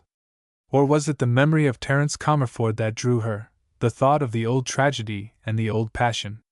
Chapter 11 The Only Pretty Ring Time. Castle Talbot took on new lightness and brightness when Terry came home. His mother said fondly that it was like the palace of the Sleeping Beauty where life hung in suspense between his goings and comings. The mere presence of this one young man seemed to put all the servants on their mettle. The cook sent up such meals as she did not at any other time. Sure Sir Sean and her ladyship never minded what they would be otten, she said. The gardener, a gruff old cynic usually, gave his best grapes and peaches for Master Terry. Even the small sewing maid who sat in a slip of a room at a remote corner of the house, mending the house linen under the supervision of the housekeeper, was known to have said that though she never saw Master Terry she felt he was there. The dogs were aware of his coming before he came. They had their own intuitions of the joyful expectancy in the house and what it meant. Shot would take to lying in the hall, with one wistful eye fixed on the open hall door, while Lady O'Gara's two palms became quite hysterical, rushing out when there was no one at all or someone they were well accustomed to, assailing them with foolish shrieks. It is all right when Terence is coming home, Lady O'Gara said, smiling. I can forgive Chloe and Cupid for yapping. It is when he is gone and they rush out at every sound that I find it unbearable. You will kill the fatted calf for Terry, Sir Sean grumbled, as though he had been a year away. The youngster does nothing but amuse himself. When I was his age we got in some hard work at soldiering. Every generation says the same of the one that comes after it, Lady O'Gara rejoined. Terry loves his work, though he manages to enjoy himself. Too much of a golden youth, grumbled his father. You spoil the boy, Mary! But his eyes were glad all the time, and the grumbling was only a pretense. You'll see what the golden boys are capable of if the war they are always talking about comes in our time, Lady O'Gara said, and a swift shadow passed over her face. I hope there will be no more wars, even to vindicate them. I suffered enough in those years of the South African War when you were out and Terry and I were alone. Eileen arrived a few hours earlier than Terry. She clapped her hands to her ears when she arrived, and the palms broke out into shrill chorus. Shot, who began already to be very dim-sighted, came to the door to see what the clamor was about, and with the most indifferent movement of his tail returned to his place on the rug before the fire. Little beasts, said Eileen, poking viciously at the palms with her umbrella. I don't know how you endure them, Cousin Mary. I can hardly tell which is the worst, Chloe or Cupid. Eileen had never liked the dogs any more than she liked the horses. She was fond of cats and had a favorite smoke-blue Persian, between whom and the palms there was an armed neutrality. The cat's name was Cleopatra, and she deserved it. Her green eyes shone like emeralds when she curled boa fashion about her mistress's white neck and looked down at the palms. Lady O'Gara had come out on the steps to meet Eileen, and had kissed her on each cold satin cheek, making a tender fuss about removing her wraps. Her coldnesses were easily dispelled. Come right in, darling, and have some tea, she said fondly. Why, you are perished! It is very cold. We shall have a frost tonight. And how are all at home? Oh, much the same as usual. Mother has rheumatism. Dad is grumbling over his large and expensive family, and the bad year it has been for everything. It is always a bad year with farmers, isn't it? The house is tight-packed, as usual. They always have visitors. I was glad to escape to this delicious roominess. They are all outrageously well and hungry, as Dad says. And some of them will love to come after Christmas, if you can really have them. They must be at home for Christmas, they say. I am sure some of them could well be spared. A momentary vision passed before Lady O'Gara's inner eyes. It was of Mrs. Anthony Cray and the Quiverful, 3 boys and 5 girls then, to be increased later. Mrs. Anthony sat in her armchair, one child on her lap, a second with its face buried in her trailing, somewhat shabby silk skirt, 2 others peeping from behind her chair. The boys were at a table with books open before them. Eileen, aged 8, and already the beauty of the family, stood by her mother's knee, eating an apple. Cousin Mary wants one of my little girls to go home with her, Mrs. Cray had said, rather tearfully. She was an incurably motherly person, whose heart expanded with the quiver. She wants one of my little girls to play with her, Terry. Who will go? The boys had looked indifferent. The child whose face was buried in her mother's skirts seemed to burrow a little further in, while the 2 standing behind the chair disappeared. The baby on its mother's knee only gurgled cheerfully, as though at the best joke in the world. Then Eileen had laid down her half-eaten apple, and turning, had thrust her moist little hand into Lady O'Gara's, warm from her muff. Dear friendly thing! Lady O'Gara had brought her back in triumph to Castle Talbot, feeling that she could never do enough to make up to the child for forsaking for her that long family, happy and happy-go-lucky. Eileen had become conventional in her growing up, not much like the others, who frolicked like puppies and grew up pretty well at their own sweet will. I told Mother she should not fill the house with visitors in addition to her long family, if Dad had had a bad year, said Eileen, putting off her furs in the hall. She said that what people ate never counted. Isn't it just like Mother? What a jolly fire, darling Cousin Mary! And how sweet to see you again! She took up Lady O'Gara's hand and kissed it. She had done the same thing that evening long ago, when she had come for the first time to Castle Talbot, and had snuggled against Lady O'Gara in the brougham, warming her heart, which was chilly because in a very short time Terry was to go off to his preparatory school for Eton. It was his father's will, and she had not grumbled, but she had often felt in her own heart that she had had very little of Terry since he was 8 years old. Come and eat something, she said, leading the girl into the drawing-room, where the lamps had been lit and the tea-table drawn near the fire. I told cook to send up an extra good tea, knowing you would be cold and hungry after your journey. How delicious! Miss Cray said, lifting off one cover after another. I haven't had a decent tea since I went away. We are such a hungry family, to say nothing of the visitors. Terry will be here in time for dinner, Lady O'Gara said, her eyes joyful. So put on your best bib and tucker. We don't get many occasions to wear our finery. I shall wear my Limerick lace and emeralds. And Terry won't see them because he will be thinking only of yourself, Eileen said, devouring sandwiches and hot cakes. For a girl of her slender delicacy she had a very good appetite and usually indulged it, although there were moments when she tried to hold it in check, having detected, as she said, a tendency to embonpoint. I can really afford to be greedy, Cousin Mary, she said with a laughing apology. I've been starved at Inver. How the stacks of food went! They have such healthy appetites. I couldn't eat potato cakes, soaked in butter, nor doorsteps as the boys called them, of bread and jam and honey. Fearfully fattening food. You remind me of when you came to me and started to grow out of your clothes with such alarming rapidity. When your white satin, long-waisted frock grew too small for you, you said, for you did not like giving it up, I can really get into it if I hold myself in like this. And anyhow I've given up pudding. Ah, that was the worst of me, said Eileen mournfully. I could never continue long doing without pudding. She came down to dinner wearing a pale green frock with a prim fichu of chiffon and lace. Terry had already arrived and was in the drawing room, standing on the hearthrug with his back to the fire. "Hello, Eileen!" he shouted. "How stunning you look! You grow prettier every day!" The compliment was too brotherly in its easy candor to please her altogether, but she knew very well she was stunning. She could see herself in a long old-fashioned mirror on the wall. Her hair was like gold floss. There was no sign of the embonpoint she feared in the slender grace of her figure.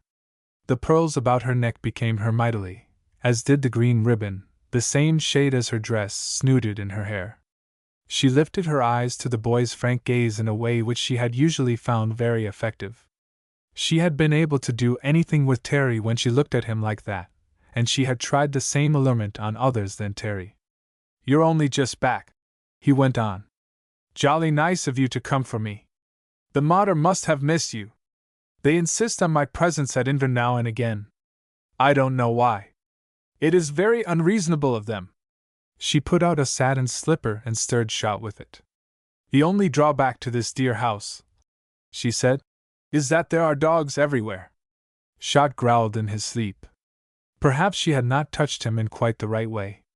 She withdrew her foot in alarm, more alarm that she felt, and turned eyes of a childlike fear upon Terry. "Oh! Shot is cross," she said innocently. The man in Terry answered. He bent towards her as though drawn irresistibly. There was a flutter of feminine garments in the doorway of the room. Someone looked in and withdrew.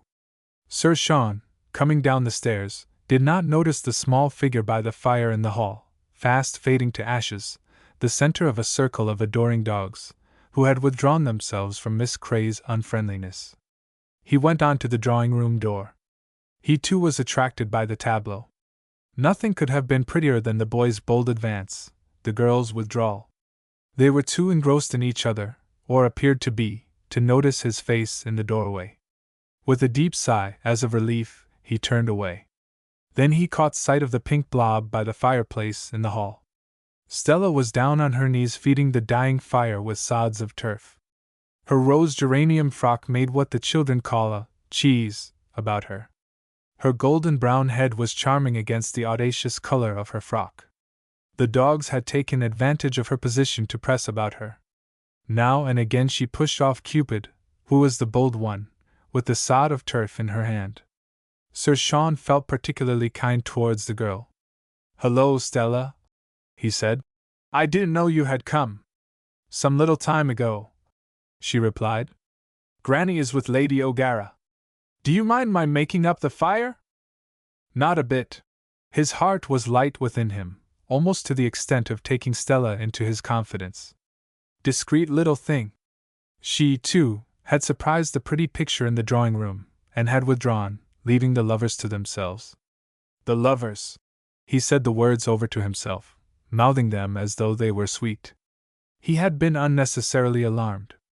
Things were arranging themselves beautifully. He believed in early marriages. The happiness of the youngsters would keep him young. He would get away from his shadows. After a while Terry must come home and settle down somewhere near. A few years of soldiering in these piping times of peace were as much as the boy need do.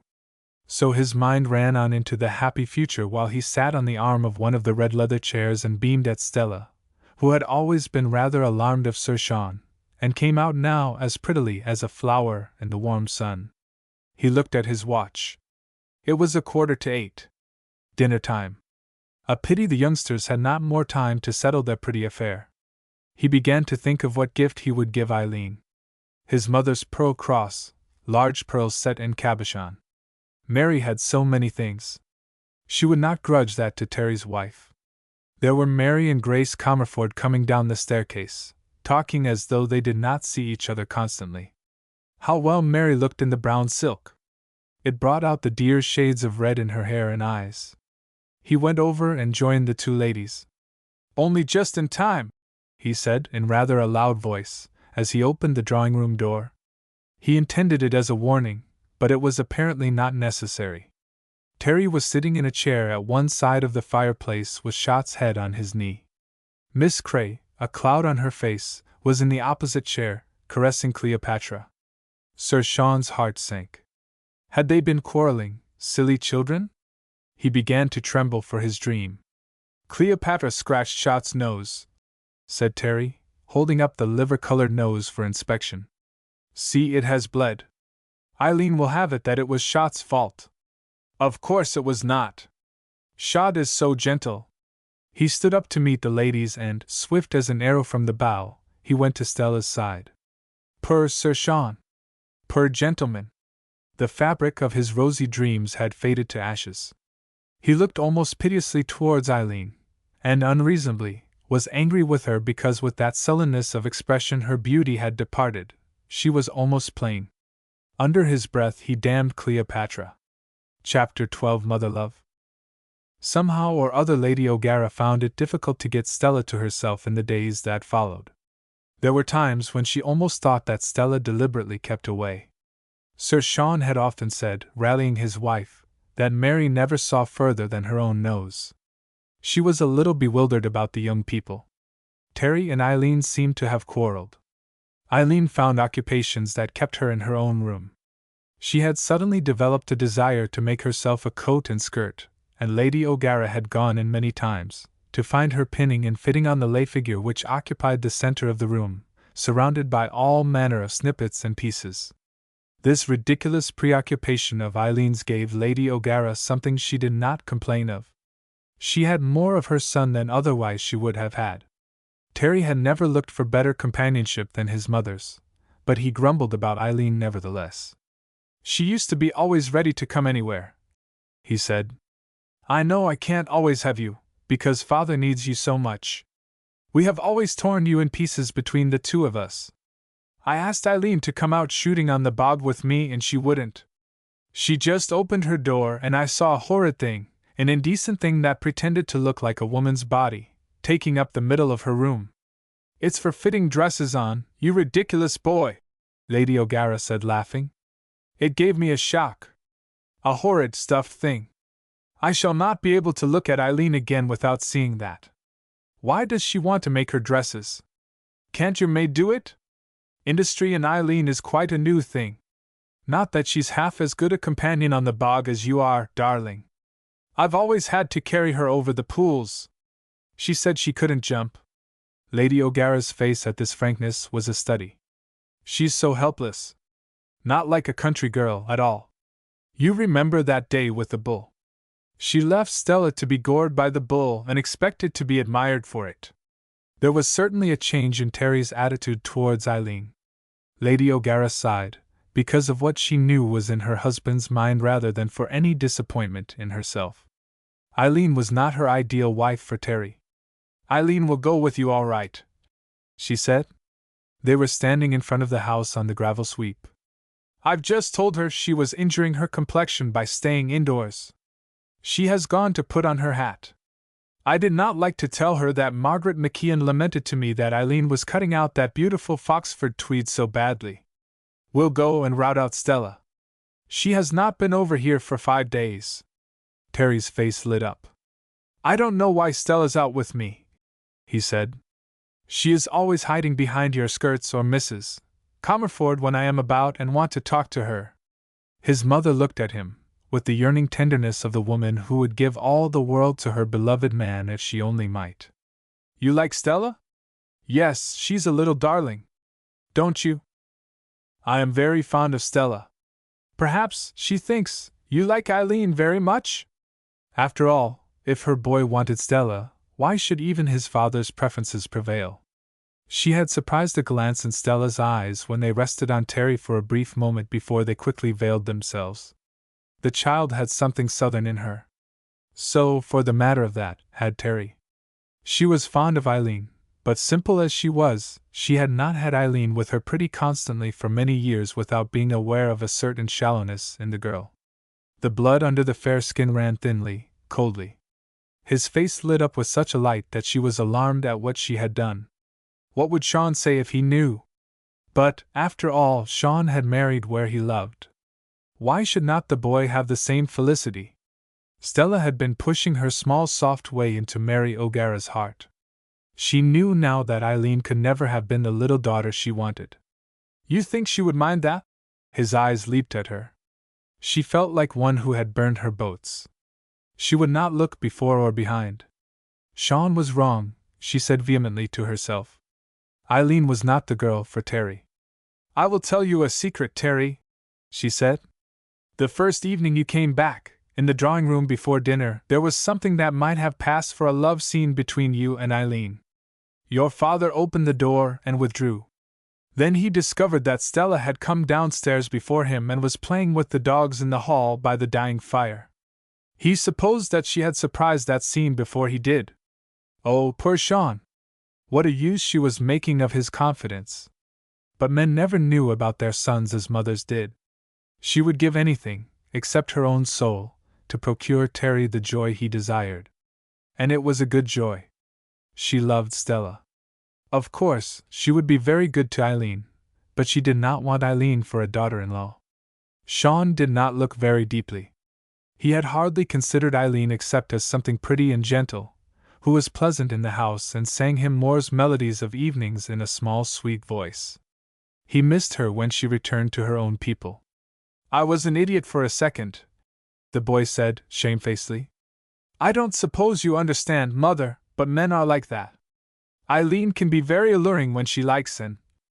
Don't tell me any more. I can imagine, Lady O'Gara said and laughed, a laugh which had a certain shyness in it. Then we fell out over the cat and dog, he said. Eileen was rather rude. Perhaps I was a little rough with Cleopatra, but she had scratched Shot's nose. You know what Shot is?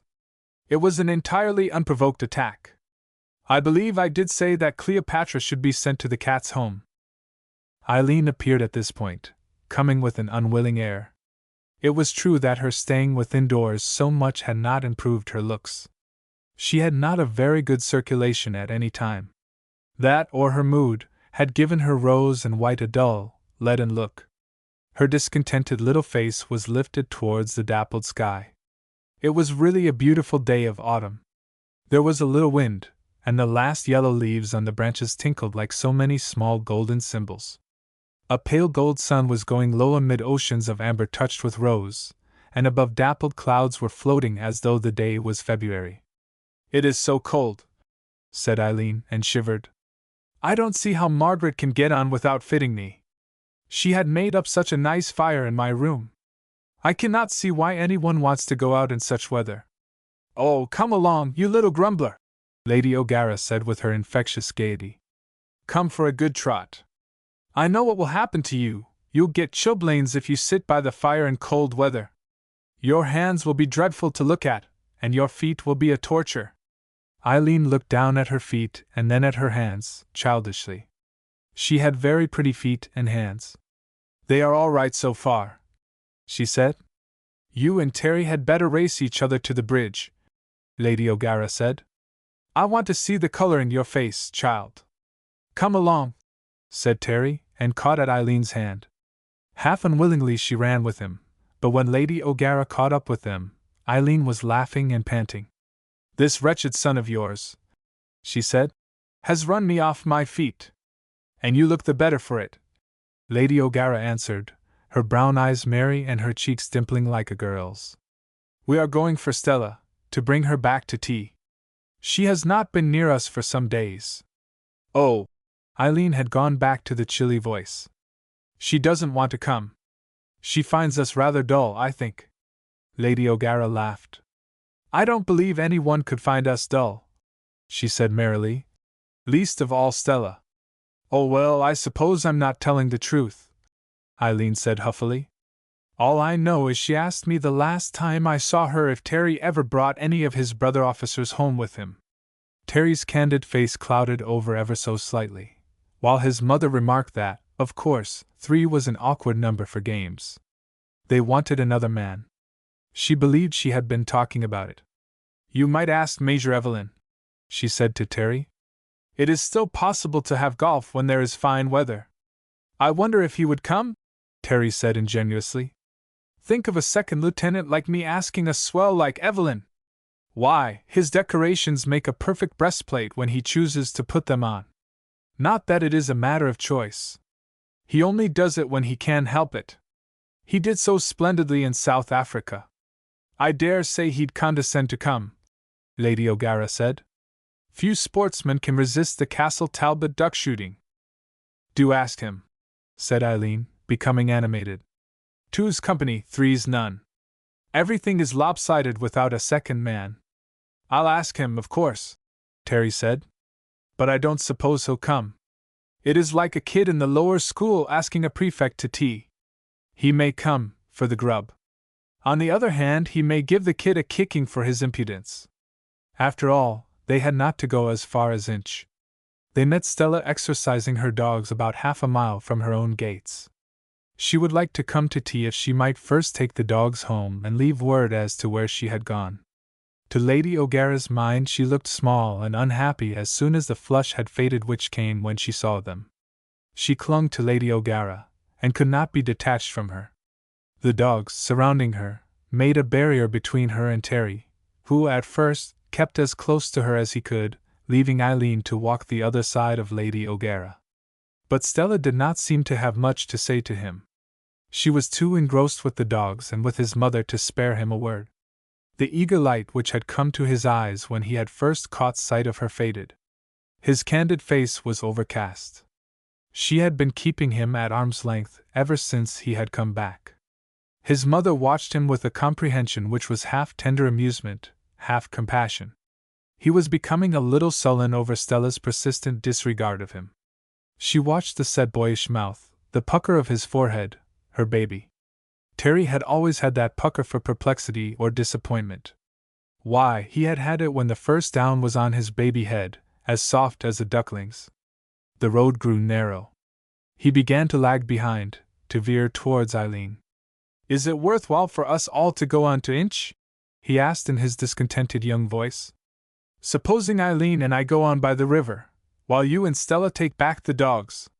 They wouldn't follow me or I'd offer to go home with them. It must be nearly a mile to the house from the gate. I've a better way than that, Lady O'Gara said on a sudden impulse. She had taken Stella's cold little hand in hers, and it made a mute appeal. She was sure Stella was unhappy, poor little motherless child. The two poor children, fretting and worrying each other about nothing at all. Her comprehending, merry, pitiful gaze went from one to the other young face. Suppose Eileen and I walk back. You'll overtake us before we get home. You two are such quick walkers. Eileen's lips opened as though to protest. Her face had brightened at Terry's suggestion. She closed them again in a tight snap. I never can see the good of walking about wet roads, she said crossly. It must be nice to live in a town, where there are dry pavements, and people, and shops. A robin rained out his little song from a bough above her head, and behind the trees the sky broke up into magnificence, the sun looking from under a great dun cloud suffused with his rays, while all below him was a cool greenish-bluish wash of sky, tender and delicate. You would not find that in a city, Eileen, Lady O'Gara said, pushing away gently Stella's cold little hand that seemed to cling to hers. Make her trot, Terry, she said. Her hands are cold as little frogs, like the child's hands in Herrick's Grace for a Child. Cold as paddocks though they be, still I lift them up to thee for a benison to fall on our meat and on us all. She saw the sudden rush of joy to her son's face, and she was a little lonely. She felt that she was no longer first with Terry. Chapter 13 The Old Love. Sir Sean was still out when they got back. After a brisk walk the laggard young people made no appearance for tea, though they waited a while. Eileen grumbled discontentedly over everything being cold and suggested a carelessness in Stella about other people's convenience. The tea cakes had been kept warm over a spirit lamp, but she was in a captious mood. Lady O'Gara wondered at the girl, who had sometimes been embarrassingly effusive in the display of her affection. Had she spoilt Eileen? Or was the girl feeling sore and a little out of it? The suggestion that Eileen might be feeling Terry's desertion of her was enough to soften his mother's heart towards the captious girl, who as soon as she had finished her tea, and a very good tea she made, went off to see how Margaret McKeon was progressing with her skirt. At the door she turned about. Do you think I might have a new evening frock, Cousin Mary? She asked. My pink has gone out of fashion. There are such beautiful blues in some patterns I have got from Liberty's, I could make it myself, with Margaret's help. It would only need a little lace to trim it, or some of that pearl trimming Liberty's used so much. Certainly, my dear child. Let me know what it will cost. I have a piece of Carrickmacross lace somewhere which would make a fichu. You must remind me, Eileen.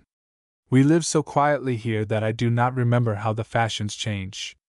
I've hardly noticed either, said Eileen, with a hand on the door handle. The pink does very well for homeware.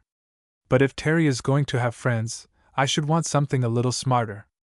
Lady O'Gara smiled. So Eileen was interested in the coming of Major Evelyn.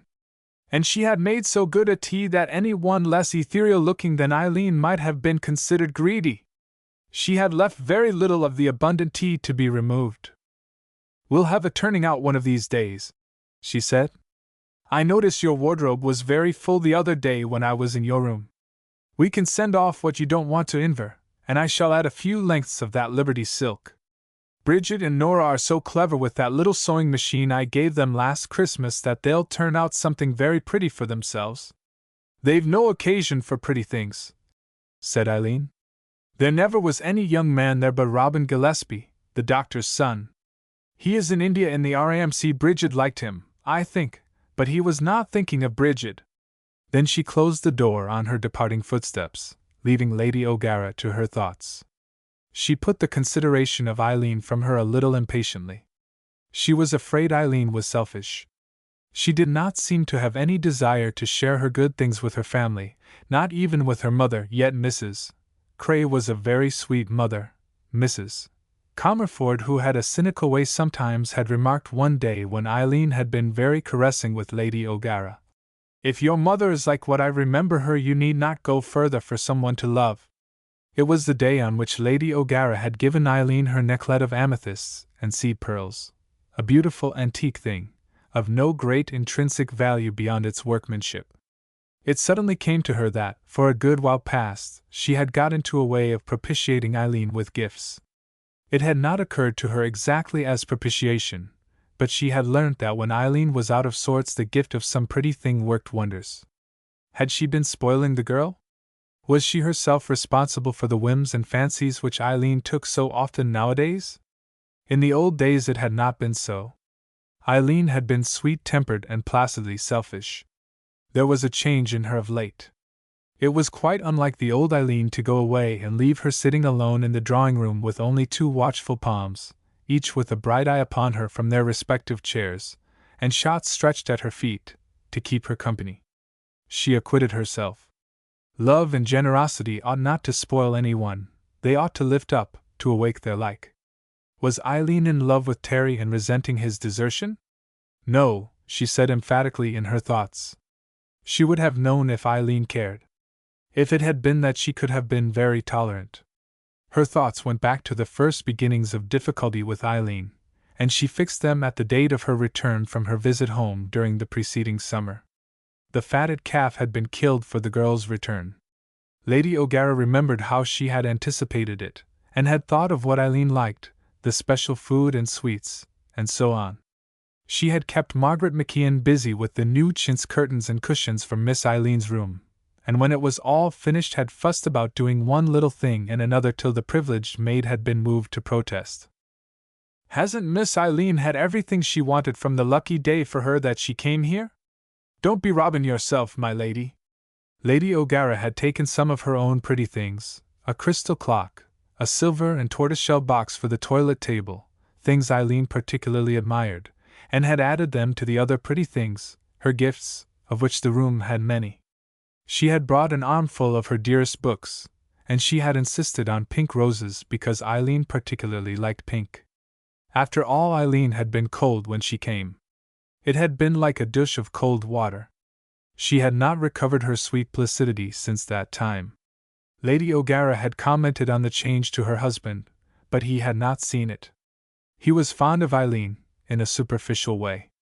Indeed, his devotion to and absorption in his wife were such that almost all other affection in him must be superficial by contrast. To two people his love had been given passionately, to Terence Comerford and to his wife. He never spoke of the dead friend. It was a well-understood thing in the circle that Terence Comerford was not to be spoken of carelessly, when Sir Sean was within hearing. Sitting alone in the firelight, except for the adoring dogs, Lady O'Gara let her thoughts wander on away from Eileen. How deep and passionate was Sean's love when it was given! He had shrunk from that first meeting with Mrs. Comerford after all those years. He had turned pale when she had taken his hand in hers, looking at him with a long gaze that asked pardon for her past unreason and remembered that he and her dead son had been dearer than brothers. After all those years, that touch with the past had opened the floodgates of grief in Sean O'Gara. Only his wife knew the anguish, the disturbed nights and the weary days that followed. Grief in him was like a sharp physical suffering. Dear Sean! How glad she was that she was so strong and healthy and had such good spirits always, so as to be able to cheer and comfort him. She smiled to herself, remembering how some of her friends had pitied her because she must always be uplifting his mood. She had never wearied nor found it an irksome effort. A serious, sad thought came to her. When the hour of the inevitable parting came, she prayed it might be her lot to be left desolate rather than his. She looked at her little watch, a delicate French thing, with a tiny painted picture on the back framed within pearls ending in a true lover's knot, one of Sean's many gifts. 6 o'clock. It was time Sean was home. She was very glad he had not ridden Mustafa, as he had wanted to. Patsy Kenny had dissuaded him. Terry must have stayed on at Inch for tea. It had been a cold, bright day, and it must be turning to frost, for the fire was burning so redly. The cold was on the floor, too, for the little dogs had left their baskets and taken to the chairs, a thing supposed to be strictly forbidden, although as a matter of fact Chloe and Cupid were always cheerfully disobedient. She wished Sean was home. He had gone up the mountains to a shooting lodge, where was a party of men gathered to shoot red deer. He had been out overnight, and he would be very tired when he came home after a long drive on an outside car. Well, after all, it was better than Mustafa. Patsy's unwillingness to see Sir Sean go out on Mustafa had infected her, little nervous as she was where horseflesh was concerned. She comforted herself. It was not like those dreadful days when there had been trouble with the tenants, and she had sat in this very room, listening in anguish for the sound of the horses' hoofs coming fast. Terry had been away at his preparatory school then. She had never told anyone her terrors. Perhaps some of the servants had guessed them. She remembered the night of the big wind, when Sean had been out, and the house had shaken in the first onslaught of the hurricane, before he came. There was a butler's pantry close to the drawing-room door which had always an open window. She had often stolen in there in the dark to listen for the sound of the mare's trot. Fatima had been Sean's favorite mount in those days, and no one could mistake the sound of her delicate feet in the distance. There, with her ear to the night, Mary O'Gara had listened and listened, her heart thumping so fast sometimes that she could not be sure if she heard the horses' hoofs. Only, as she used to say joyously afterwards, there was really no mistaking Fatima's trot when she was coming. Once, Rafferty, the old butler, who was dead now, had opened the pantry door suddenly, and had all but let the tray of Waterford glass he was carrying fall, for the fright she had given him. She remembered how on that night of the big wind, when her terror was at its worst, Patsy Kenny had asked to see her about something or other, how she had gone into the office to talk to him, how he had talked gently about Fatima, how sure-footed she was and how wise, and how little likely to be frightened as long as she was carrying her master. He had wandered off into simple homely talk about the supply of turf, how the fair had gone, the price the people were getting for their beasts, now and again leaving off to say, when the moan of the wind came and the house shook, "Glory be to God, it's going to be a wild night, so it is," or, "That was a smart little clap o' wind. It's a great blessin' to be on dry land tonight." Patsy's way with the dumb beasts was well known, and Lady O'Gara had said afterwards, when she had her husband warm and dry by the fire, and she too happy, being relieved of her terrors, to mind the storm which had not yet reached anything like its height, that Patsy had soothed her as though she were a nervous horse. Sean had been younger and stronger then. He had laughed at her fears and had insisted on making a night of it, keeping a roaring fire and lamplight all through the terrifying din, while the servants in the kitchen said their rosary and prayed for the night to be over. Sometime in the wild late dawn, when the wind was subsiding, Sean had made her go to bed, saying he would follow.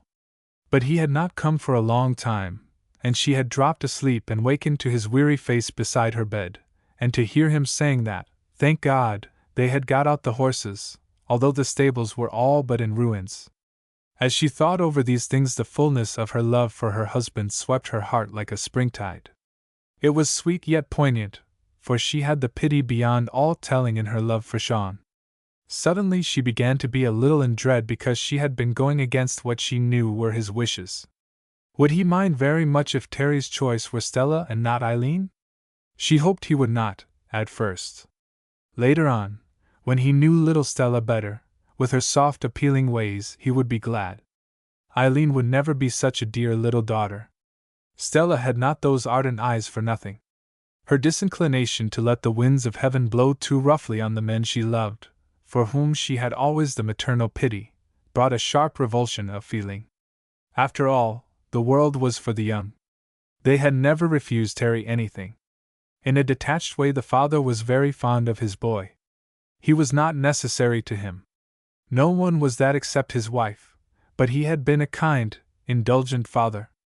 Why should not Terry wait a little till his father came to know Stella better? Things would be all right then. Sean had seemed to avoid Stella, perhaps because he avoided Mrs. Comerford. At last there was Terry's ringing step in the hall. There could be little doubt to the mother's mind of what tidings he brought. There was triumph in the step. He burst in on his mother like a young wind. "Darling," he said, "I'm so very sorry not to have come home for tea. I simply couldn't induce Stella to, she's so dreadfully shy, but she adores you. Congratulate me!" He placed his two young firm hands on his mother's shoulders, and stooping, he kissed her. "I shall never love you any less, you know," he said boyishly. "You angel, how you helped us! Not many mothers of an only boy would have done it." To their ears came the sound of wheels, approaching the house, now near, now far, as the long avenue turned and twisted. "It is your father," said Lady O'Gara. "He will be very tired. Don't tell him yet, Terry. He hardly knows Stella. You are very young. It will have to be something of a long engagement." "Oh," he said, but less disappointedly than she had feared. "You too. Mrs. Comerford said we must wait. I don't want to wait. I want to shout out to the whole world that Stella is mine, but of course I know. Father would rather have had Eileen.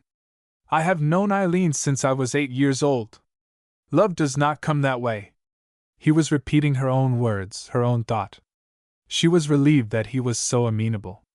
"After all," she said roguishly, "there have been moments when you seemed on the edge of falling in love with Eileen. Last June we thought it was all but settled, your father and I." "Oh," he said shamelessly, "when the true gods come, the half-gods go." Sir Sean came into the room. He was pale and tired, and the shadows crept in the hollows of his cheeks. She was glad he was not to be disturbed by Terry's love story tonight. She wondered if he would notice the shining radiance of the boy's face. Joy, the triumphant joy of the accepted lover, dazzled there to her eyes. She was relieved when the boy went away and left them alone. When Sean was tired, he was irresistible to her tenderness. For the moment, even Terry was out of it. Chapter 14. Stella Goes Visiting. Lady O'Gara had met Stella, had drawn her to her and kissed her warmly and softly. "Your granny will not have it just yet, Stella," she said.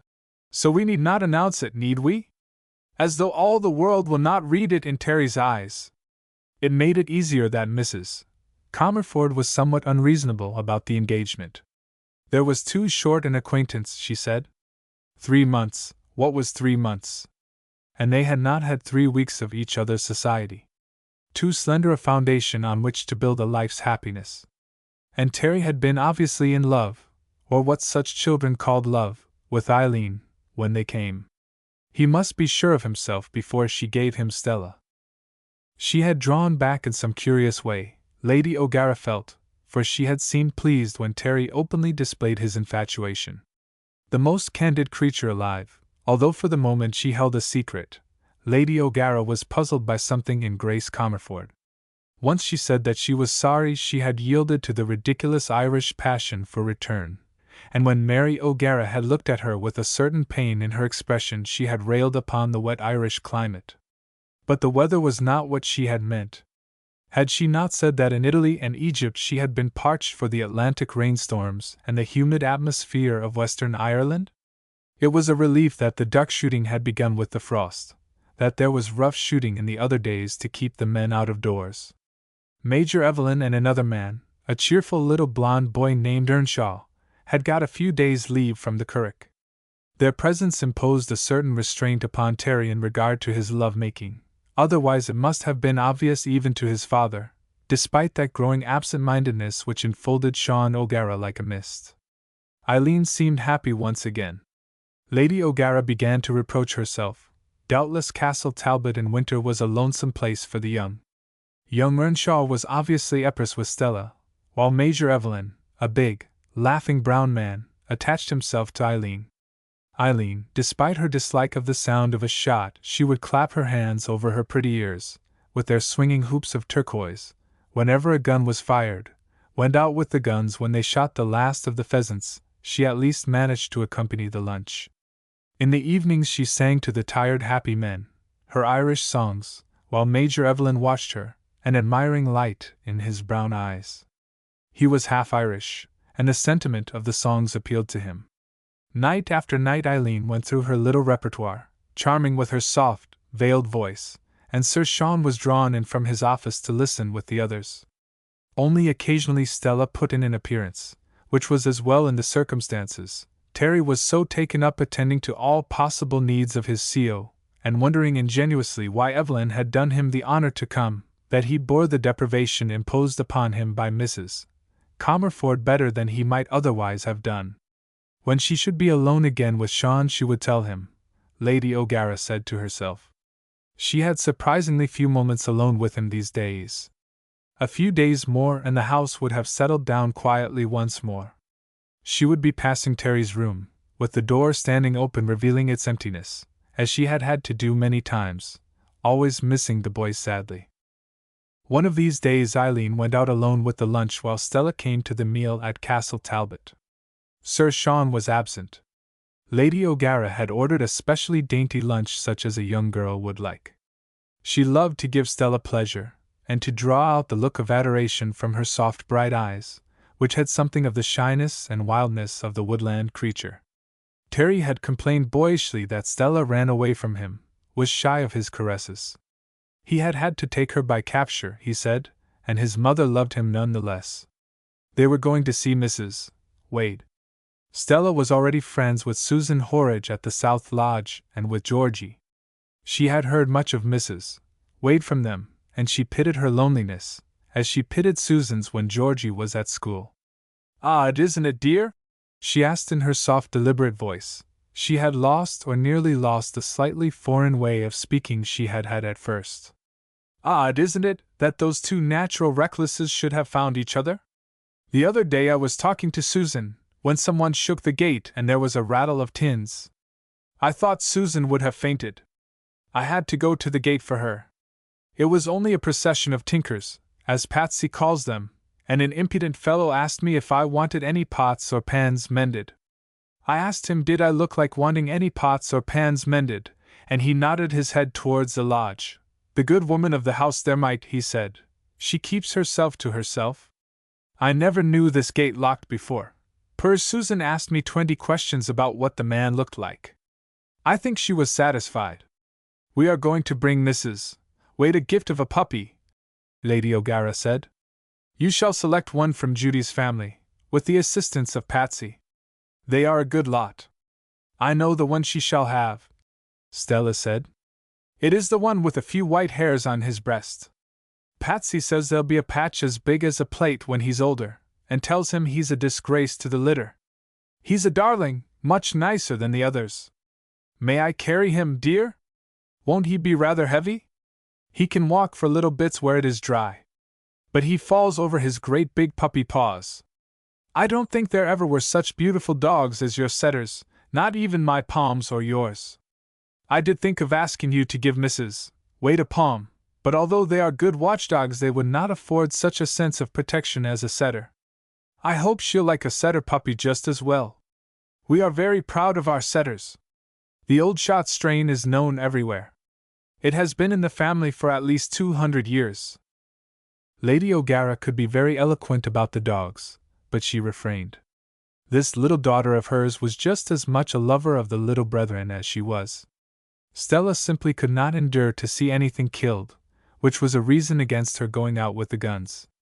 Once or twice when she had seen anything shot, although she had not screamed like Eileen, she had turned pale, while her dark eyes had dilated as though with fear. Lady O'Gara, noticing how close and silky the gold nut-brown hair grew, rather like feathers than hair, had said to herself that Stella had been a rabbit or a squirrel or perhaps a wild bird in one of her incarnations. They went off after lunch to see Mrs. Wade, the waddling puppy following them, now and again tumbling over his paws. They went out by Susan's gate, where Lady O'Gara stopped to admire the garden that was growing up about the lodge. "You have transfigured it, Susan," she said. "It used to be so damp here with the old ragged laurels. They are well away. But I would not have thought there was such good earth under them, the ground always seemed caked so hard." "So it were, my lady," said Susan, coloring prettily. "It were Mr. Kenny. He has worked so hard. Him and Georgie V been puttin' in bulbs no end these last few days, when he can spare an half-hour from his horses. It's downright pleasant to watch them do it, knowin' that the dead-lookin' things come forth in glory soon as ever this wet winter's past." Susan had to bring out her Michael to be presented to the puppy, who had no name as yet, but Michael only growled and disappeared into the lodge as soon as he was released, like an arrow from the bow. Jealousy, Susan pronounced it, and suggested that the puppy should be called Pansy. "I fancied callin' Michael Pansy," she said. "But Mr. Kenny, he fair talked me out of it. His eyes do favor the brown pansies that growed in my old granny's garden in the Cotswolds." A thousand pities, Lady O'Gara thought, as they went down the hill towards the river, that Patsy Kenny, that confirmed bachelor, should apparently have found his ideal in an unhappily married woman. Stella was carrying the puppy, so that he should not arrive muddy at his new mistress's house. She had twined a ridiculous blue ribbon in his russet curls, which he tried to work off whenever he got a chance, desisting only to lick vigorously at her hand. "He knew me when he was a blind puppy," Stella explained. "I had them all in my lap when they were a few hours old. Judy let me handle them.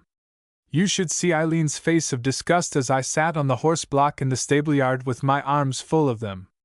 "I can see it," Lady O'Gara said, with a queer little smile. The day had been one of heavy showers, between which a pale sun came out and gilt the dappled golds and browns of the woods, and set up a rainbow bridge on the rain cloud that had passed over. They had left the house in a fair interval. They were within sight of the waterfall cottage, within hearing of the water as it fell over the weir, when the heavy drops began to patter. They ran the intervening space, Lady O'Gara laughing like a girl. It was the girlishness in her that made girls love her society, while they adored her in her own proper place. As they passed the window of Mrs. Wade's cottage, where it showed beyond the iron railing, Lady O'Gara glanced that way. The interior of the room was no longer visible to the casual passer-by. Curtains were drawn across it, but through the parting of the curtains one caught a glimpse of firelight. It would be a pleasant rosy window in the desolate road when the lamps were lit. But probably Mrs. Wade shuttered her window against the night, although the barred opening in the wall, designed to give light to the window, was well protected by its bristling spikes atop. The gate was padlocked. They remained shaking it long enough to make them fearful that they would have to turn back before Mrs. Wade came flying down the avenue to open to them. "I am so sorry I kept you waiting," she said, panting. "I had just gone into the house when you came. I have been so busy getting my garden into order." She was stooping in the act of unlocking the gate. A pale shaft of watery sunlight came and lay on her hair, showing how thick and soft it was, how closely it grew. The sun was in her eyes, dazzling, and on her cheek, making it pale. She took the hand Lady O'Gara extended to her, without looking at Stella. "This is your little dog, Mrs. Wade," Stella said, not waiting to be introduced. "Now isn't he a darling? I think myself he's the pick of the basket, although Patsy Kenny says he's a disgrace to the place, with that old white waistcoat making a holy show of him." Mrs. Wade looked at her, shading her eyes with her hand. "Thank you, miss," she said humbly. "I'm sure he'll be a dear little dog and a great companion." She had a fluttered, flustered look. Her breath came short. Lady O'Gara wondered if her heart was strong. "I've been expecting you any day at all, my lady," she went on. "You didn't say when you'd come, but you said you'd come, and I've been expecting you, though I used to say to myself, she won't come yet, it's too soon to be expecting her. Maybe 'tis in a month's time or 6 weeks she'd be coming, with the little dog and the young lady. She wouldn't be remembering. Hasn't she her beautiful son at home?" Lady O'Gara was touched. She had forgotten how very lonely Mrs. Wade's lot must be. After all, Susan Horridge could not be very much of a companion to Mrs. Wade, who, despite the humility of her manner, was evidently a person of some education and refinement. "We shall come oftener now," she said. "It has been a rather busy time. I am sure Stella will come often to see you and the dog. We must find a name for him. I once knew a man who called his dog just that. We must find something better than that." She was talking to set Mrs. Wade at her ease. Mrs. Wade lit the lamp, apologizing for the darkness of the firelit room. The deep pink shade flooded the room with rosy light. There was a tea table set in the background. Lady O'Gara had a passing wonder as to whether the table had been set daily in expectation of their visit. "Now, what do you think of your dog?" Stella asked, as soon as the lamp was lit.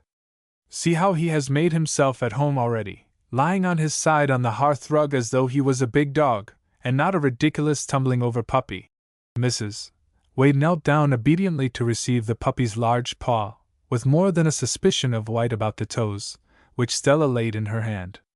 As the two heads met together, it occurred to Lady O'Gara that the hair grew similarly on the two heads, close, silken, rippling. She watched Mrs. Wade take the dog's paws and hold them against her breast. A very lonely woman, she said to herself. There had been something of passion in the little act, and in the way she laid her cheek against the dog's head. "I can see he's going to have a most lovely time," said Stella approvingly. "We'll call him Terry, I think, after Mr. Terry O'Gara. All my dogs are called after my friends. I haven't a Terry yet, though." "Oh, no, not that name, please," Mrs. Wade said. "Let me call him Keep, if you don't mind, miss. He's going to keep me in the house, and we'll keep together."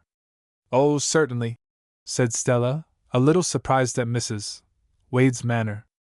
"I know some people don't like dogs called after people. There was a dear old man in Rome, Count Raimondi, Carlo Raimondi. I had a dear King Charles Spaniel then. He died of distemper, poor darling. Count Raimondi did not like Carlo's being called after him. He had just the same mouth and eyes, and both were rather fond of their food. So I had to change Carlo for Gollywog, poor darling." Mrs. Wade laughed, a sweet, fresh laugh. Lady O'Gara was glad she could laugh. She asked to be excused while she made the tea, and in her absence Stella went round the room, exclaiming at the prettiness of everything. "Only I do not like her to be so lonely," she said. "I must come very often to see her. She is a darling, is she not? Don't you feel drawn to love her? Think of her having to depend on Susan for society, nice as Susan is." Mrs. Wade came back with the dainty tea. She was with difficulty persuaded to share it, saying that she had had her tea earlier. But even when she yielded to persuasion, she did not make much of a tea. She had picked up a fan and sat shading her eyes with it from the lamp. From the shadow her eyes dozed on Stella. Chapter 15. The Shadow. One evening some 10 days later, Lady O'Gara, who had been out, arrived home with the dressing bell. Hurrying upstairs, she found her husband in his dressing room. He had had his bath. She noticed that his hair was wet as he stood in front of the glass, knotting his white cravat. He wore hunting things in the winter evenings, and the scarlet coat, with the little facing of blue, became his dark skin and eyes. "Is it you, Mary?" he asked, without turning round. "What kept you so late?" "I forgot the time. I went to see Mrs. Wade, and found Stella there. I did not know she had been there since we brought Mrs. Wade a puppy to keep her company. Stella was on her way here. She had sent on her luggage, meaning to follow."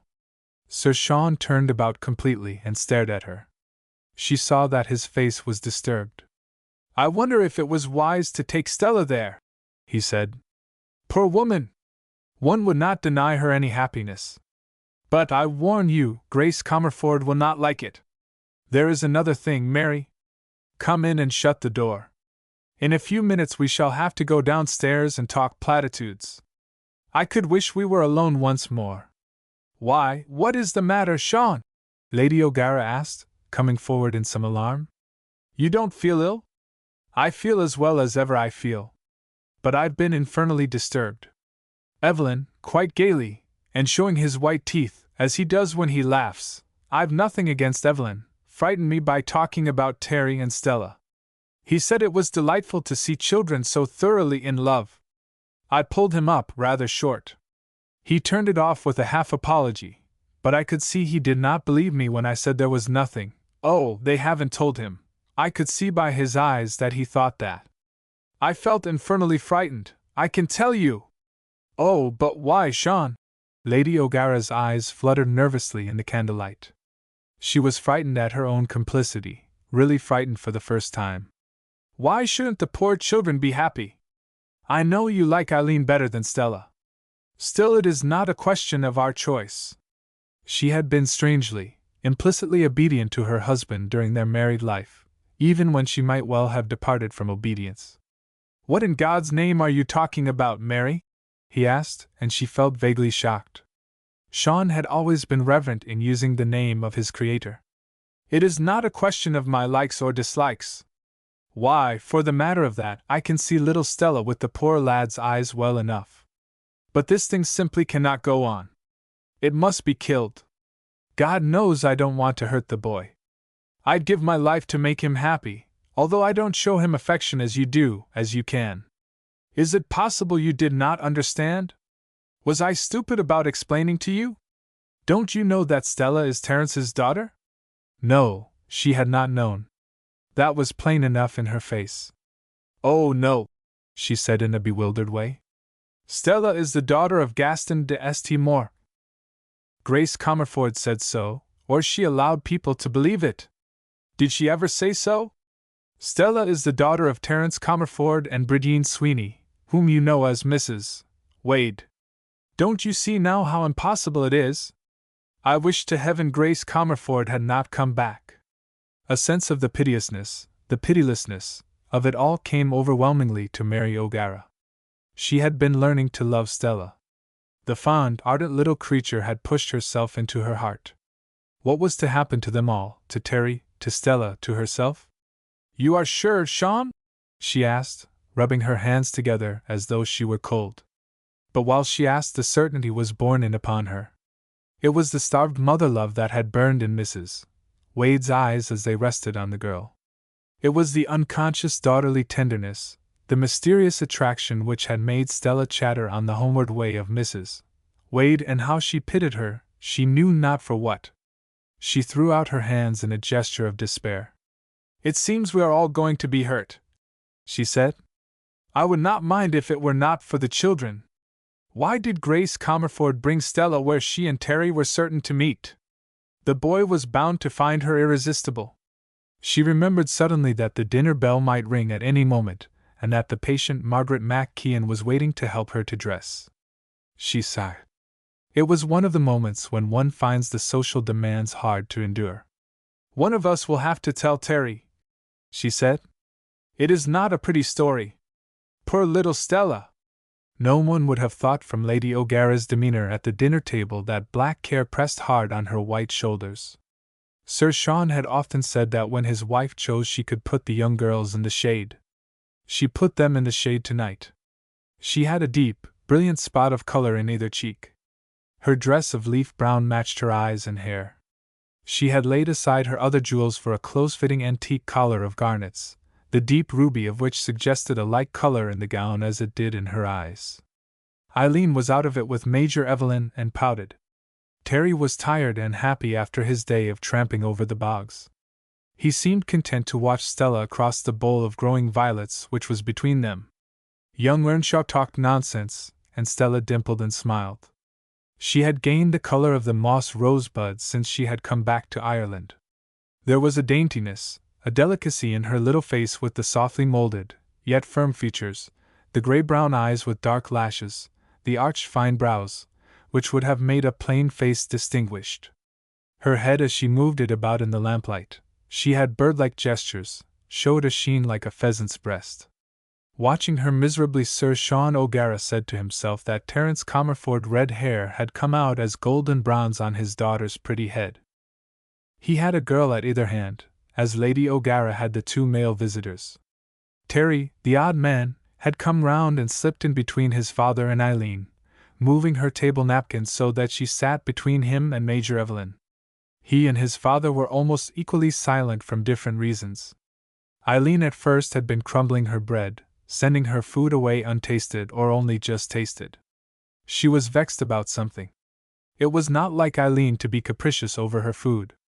Perhaps Lady O'Gara noticed the dissatisfaction and ascribed it to the fact that Eileen was not having the attention she desired, so she drew gently out of a very interesting discussion she was having with Major Evelyn and turned to little Earnshaw, an agreeably impudent boy, with cheeks like a winter apple and an irresistibly jolly smile.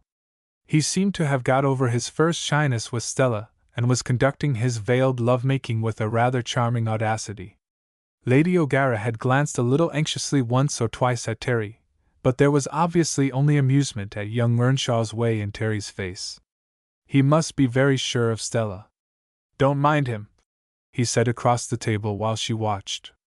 "He's very young and he's apt to get excited when he stays up for dinner. Very often the mess has to pack him off to bed." Mary O'Gara smiled at the banter between the two boys. Now and again she inclined an ear to the conversation of Major Evelyn and Eileen. The big, handsome, jovial man of the world, whom his subalterns, while evidently deeply admiring him, called Cecil, did not find much to interest him in Eileen, though he was too well-bred to show it. Stella, laughing, put down her head with one of her bird-like movements. Her hair was parted in the center, and the thick masses of it, so much like plumage, went off in silken waves and curls and was looped behind her little ears where it was combed up from her white neck. She was wearing green tonight, a vivid emerald green which would have tried a less beautiful complexion. The movement, the close fine ripple of the hair, were like Mrs. Wade's. There was no reason to doubt the relationship. Would others see it? But Mrs. Wade hardly ever walked abroad. She seemed as much afraid of her fellow creatures as any one could wish her to be. Lady O'Gara found herself seeking for another likeness.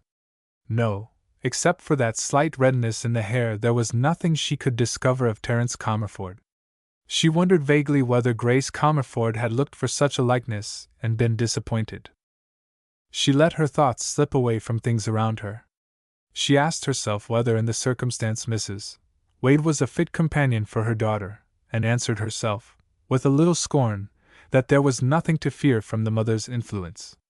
She remembered something she had caught sight of at the end of a little cross passage in Waterfall Cottage. There was a statue, a throbbing rosy lamp in the darkness. Mrs. Wade was at 7 o'clock Mass at the convent every morning despite her recluse habits. She was a good woman, whatever there was in her past. Lady O'Gara recalled herself with a start to the things about her. How long had her thoughts been straying? Not very long, for the plates were being taken away that had been full when last she was aware of them. Her eyes rested on Eileen's face. A name caught her ear, Robin Gillespie. Oh, that was the doctor's son of whom Eileen had spoken with a certain consciousness. Eileen's manner had suggested that Robin Gillespie was in love with her, while she said, "Of course he has not a penny and never will have." Eileen was listening now, absorbed in what Major Evelyn was saying. Her lips were parted, her eyes and color bright. The air of slackness which so often dulled her beauty had disappeared. For once she was animated. Major Evelyn perceived that his hostess was listening and turned to her with a courteous intention to include her in the conversation. He was charming to all women, this big man, with the irresistible gaiety. Poor Eileen, she had been playing off all her little charms upon him, and in vain. He showed openly his preference for an old woman, as Mary O'Gara called herself in her thoughts, wincing a little. "I've discovered that Miss Cray knows Gillespie, the young doctor who has defied all the army regulations. It was quite an excitement in India. The Rajah of Bundapur had a very bad attack of Indian cholera one night. His own doctors could do nothing for him. Someone, the Rajah's heir who had been at Harrow, probably, sent over for the regimental doctor, who happened to be Gillespie. He found all sorts of devilry going on while the Rajah writhed and turned black and green. Gillespie took him in hand. I heard his treatment was nearly as weird as that of the native doctors. There was something about blackberry jam stirred in boiling water for an astringent drink. Anyhow, the Rajah pulled through. He's got a constitution like a horse. And as soon as he was well, he presented Gillespie with a horse that was the very Kohinoor of horses. Gillespie sold him, for a preposterous sum I believe, to Lord Nutwood, magnificent jewels and 1,00,000 of rupees." "How much is 1,00,000 of rupees?" Eileen asked with breathless interest. "Oh, a big sum, somewhere about £50,000. The jewels are worth as much. Then came in the Indian government, and the army regulations. They ordered Gillespie to return the Rajah's gifts. Gillespie, who hadn't a penny to bless himself with, it was understood that all he could squeeze out of his pay went home to his people in Ireland, snapped his fingers at them. They bid him choose between leaving the service and giving up the Rajah's gifts. Gillespie quite unhesitatingly, I believe they really thought there could be a question of choice, gave up the service. I hear he's come home and means to set up as a specialist in Cavendish Square. They said there was a girl in the case, some girl who wouldn't have him, and that took the savor even out of the 1,00,000 of rupees. I don't suppose it's true.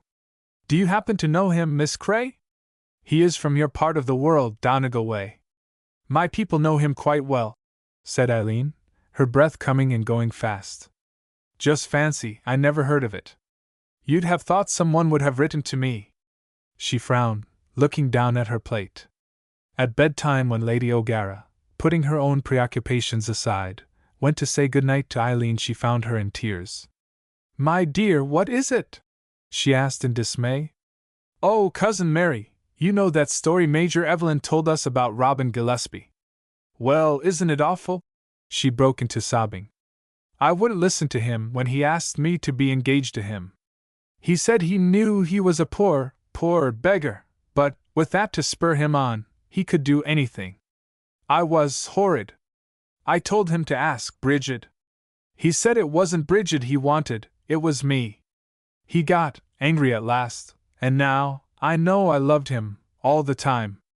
Lady O'Gara, troubled as she was, could not refrain from smiling, but as Eileen's tears apparently had overtaken her during the process of brushing her hair, and the long mantle of greenish-gray, silver-gold hair hung about her face, Lady O'Gara's smile passed unnoticed. "Do you think it would seem very forward of me to write to him?" asked Eileen, and then looked from the curtain of her hair with wet eyes but a new hopefulness. "I should ask Bridget. He may have acted on your advice." "Oh, but he hadn't time," said Eileen, whose strong point was not humor. "He went away at once, broken-hearted. Besides, I should have known if he had made any advance to Bridget. Cousin Mary, would you mind very much if I went home for a little visit? I know that I have only just come back, but still." "Certainly not, Eileen." Lady O'Gara had a feeling that just at present Eileen might be a jarring element. "Make your own arrangements, my dear. I am very glad if it will make you happier." "Oh, thank you," said Eileen, with effusion. "You are always so sympathetic and understanding, darling Cousin Mary. You see, if Robin has come back as Major Evelyn says, he might be with his people just at this moment." Chapter 16: The Dead Hand. Terry came to his mother a week later with a look in his face which made her want to take his young head in her arms and weep over it. A shadow had fallen on his comely youth. He looked grumpy. as he had been accustomed to look in his darling childhood when he was about to have a croupy attack, at which times the sense of injury against all the world had been part humorous, whole poignant, to his mother's mind. "What is it, darling?" she asked, although she knew before he spoke what was the matter. "I have been talking to father," he broke out. "Mother, it is intolerable. He says he will not consent to my engagement to Stella. As though he or anybody could prevent it. You have not quarreled?" she asked in quick alarm, anxious for both her men. He laughed angrily. "Oh, we didn't shout at each other, if that is what you mean. He told me he would never consent to my engagement." "Why? In the name of heaven, why?" "I asked him that and he wouldn't answer me. He told me to come to you. What has he got in his bonnet? I should have thought, Stella is a sort of little sister of Terence Comerford, from whom I am called, whose death I have always understood shadowed father's life. Oh, I know you've been throwing cold water on me, leading me up to this. I knew when you would not let me shout it out that first night, as I wanted to, before all the world. Father said something about Eileen. Ridiculous! We have never thought of each other. As a matter of fact, she has a young man of her own. I always knew he wanted me to marry Eileen. As though I ever could have married any one but Stella." She did not at all resent her husband's laying the burden of comfort upon her. He had always left Terry to her. She looked at his young angry face. He was ramping up and down the little boudoir like an animal in a cage. He was adorably young, and she loved him. What was she to say? "I'm not a child," Terry went on. "Things can't stand like this, as father expects them to, apparently. One doesn't throw over a girl one loves better than life for no reason at all, and father will give none except that the marriage is unsuitable. How can it be unsuitable except that I am so unworthy of her? Mother," he stopped suddenly in his pacing to and fro. "You can do anything with father. Make him see sense. You know my whole happiness depends on this, and hers. It has gone deep with me." Suddenly he turned away, and putting his two arms on the mantelpiece, he laid down his face upon them. She went to him and stroked his hair softly. He looked up at her and his eyes were miserable, and so young. "Darling," he said, "you have always been good to me. Can't you talk father over? I am going away tomorrow. If he persists in this insanity, I shall chuck my commission, go off to Canada and try to make a home there for Stella." "Terry!" The name was wrung from her like a cry. "You see, I couldn't stay, darling, hanging round in the hope that father might change his mind. I couldn't stick being engaged and not engaged. I should hate to leave you, of course, darling, but then you wouldn't come. You'd never leave father. He says his decision is final, but he gives me no reason for it. It is the maddest way of treating a man I ever heard. What does he mean by it? He was always a very indulgent father, Terry. If he refuses you a thing you desire so much, he must have a good reason." She felt the feebleness of her plea even before he turned and looked at her. "That is really foolish, mother," he said. "I beg your pardon if I am rude. I'm not a child, to be kept in the dark and told that my elders know what is best for me. Do you know his reasons?" She had been dreading the question, yet she was unprepared with an answer. "I see you do," he went on grimly. "But of course you won't tell me, if father will not, though he sent me to you." The poor lady was profoundly wretched. Tears were not far off. She would not for the world have wept before the boy. He had enough to bear without her tears. "Where is your father?" she asked. "He is in his office." "You will speak to him? You angel! Tell him how impossible it is that Stella and I could give up each other. You love her, mother, don't you? The bird-like thing! I remember you said at first that she was like a bird. She has flown into my heart, and I cannot turn her out. Say. I will say all I can, Terry. Do you feel fit to go back to the others? They don't want me. They are quite happy knocking about the billiard balls. Evelyn would know, and I don't think I could stand little Earnshaw's chaffing ways." Boyishly he looked at himself in the glass. He had rumpled his hair out of its usual order. There was a bright color in his cheeks. He looked brilliantly handsome. What he said was, "Lord, what an outsider I look!" She left him there and went off to look for her husband. Her heart was very heavy. Already she knew that the compromise she had to suggest would be received with scorn. It was a weak, womanly compromise, just the kind of thing a man will put his foot on and squelch utterly. He turned round as she came in. "Well, Mary," he said, "I've been having a very unpleasant discussion with Terry." It ended where it began. He would not listen to me. She came and stood behind his chair. The fire was low in the grate. There was the intolerable smell of a smoking lamp in the room. The reading lamp on the table was flaring. She turned it down and replenished the fire. The discomfort of it all, the room felt cold and dismal, depressed her further. "The poor boy," she said. "What are we to do, Sean? You can't expect him to give up Stella without any explanation. He would be a poor creature if he could, not your son or mine. Sean, you will have to tell him. How could you leave it to me? And if I do, what then?" She shook her head. She did not know what then, or rather she did not wish to answer the question. She was sitting on the arm of his chair. He leant his head against her wearily. In the glass above the chimney-piece, tilted towards them, she saw his face and was frightened. Were the purple shadows really there, or did she only imagine them? "If such a story had been told to me about you, Mary," he asked, "do you suppose it would have made any difference? I would have said like an ancestor of mine, 'Has the pearl less whiteness because of its birth? Has the violet less brightness for growing near earth?' That is what any lover worth his salt would say, yet when one is older and very proud of one's family the bar sinister is not a thing to be thought of. You said yourself that Bridine was an innocent creature. You forgave Terence, who was her tempter. You love his memory, and you have called your one son after him. Is it fair, is it just?" She was frightened at her own temerity. The subject of Terence Comerford had always been like an open wound to her husband. "Did I forgive Terence?" he asked with a wonder that had something childlike about it. "I was very angry with Terence, dreadfully angry. Do you remember that passage, Mary? Alas, they had been friends in youth.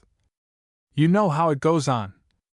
And to be wroth with one we love doth work like madness in the brain." She had slipped an arm about his neck, and her hand went on softly caressing his cheek.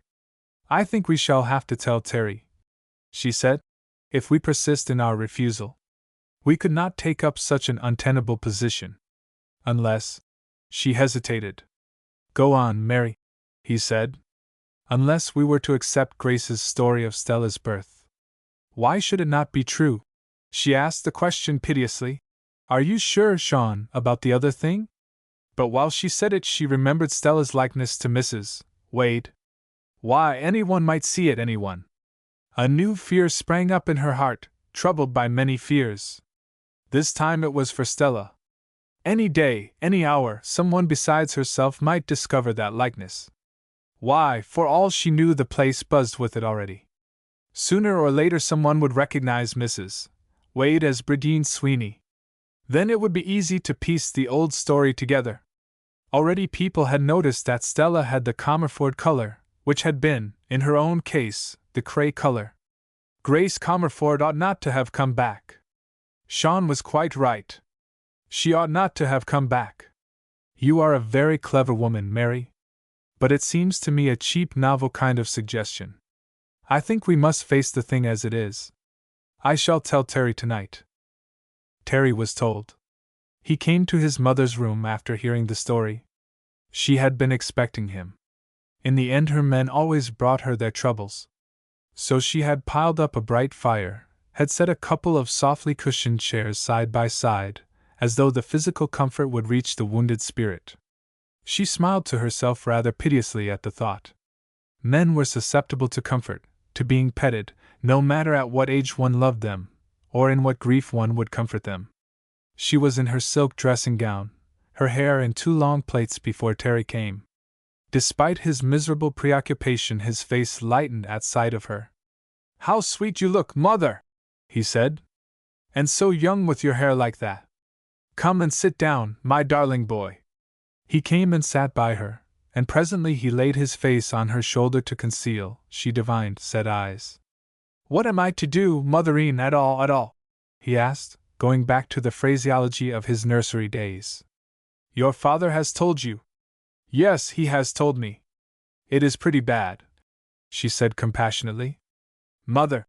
He lifted his face and his eyes were bloodshot. "Why did you call me after that villain? Why does my father love him still? I have never heard you say one word against him." She flinched before the accusation. "Dear," she said, "I have only just been told of this. Your father kept it from me all those years. And you were engaged to him at the time. Good Lord!" he broke out with young passion. "Don't tell me, Mother, that there is any excuse for him. I could not bear that from you. One law for the man, another for the woman, it is the easy way of the world. My poor little darling!" Suddenly he choked and got up and went away from her. She found nothing to say. He was back again in a second, while she watched him helplessly. "I don't want her to know," he said. "She must not know. What am I to do? She ought to enter this family as its loved and honored daughter. Mother, I do not intend to give her up." She had been waiting for it. If he had said otherwise, she would have been bitterly disappointed, however much she might have tried to deceive herself. It was a pity, 1,000 pities, the child could not have come to them without that smirch. But it had not touched her, there was no stain on her. Thinking upon Stella's mother, she said to herself that no levity in the girl she had been had led to her downfall. Why, Sean had said she was the simplest, whitest of creatures. It made Terence's sin all the blacker. She drew her boy's head down to her and kissed it. "I did not ask you to give her up," she said. "I do not take the world's view of such things." He looked at her with an incredulous relief. "You angel mother!" he said with a deep sigh. "I might have trusted you. There is one thing. Stella must never know. She must never know," she repeated after him. Her husband's foot sounded in the adjoining room and Terry went away comforted. Sean did not come in to say good night to her as usual, by which omission she conjectured the trouble of his mind. She prayed for light, almost in despair of finding it, and slept, although she had expected to lie awake, seeking unhappily a way out of this threatening sorrow for all dear to her. She awoke somewhere in the small hours. The moon was on her bed and the air was very cold. She came awake suddenly, with a thought in her mind so concrete that it was as though someone had spoken it aloud. "Is it quite certain that Terence did not marry Bridine Sweeney?" She caught at it as a drowning man catches at a straw. Her heart gave a wild bound towards it. It was so thin, so frail a hope, that while her fingers closed upon it she knew the futility. Again she slept, and the thought was with her when she awoke in the grey morning. Chapter 17. Miss Brennan. She was grateful to the exigencies of the service which made it absolutely necessary for Terry to be back in barracks next day. He had gone off after breakfast with Major Evelyn and Mr. Earnshaw, forbidding her to come to see him off. Sir Sean, who was High Sheriff for the year and had to be in the county town for the opening of the assizes, took the party to the station on his way. She was left with the morning on her hands. How to use it? Oh, she had been impatient for them to be gone. The hope which had seemed so frail in the night had strengthened and failed many times since. This morning it was strong within her. It was founded on so little. Terry had called Terence Comerford hard names last night. A villain. She did not think Terence was a villain. He had been a kindly, affectionate fellow, very quick to be angry about a cruelty to any helpless thing. A good heart. Oh yes, Terence had had a good heart. But even to her had come the dreary knowledge that good-hearted people can be very cruel in their sins. She had looked at it from many points of view. Supposing Terence had meant to marry the girl and been prevented by his sudden death. Something came into her mind, dreary and terrible. The way to hell is paved with good intentions. Poor Terence, who had laid this coil for their feet, tangling their lives and happiness in the meshes of his passion, had he been paving hell, just paving hell, with good intentions never to be realized? Early as they had started, she had found time to speak to her husband about the possibility of there having been a marriage. He had found her beside his bed full dressed when he opened his eyes on the grey morning. "Sean," she had said, "could Terence have married Bradine Sweeney?" The maze of sleep was still in his eyes. For a moment he stared at her, as though she had given him a new idea. Then he turned away fretfully. "No," he said. "No, put that out of your head. If it was so, would he have let me go on suffering as I did? It was the whiskey was at the root of the trouble. He would never have spoken to me as he did if it had not been for the whiskey." She passed over the irrelevancy. Sean was not yet all awake. Would he have righted her if he had lived, do you think, Sean? My God, Mary, how can I tell? Why do you torture me with such senseless questions?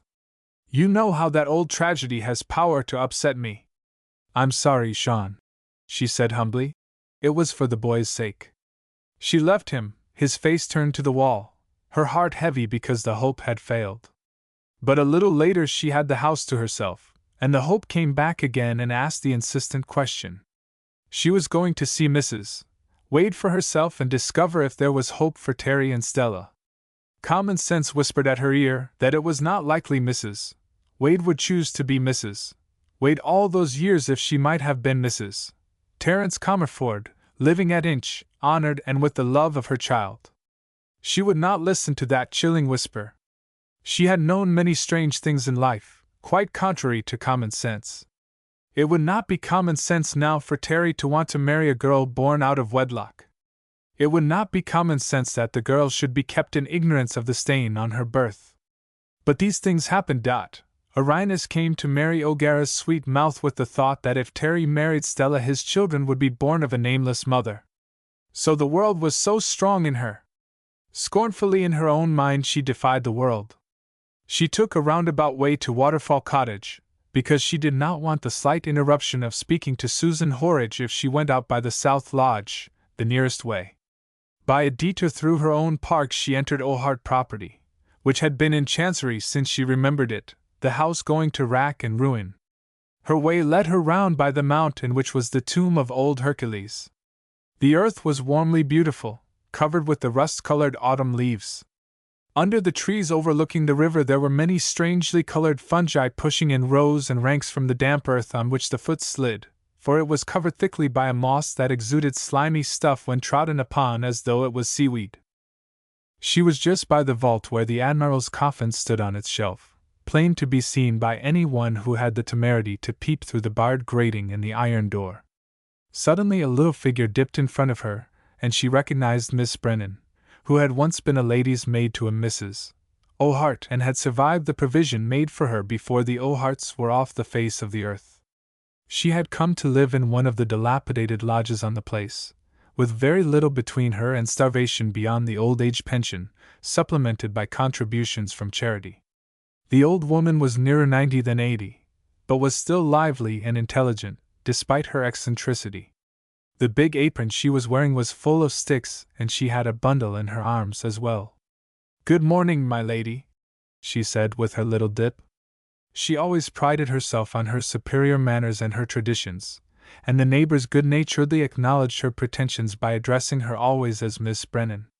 "Good morning, Lizzie," returned Lady O'Gara, who was one of the privileged ones to call the old woman by her name. "How are you keeping? It is very rheumatic weather, I'm afraid." "I'm as well as can be since your ladyship gave me the beautiful boarded floor to my little place. May the Lord reward you. Squealin' and scurryin' I do hear the rats under the floor, but I'm not afraid now that they'll bite my nose off when I fall asleep. I wish I could make it more comfortable for you. Lizzie, I'll see that you get a couple of cribs of turf. Your lodge is damp under the trees." "Thank your ladyship," said the old woman with another dip.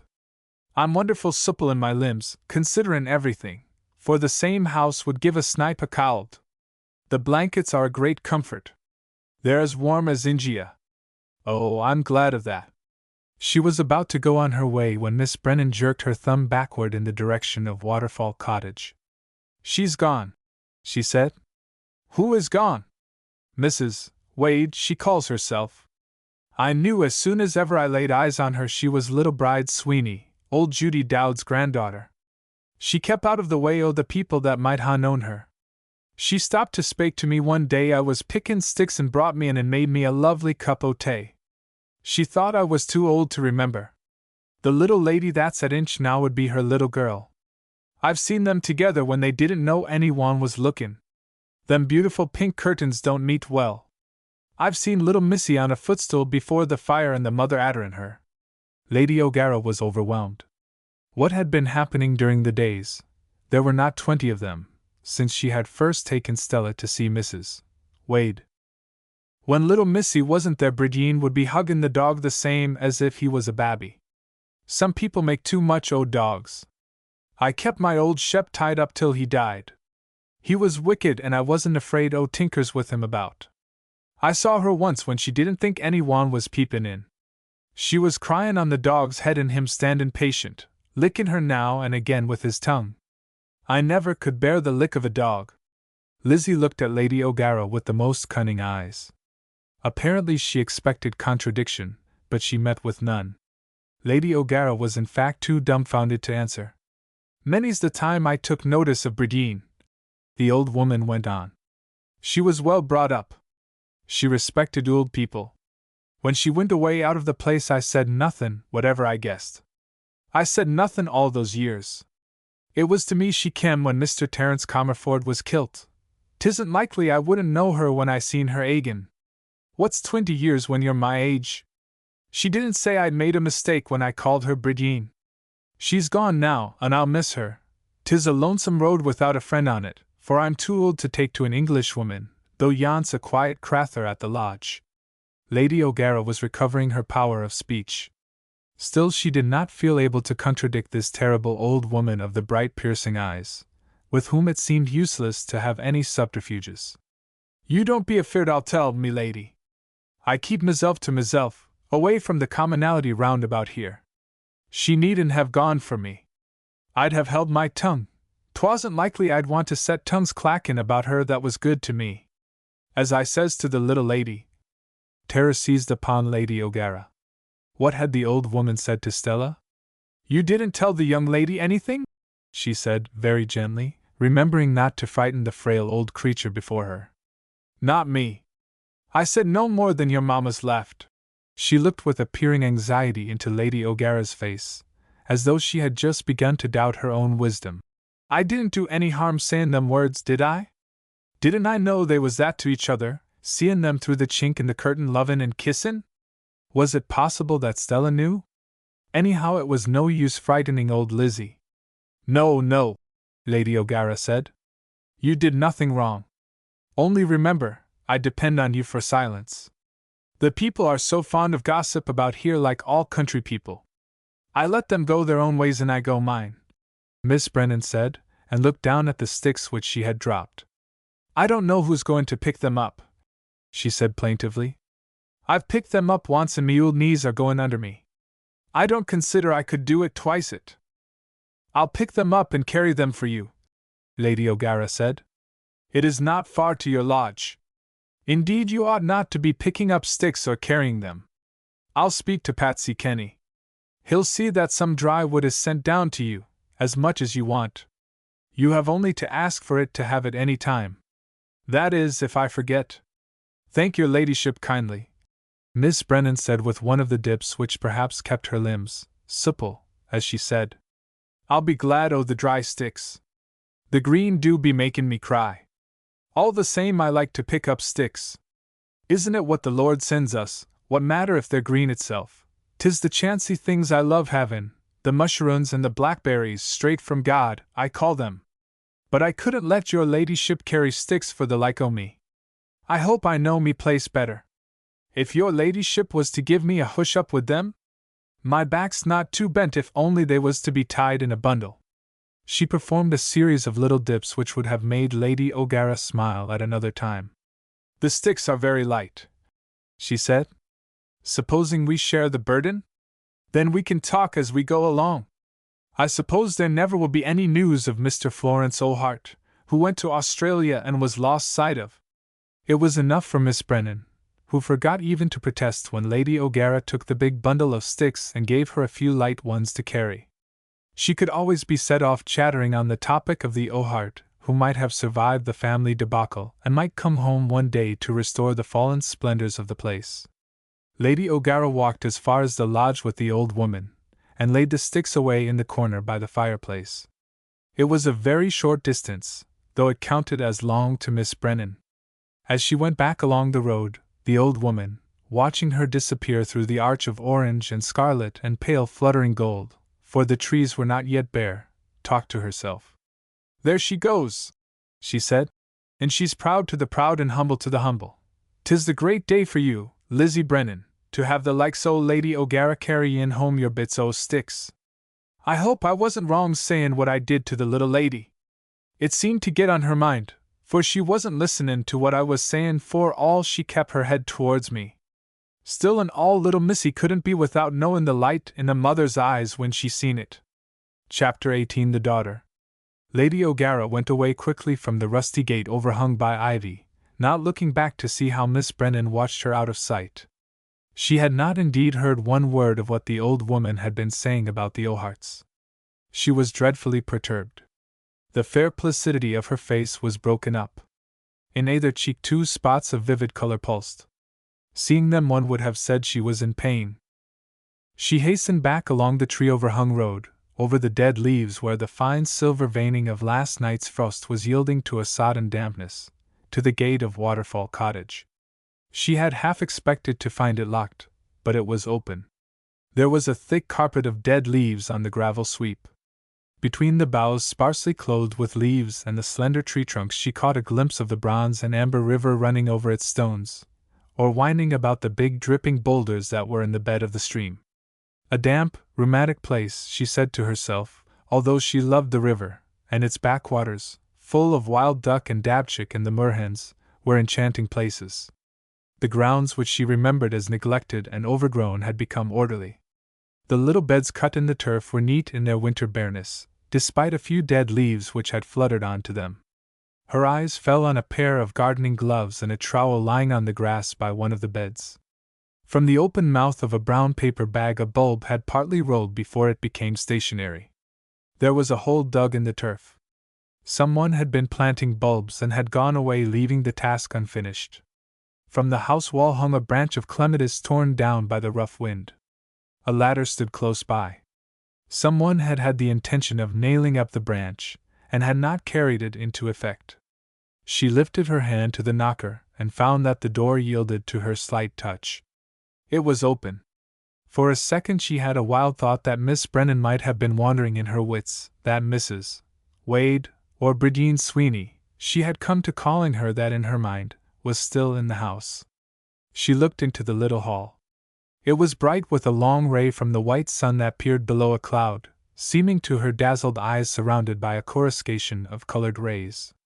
The white sun portended rain to come, probably in the afternoon. Shot had pushed his way before her into the hall. She had almost forgotten that Shot had come with her when she had left the Palms at home because of the muddy roads. He had disappeared into Mrs. Wade's little parlor. The plume of his fine tail caught a flash from the sun's rays on its burnished bronze. She heard the dog whine. No one answered her knock, nor did Shot return, so, after a second's hesitation, she followed the dog. She was not prepared for what she saw. The only occupant of the room beside the dog, who had dropped on to the hearthrug, and lay with his nose between his paws and his melancholy eyes watching, was Stella. Stella kneeling by a chair in an abandonment of grief, her face hidden. The little figure kept its grace even in the huddled-up attitude. The face hidden in the chair, childishly, as though a child suffered pain, was lifted as Lady O'Gara touched the bronze-brown head. The misery of Stella's wide eyes shocked her. Stella's face was stained and disfigured by tears. The soft close hair, which she had taken to wearing plaited about her head, was ruffled and disordered. "Stella, darling child!" Lady O'Gara said, with a gasp of consternation. She had never seen Stella before without brightness, the brightness of a bird. Now the small ivory-pale face had lost the golden tints of its underlying brownness. The child was wan under the disfigurement of her tears. She got up with a groping motion as though tears obscured her sight. She came to meet Lady O'Gara and held out her hands with a piteous gesture of grief. "She has gone away," she said. Her hands were chill in Mary O'Gara's warm clasp. The woman drew the girl to her, holding the cold hands against her breast with a soft motherliness. "Now, tell me what is the matter," she said, while her voice shook in the effort to be composed. "Where has Mrs. Wade gone to?" "That is what I do not know, Lady O'Gara," Stella answered, with a catch of the breath. "I came to her as I have come every day of late. She was gone. I thought she would come back at first, but she has not come. While I stood looking out of the gate watching for her, an old woman came by picking up sticks for her fire," she said. Something like a spasm shook the slender body and her face quivered. "That she, Mrs. Wade, was gone away. Do you know what she called her, Lady O'Gara? She called her my mother, my mother." The suffering eyes were full upon her. Lady O'Gara found nothing to say that could serve any useful purpose. "Yes, I know," she said aimlessly. "It was old Lizzie Brennan. She lives at that gate lodge a little way down the road." "She said my mother?" The eyes, gray in one light, brown in another, made a piteous appeal. "How could Mrs. Wade be my mother?" Stella asked, with a quiver of the lip, clasping and unclasping her hands. "My mother died long ago. I am Stella de St. Maur, although Granny will have me called by her name. But I love Mrs. Wade, I love her. I have never loved anyone in the same way." Lady O'Gara took the bewildered head into her arms and stroked it with tender touches as though it was the head of a frightened bird, one of those birds that sometimes came in at her windows, and nearly killed themselves trying to escape before she could give them their liberty. She sought in a frightened way for something to say to the girl and could find nothing. "Granny is so angry with me," Stella went on. "She has found out that I came here. She said she would not have me keep low company, that she was shocked to find I could slip away from her to a person not in my own class of life. She had noticed that I was always slipping away. She talked about throwbacks. What did she mean by that? She was very angry when she said it." "Oh, I am sorry you made her angry, Stella." Mary O'Gara had found her tongue at last. She had no idea of the inadequacy of what she said. Her thoughts had gone swiftly back to the days when she had trembled before Grace Comerford's cold rages. Her thoughts, as though they were too tired to consider the situation of the moment, went on to Terence. Poor Terence! She remembered him red and white before his mother's anger, her tongue that stung like a whip, the more bitter where she roved. "I ran away from her," Stella went on. "She told me to go to my room, as though I was a child. I went, but I got out of the window, it is not far from the ground. I came here only to find her gone. I had been running all the way thinking of how she would comfort me. She has taken nothing with her but Keep. I expect Keep followed her. I would not have minded anything if she had been here. The old woman called her my mother. Is she mad, Cousin Mary? How could Mrs. Wade be my mother?" Her eyes asked an insistent question. Lady O'Gara was a truthful woman. The candor of her face did not belie her. She tried to avoid the eyes, lest they should drag the truth from her. "She is only very old," she answered, haltingly. "Not mad, but perhaps. The odd thing is," Stella put by what she had been about to say as a trivial thing, "that I wish what the old woman said was true. I wish it with all my heart. She was like what I think a mother must be to me. I have always been running away to her, ever since you brought me first. She comforted me. I have always felt there was something I did not know. Granny would never tell me about my father and mother. If she is not my mother, why should I feel all that about her? She made up to me for everything. And Sir Sean was cold. He used to like me, but now he does not. He is afraid." A little color came to her cheek. "That I will marry Terry. He need not be afraid. If Mrs. Wade is my mother, I shall not marry Terry. He can marry Eileen Cray and please his father. Do not tell me she is not my mother." Was the mother, the nameless mother, worth all that to her child? It seemed so. "Oh, the poor boy," Lady O'Gara said, with sudden tears, clasping her hands together. Is he to have no word in it? Not if I am Mrs. Wade's daughter. She told me how she lived with her grandmother who kept a shop in the village long ago. Of course Sir Sean would not like it. I see that quite well, and I am not thinking of marrying Terry or anyone. I am only thinking that Mrs. Wade may be my mother. I've always wanted a mother. How I used to envy the Italian children when I was little. They had such soft, warm, dark-eyed mothers. And I had only Granny, and Miss Searle. Miss Searle was fond of me, but she was often cross with me. Granny never loved me as a mother would have. I was sometimes afraid of her, though she was good to me. Her cheeks were scarlet by this time. I am going to stay here and wait for Mrs. Wade to return. If she does not come, I must go to look for her. Terry need not trouble about me, nor Sir Sean. Oh, the poor boy, said Lady O'Gara again, with the soft illogicality that her lovers loved in her. But Stella, love, you cannot stay here. Think how people would talk. Come home with me. You can wait just as well at Castle Talbot. Every day you shall come and see if she has returned. It would be better, of course, for you to go back to Inch. But Granny will lock me in my room. I cannot go to Castle Talbot, for Sir Sean would look coldly at me and I should not like that. Lady O'Gara was suddenly decided. You cannot stay here, Stella, she said. It is quite out of the question. In her own mind was a whirl of doubt and fear. Who was going to tell Stella? Who was going to tell her? Apparently Stella suspected no worse than that she was peasant-born. She had not yet arrived at the point of asking for her father. At any moment she might ask. What was anyone to answer? Come with me, dear child, she said. My husband comes home dead tired these hunting days, has some food and stumbles off to bed. I am all alone. We can have the days together. I will write to your granny that you are paying me a visit. Let us lock up here. Someone paused in the road outside the window to look in, leaning impudently on the green paling. It was a ragged tramp bearded like the pard. As he shuffled on his way, Lady O'Gara said with a rather nervous laugh, There, Stella! You see the impossibility of your being here alone. I wonder where that creature came from. We don't get many of his sort here. Think of the night in this place. We could not possibly allow it. Mrs. Wade is sure to come back.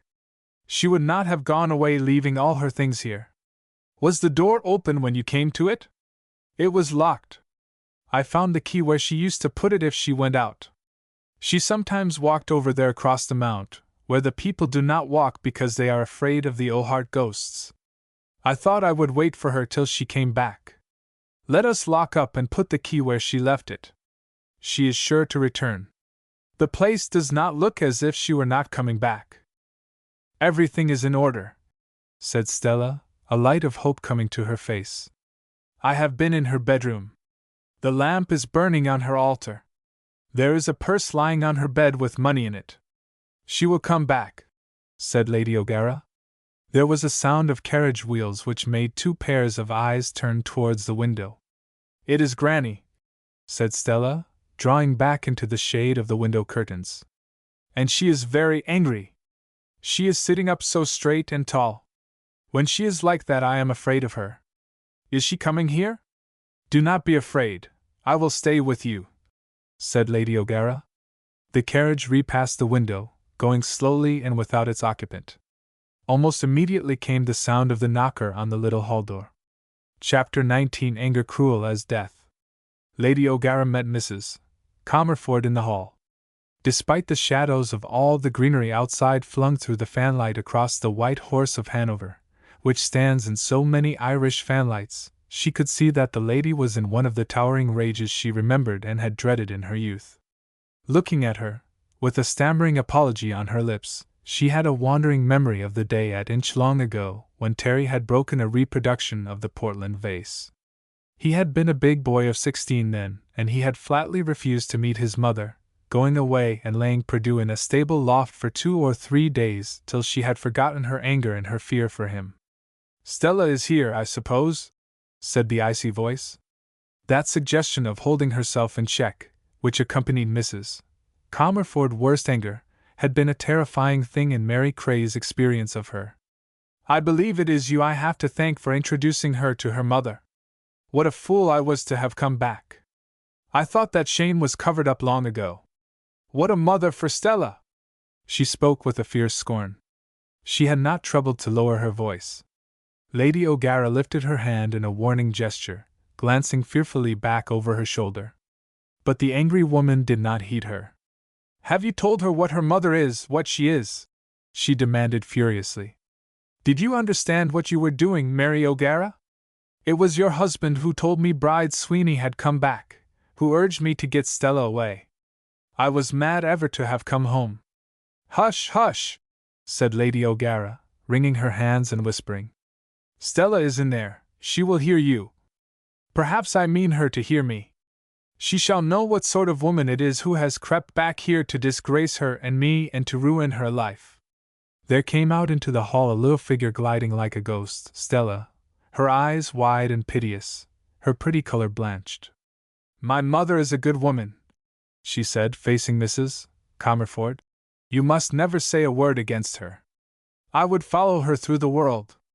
I have had more happiness with her in those stolen meetings than you could ever give me."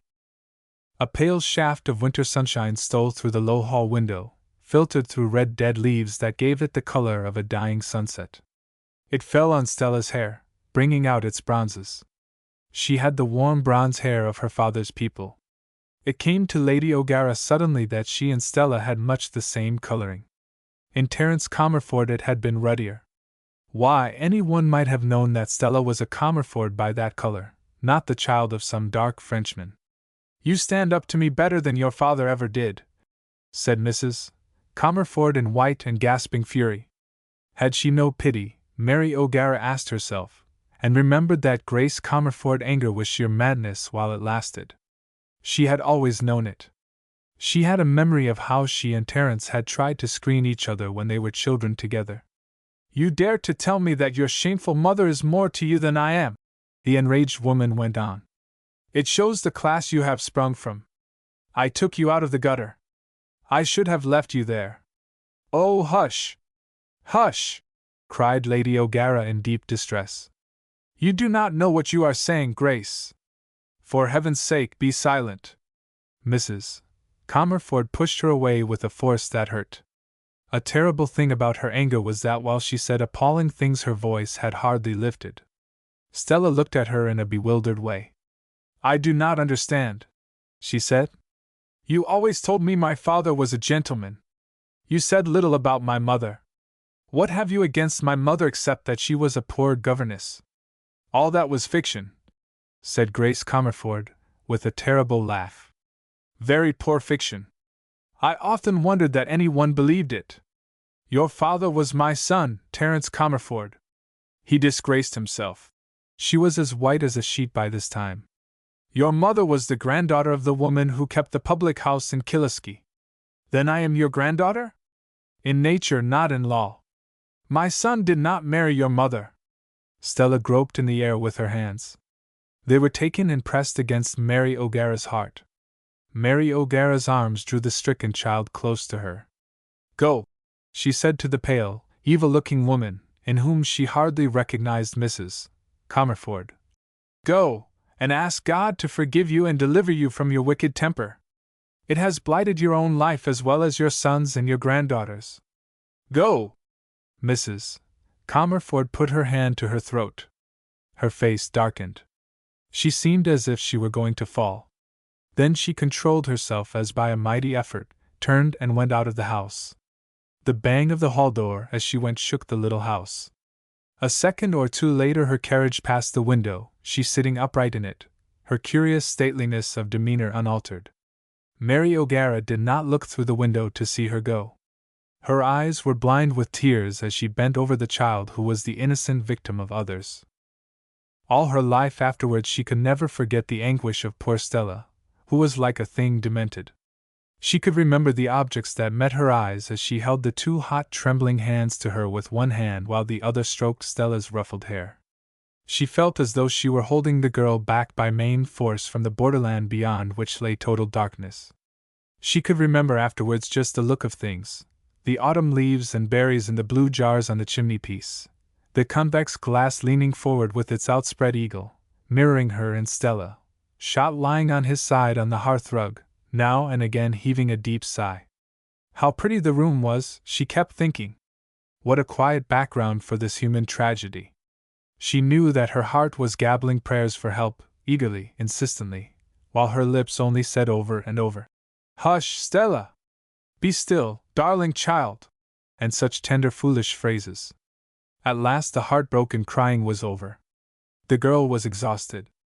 Now and again a quiver passed through her where she sat with her face turned away from Lady O'Gara, but the terrible weeping was done. "Come," Lady O'Gara said, at last. "We must find some water to bathe your face, you poor child. You are coming back with me to Castle Talbot. You are mine now. I shall not give you up again." Stella shook her head. She stooped and kissed Lady O'Gara's hand as though she asked pardon. The swift dipping gesture like a bird's was too painful, recalling as it did the bright Stella of yesterday. Her hair was roughened like the feathers of a sick bird. Lady O'Gara, her hand passing softly over it, had felt the roughness with a pang. "I am not yours, dear Lady O'Gara," she said. "I am no one's but my mother's. I am not going to Castle Talbot. I shall stay here for the present. If she does not come back, I will go to look for her. All that other life is done with." With a gesture of her little hands, she put away all that had been hers till today, including Terry. His mother's heart began to ache anew with the thought of Terry. What would he say when he knew that Stella knew? Poor boy, he had a very gentle and faithful heart. Oh, what a tangle it all was, what a coil of things. "But you can't stay here, darling child," she said tenderly. "How can you stay in this lonely little house by yourself? I will take you away somewhere where you do not know people, if you think that would be better. There are griefs that are more easily borne under the eyes of strangers. Let me see.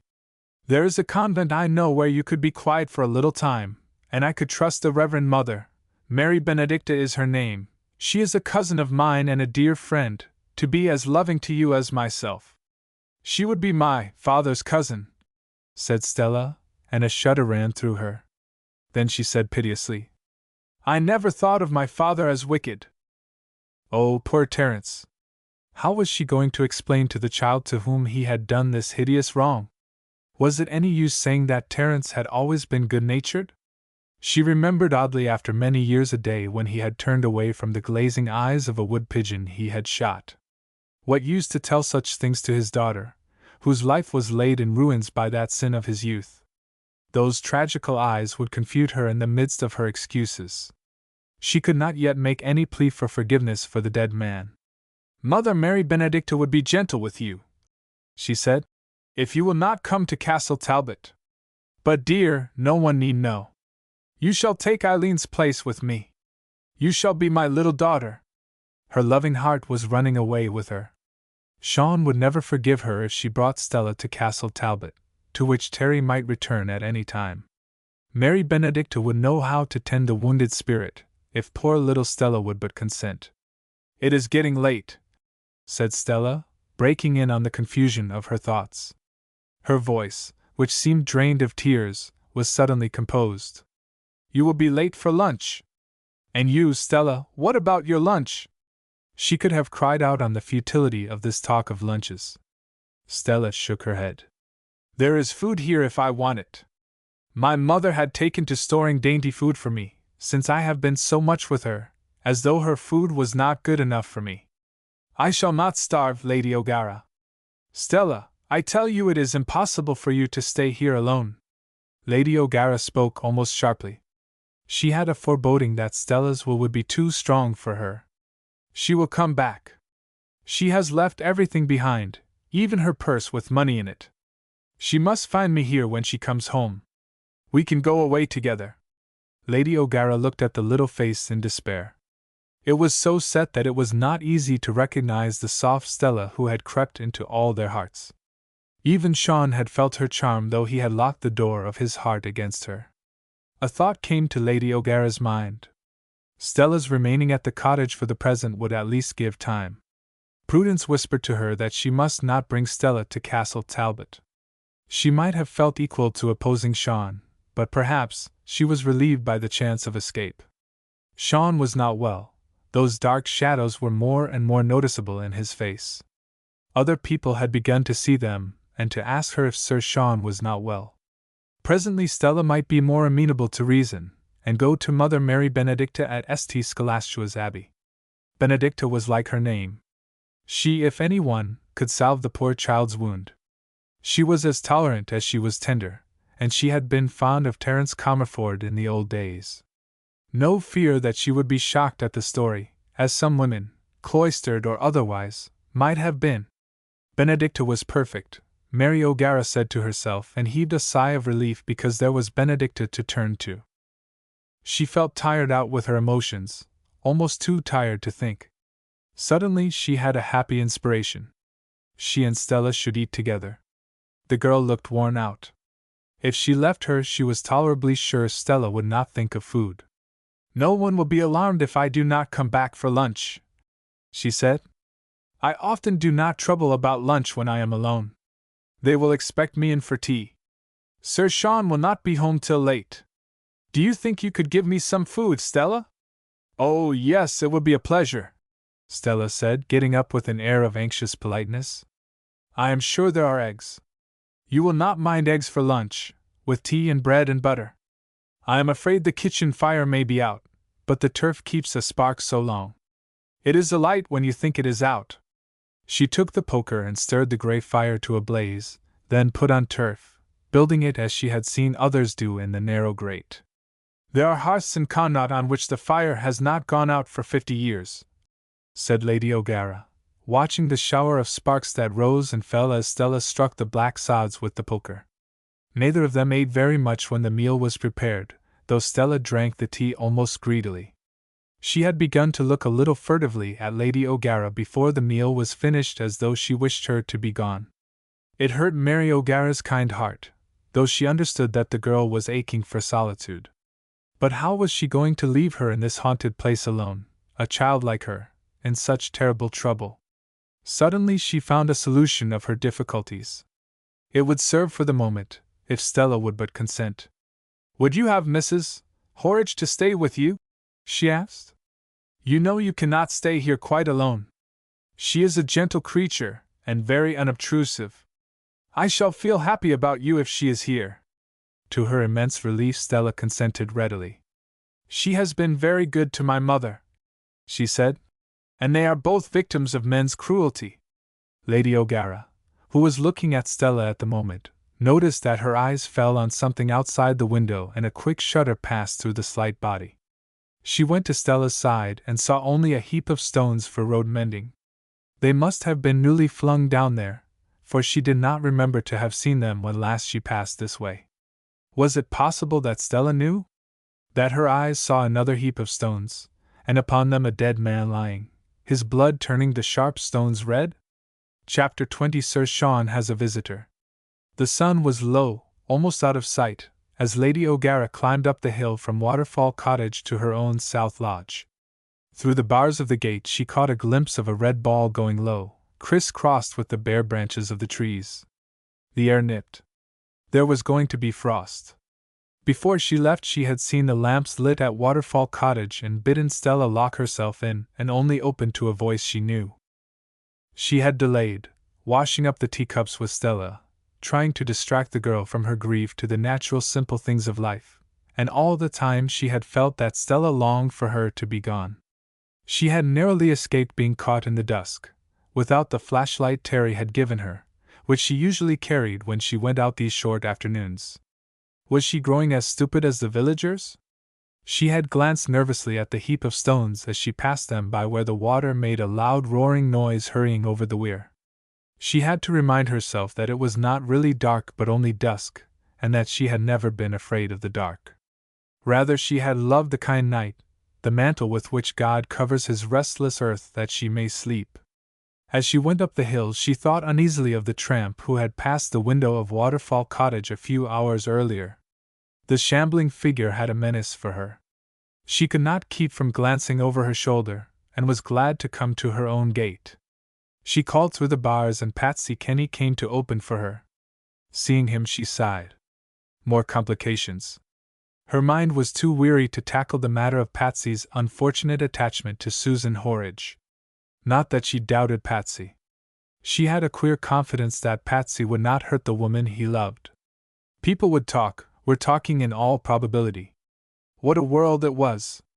What a world! Of late Patsy had refrained from visiting the South Lodge so far as she knew. Sir Sean had said to her only a day or two before that Patsy had taken up the fiddle again. Patsy was a great fiddler, that he could hear him playing his old tunes night after night. There had been an interval during which the fiddle had been silent. She thought that, with the simple craft of his class, Patsy might have played the fiddle to let possible gossips know that he was at home in the solitude which in the old times before Susan came he had never seemed to find solitary. "Is that you, my lady?" said Patsy. "The dark was near comin' up wid ye. I'd like if you'd the time you'd come in and see Susan. She's frightened like in herself and she won't listen to racin'." "Why, what's the matter?" asked Lady O'Gara, turning towards the lodge, while Patsy repadlocked the gate. She did not wait for his answer, which was slow of coming. Patsy was always deliberate. In the quiet and cheerful interior of the lodge she found a terrified Susan. Michael lay on the hearthrug before a bright fire. Georgie sat by the white, well-scrubbed table, his cheek on his hand, the lamplight on his pale fine hair, watching his mother anxiously. The lesson book on top of a pile of others was plainly forgotten. Susan seemed desperately frightened. She got out the reason why at last, with some help from Patsy Kenny. She shook as she told the tale. She had been washing, outside the lodge, earlier in the day, fortunately out of view of the gate, when someone had shaken it and cursed at finding it locked. Susan had seen his hand, a coarse hairy hand, thrust through the gate in an attempt to force the lock. The man, whoever he was, had gone on his way, seeing the futility of trying to enter by the strongly padlocked gate. Susan had locked herself in the lodge till Georgie had come home from school, when the two of them had fled to Patsy Kenny for protection. "The poor girl will have it that Baker has come back," said Patsy, scratching his head. "She says she knew his voice and the wicked-looking hand of him. If it was to be him itself, but I had the master's word for it he had gone to America. He wouldn't know she was here. I keep on telling her that, but she won't listen." Lady O'Gara had a passing wonder about Sean's having known that Susan's husband was gone to America. She had not associated the person who had saved Sean from accident at Ashbridge Park with Susan's graceless husband. "He might find out by asking questions," said Susan. "He's only got to ask. There's many a one to tell him." "I was going to your ladyship," said Patsy. "The two frightened things can't be left there alone in this little place. The heart would jump out of her. Can't I see it flutterin' there in her side like a bird caught in your hand? I came to ask Susan if she would go down to Waterfall Cottage to look after Miss Stella Comerford, who is there alone." Lady O'Gara's eyes fluttered nervously. She was aware of the strangeness of the thing she said, and she felt shy about the effect of it on her listeners. She hastened to make some kind of explanation. "Miss Stella has had a disagreement with Mrs. Comerford and will not return to her, for the present. She wishes to stay at Waterfall Cottage, but of course she cannot stay alone." "The poor young lady," said Susan, looking up. She added hopefully, "Baker would never look for me there. The people would think I was gone away out of this place. Few pass Waterfall Cottage, and we could keep the gate locked." "Where at all is Mrs. Wade gone to?" asked Patsy, not seeming to find it strange that Miss Stella should be at Waterfall Cottage. "Could Georgie be very wise and silent?" asked Lady O'Gara. Georgie flushed under her look and sent her a worshipping glance.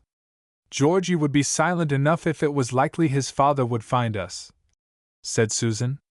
"Not but what he's quiet by nature. Baker used to say that Georgie would run into a mousehole from him. Not that I let him knock my Georgie about. I told him if he laid a hand on Georgie I'd do him a mischief, and he believed me. He knocked me about after that. God help the two o' ye," said Patsy with sharp anguish in his voice. "If I was to see the rascal I couldn't keep my hands off him." He might do you a harm. The hands of him are dangerous strong. He used to say he choked a man once. It isn't likely I wouldn't know the wicked hands of him when I saw them. I'd take my chance, said Patsy with a baleful light in his eyes. The one time I seen him I was mad to kill him. I never felt the like before for any man. 'Twas like a dog I seen when the master and me was in South Africa. He'd found a nest of vipers, and I never seen anything like the rage o' that dog when he went tearing them to tatters. I felt the same way with that blackguard that owns you, Susan, my girl. Patsy was pale, and in the lamplight little drops of perspiration showed on his forehead and about his lips. Very probably the man who frightened Susan was not her husband at all, Lady O'Gara put in. But in the remote case of its being Baker, Susan will be better away for the present. She can have Georgie with her, or perhaps he could stay with you, Patsy? I'd like to have Georgie with me, if he didn't mind keepin' to the house in the daytime, said Patsy with a fatherly look at the boy.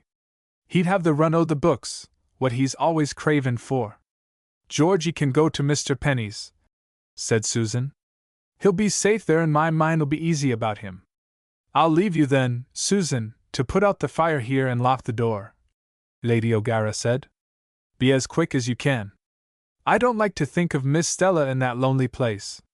Here is the key of the gate. I locked it when I came through. Miss Stella will let you in when you knock. Patsy will take you down there. You won't be afraid with him? Not with Mr. Kenny, my lady, said Susan with a flattering fervor. Lady O'Gara went on her way, refusing the offer of Georgie as an escort. She was quite safe with Shot, she said, adding that she was not at all a nervous person. She was a bit puzzled now about her panic coming up the dark road, under the trees, from Waterfall Cottage to the South Lodge. She stepped out briskly. It was nearly a mile from the South Lodge to the house. The darkness increased as she went.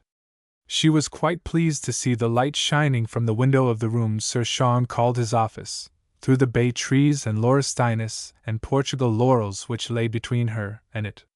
She was glad Sean was at home. She had forgotten for once to ask Patsy if the master was at home. After all the years of their life together, her heart always lifted for Sean's coming home before the dark night settled down upon the world. She had only to tap on the French window and he would open it and let her in, as he had done so many times before. She took the path by the side of the house, between the ivied wall and the shrubbery. As she approached the window, Shot uttered a low growl. At the same moment she became aware that her husband was not alone. Someone had crossed between the light and the window. For a second a huge shadow was flung across the gravel path almost at her feet. With a sigh she went back again, entering by the hall doorway. She was sorry Sean had one of his troublesome visitors.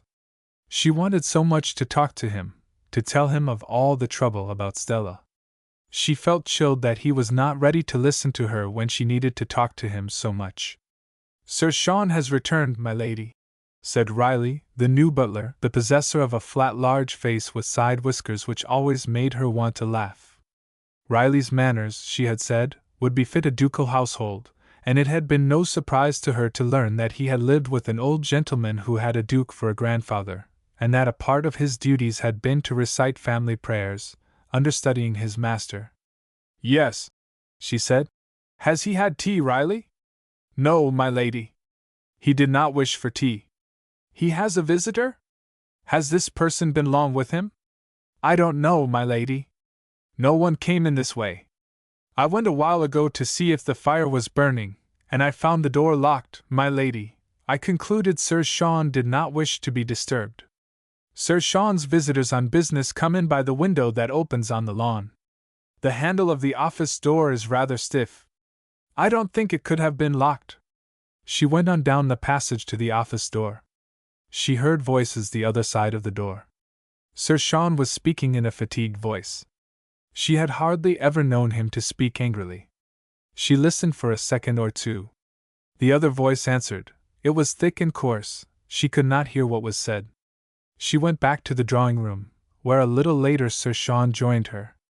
Even when they were alone she always dressed in her most beautiful garments for her husband's eyes. Tonight she had chosen a pink satin dress, close-fitting and trailing heavily, with her garnets. She was sitting by the fire when Sir Sean came in, and his eyes lighted as they fell upon her. "You look like your own daughter, Mary," he said, "only so much more beautiful than the girl I married. What a wonderful color your gown is! It makes you like a beautiful open rose." She laughed. His compliments were never stale to her. "Where were you when I came in?" he asked. "I looked in your chamber. 'Twas lonely?" She evaded the question for a moment. "I made an attempt to enter by your window as I came back, but you had a visitor." He was standing with his back to the fire, looking down at her, and she saw the ominous shadows come in the hollows of his cheeks. "A troublesome visitor, Mary," he said. "When I come to you, you exorcise all my troubles. You are the angel before whom the blue devils flee away." She did not ask him further about his visitor. So many of them were troublesome. She often wondered at Sean's patience with the people. The family quarrels over land were apt to be the worst of all, but there were other things hardly less disagreeable. "Poor Sean," she said tenderly. "Sit down by me and let me smooth that line out of your forehead. It threatens to become permanent." She stooped, half playfully, to him as he sat down beside her, leaning his head back against the cushion, and touched his forehead with her fingertips gently. "Go on doing that, Mary," he said.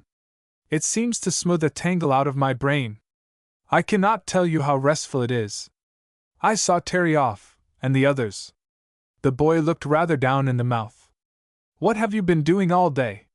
It was a quiet hour. She had dressed early on purpose to have this hour. No one had business in the room till the dressing bell rang. She had learnt by long use to watch his moods. She knew her own power over him, to soothe, to assuage. The moment was propitious. So she told him the tale of the day's happenings, in a quiet, easy flow, now and again patting his hand or stroking his forehead with her delicate fingertips. "Good Lord, what a kettle of fish!" he groaned when she had finished. "And you take it so easily, Mary! I wish to the Lord Grace Comerford had never come back. It was an ill day." She almost echoed the wish. Then she found herself, to her amazement, setting Stella against all the trouble, putting her in the balance against all that had happened and might happen. To her amazement, Stella counted against all the rest. She was just a little daughter she had wanted all her days, to stay with her when the insistent world snatched her boy from her. She acknowledged to herself that she was jealous of the woman who was Stella's real mother, whom the girl had chosen before everything, everyone else. She sought in her own mind, with what her husband called her incurable optimism, for a bright side to this dark trouble and could find none. She must leave it where she left everything, at the foot of the altar. God could unpick the black knot of Stella's fate. He could smooth out the tangle. She must only pray and hope. She had meant to talk the matter out thoroughly with Sean. She had so often found that light and comfort came that way. But Sean would not discuss things thoroughly. He would only say that it was a pretty kettle of fish, that he wished Grace Comerford had never come back, that he wished they could send Terry somewhere out of harm's way. And presently he fell asleep with his head against her shoulder. He had had a hard day and a tiring one. Of late he had taken to dropping asleep in the evenings. She let him sleep, remaining as motionless as she could so as not to disturb him. When he awoke he was full of repentance. She had not even had a book to solace her watch. That which she had been reading was out of reach. "You are the perfect woman, Mary," he said gratefully, "and I am an unworthy fellow. I don't know how I came to be so sleepy. You make me too comfortable." Her face lit up. Sean was often unreasonable in these latter days. Indeed, he had not been the easiest of men to live with since Terence Comerford's tragic death. But when he was like this, his wife thought that all was worth while. Chapter 21. Stella is sick. A few days passed by and Mrs. Wade had not returned. Mrs. Comerford had written an icy message to Mary O'Gara. "When Stella comes to her right mind, this house is open to her. I have said to my servants that she is with you. I was once a truthful woman."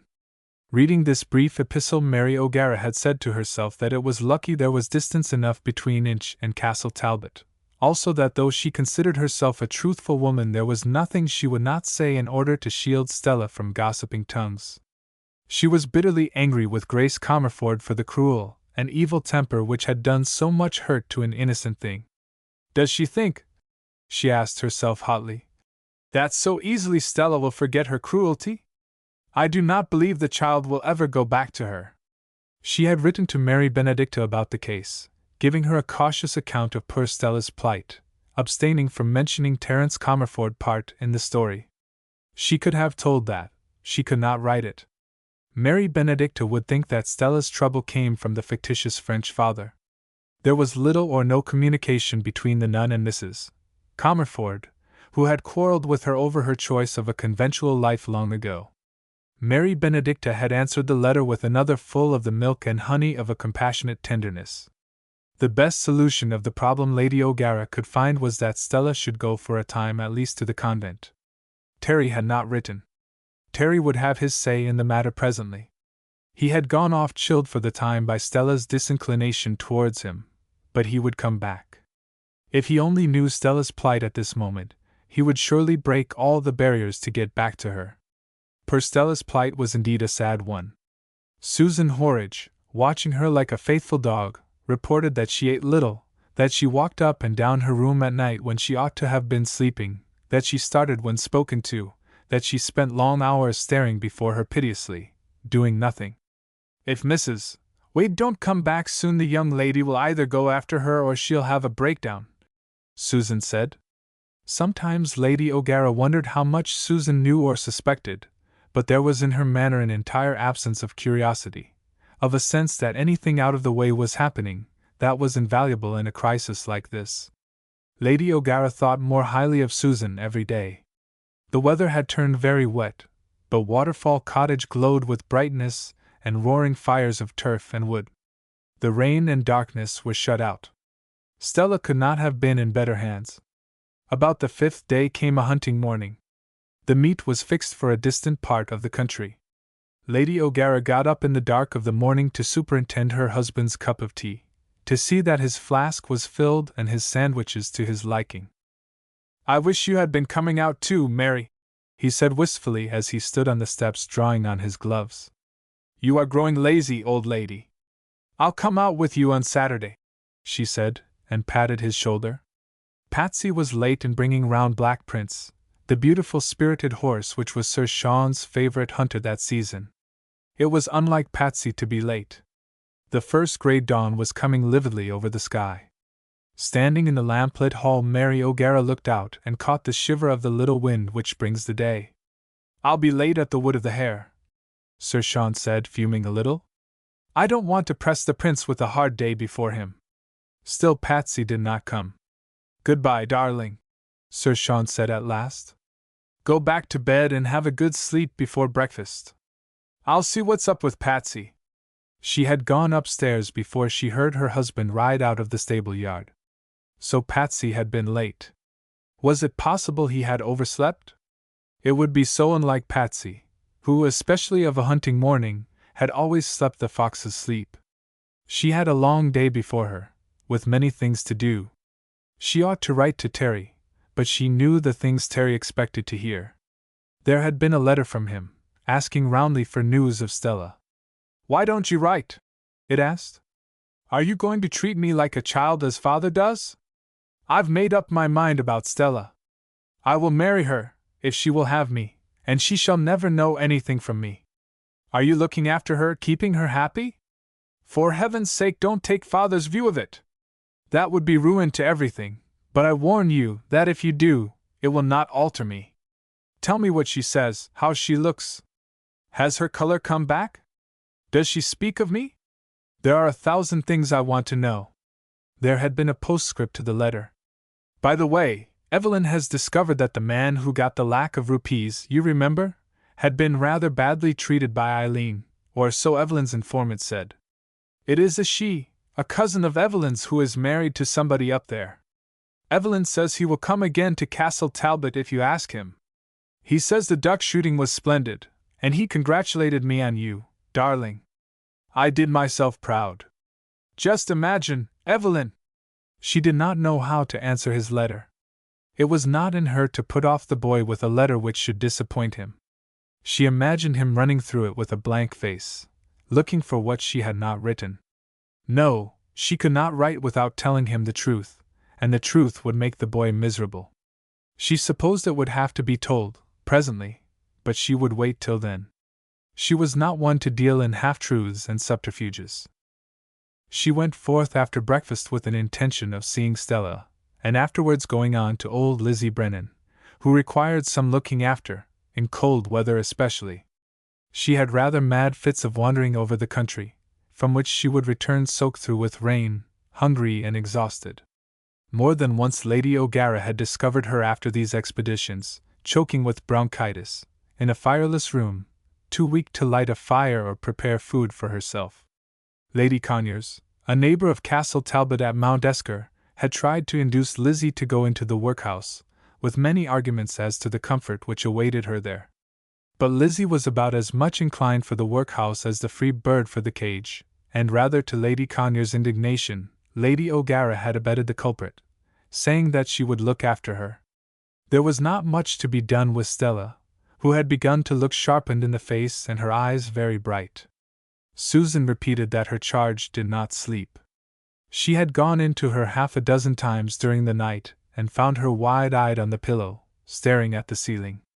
"I never see anyone take on so," Susan said. "Seems to me if Missy don't get what she wants she won't be long wanting anything." Stella had shown no inclination to get up and Susan had left her in bed. "Seems like as if gettin' up was more than she could bear," said Susan. "I did try to coax her out when the day were sunny, but 'twas no use. That poor old flyaway Miss Brennan came to the door this mornin' with a bunch of leaves and berries. I asked her into my kitchen and gave her a cup o' cocoa. There, she were grateful, poor soul. You must have the four-leaved shamrock, Susan," Lady O'Gara said. "Lizzie is so very stand-off with most people. So Mr. Kenny was tellin' me. He used your ladyship's words. I never 'eard of the four-leaved shamrock before. She has a kind heart. There, I'd never have thought it. She was fair put out over the poor young lady. She talked about a decline in a way that give me a turn. But people don't go into a decline sudden like that. It's something on Miss Stella's mind. Take that away and she'll be as bright as bright. So I said to the old person, and she took a fit o' bobbin to me, and then she ran off talkin' to herself." Lady O'Gara went up to the pretty bedroom which had been Mrs. Wade's. It was in the gable and was lit from the roof and by a tiny slit of a window high up in the wall through which one saw the bare boughs across the road, with a few fluttering leaves still on them. A similar window on the other side had a picture of the wet country, the distant woods of Mount Esker, and the sapphire sky just above the sapphire line of hills. The little windows were open and a soft wet wind blew into the room. When Lady O'Gara had climbed up the corkscrew staircase and stepped into the room she was horrified to find the ravages one more day's suspense had wrought in Stella's looks. Her eyes were heavy and there were dark red spots in her cheeks. "Is that you, Lady O'Gara?" she asked in a low voice. "I've been asleep, and I've only just wakened up. You are very good to come to see me, but now you need not trouble about me any more. I am going away from here. I do not think she will come back. She must have got a long way on her road in these endless 7 days of time. I should have followed her at first, and not wasted time waiting for her here. But my poor child, where would you have gone?" Lady O'Gara asked, sitting down beside the bed and capturing one of the restless hands. "I think that old woman, Lizzie Brennan, knows something about where she is. She was here yesterday, and she looked in at me and seemed frightened. 'God help you, child,' she said, 'don't you be wearing your heart out. She'll come back fast enough as soon as she knows you want her.' You see, mavourneen, it's a long time since she was anything but a trouble to people. I thought she was only talking in her mad way. But since I've wakened up I've been thinking that maybe she knows something. Oh, I wouldn't build on it, child. Lizzie often talks nonsense, though she's not as mad as people think. I was just going to get up when I heard your foot on the stairs. I feel stronger this morning, and I want to get out of doors. The house is stifling me. I have been listening so hard for the sound of her foot or her voice that when I try to listen I can't hear for the thumping of my heart in my ears. I want to be with her. I too am only a trouble to people. She and I will not be a trouble to each other. Lady O'Gara had a thought. If you will get up and dress and eat your breakfast to my satisfaction, I shall go with you to Lizzie Brennan's lodge. It is only about half a mile down the road. You have been too much in the house. She went away downstairs, leaving Stella to get up and dress. There was a dainty little breakfast ready for her when she came down, but she did it little justice. Lady O'Gara had to be content with her trying to eat. She seemed tired even after the slight exertion of dressing, but she was very eager to go to Lizzie Brennan. If only I knew I should find my mother, I should not be so troublesome to you kind people, she said with a quivering smile, which Lady O'Gara found terribly pathetic. She said to herself that Grace Comerford must have lacked a good deal in her relation towards Stella to have left the child so hungry for mother love. Again there was something that puzzled her. Stella seemed to have forgotten everything except the fact of her mother's disappearance. Did she understand the facts of her birth, all that they meant to her, and how the world regarded them? Or was it that these things were swallowed up in the girl's passion of love and loss? Stella started out at a great pace, but lagged after a little while, and turned with an apology to Lady O'Gara. I feel as though I had had influenza, she said. I suppose it's being in the house so much and not eating or sleeping well. Oh, I must not get ill, Lady O'Gara, for I cannot stay here unless my mother comes back. I thought you liked us all, Stella, Lady O'Gara said, rather sadly. You seemed very happy with us always. That was before my mother came, before I knew that she and I belonged to each other, and were only a trouble to people. She harped on old Lizzie's phrase. My poor little mother, she said. All that time I was living in luxury my mother was working. Her poor hands are the hands of a working woman. I cannot bear to look at them. She was in America, was she not? Lady O'Gara asked, by way of saying something. She never spoke of America. I do not think she was there. She was housekeeper somewhere, to a priest. She said he was such a good old man, innocent and simple. He had a garden with beehives, and a poodle dog she was very fond of. She said it had been a refuge to her for many years, and she did not like leaving the good old man, but something drew her back. She was hungry for news of me. The child was not ashamed of her mother. Perhaps she did not understand. Lady O'Gara was glad.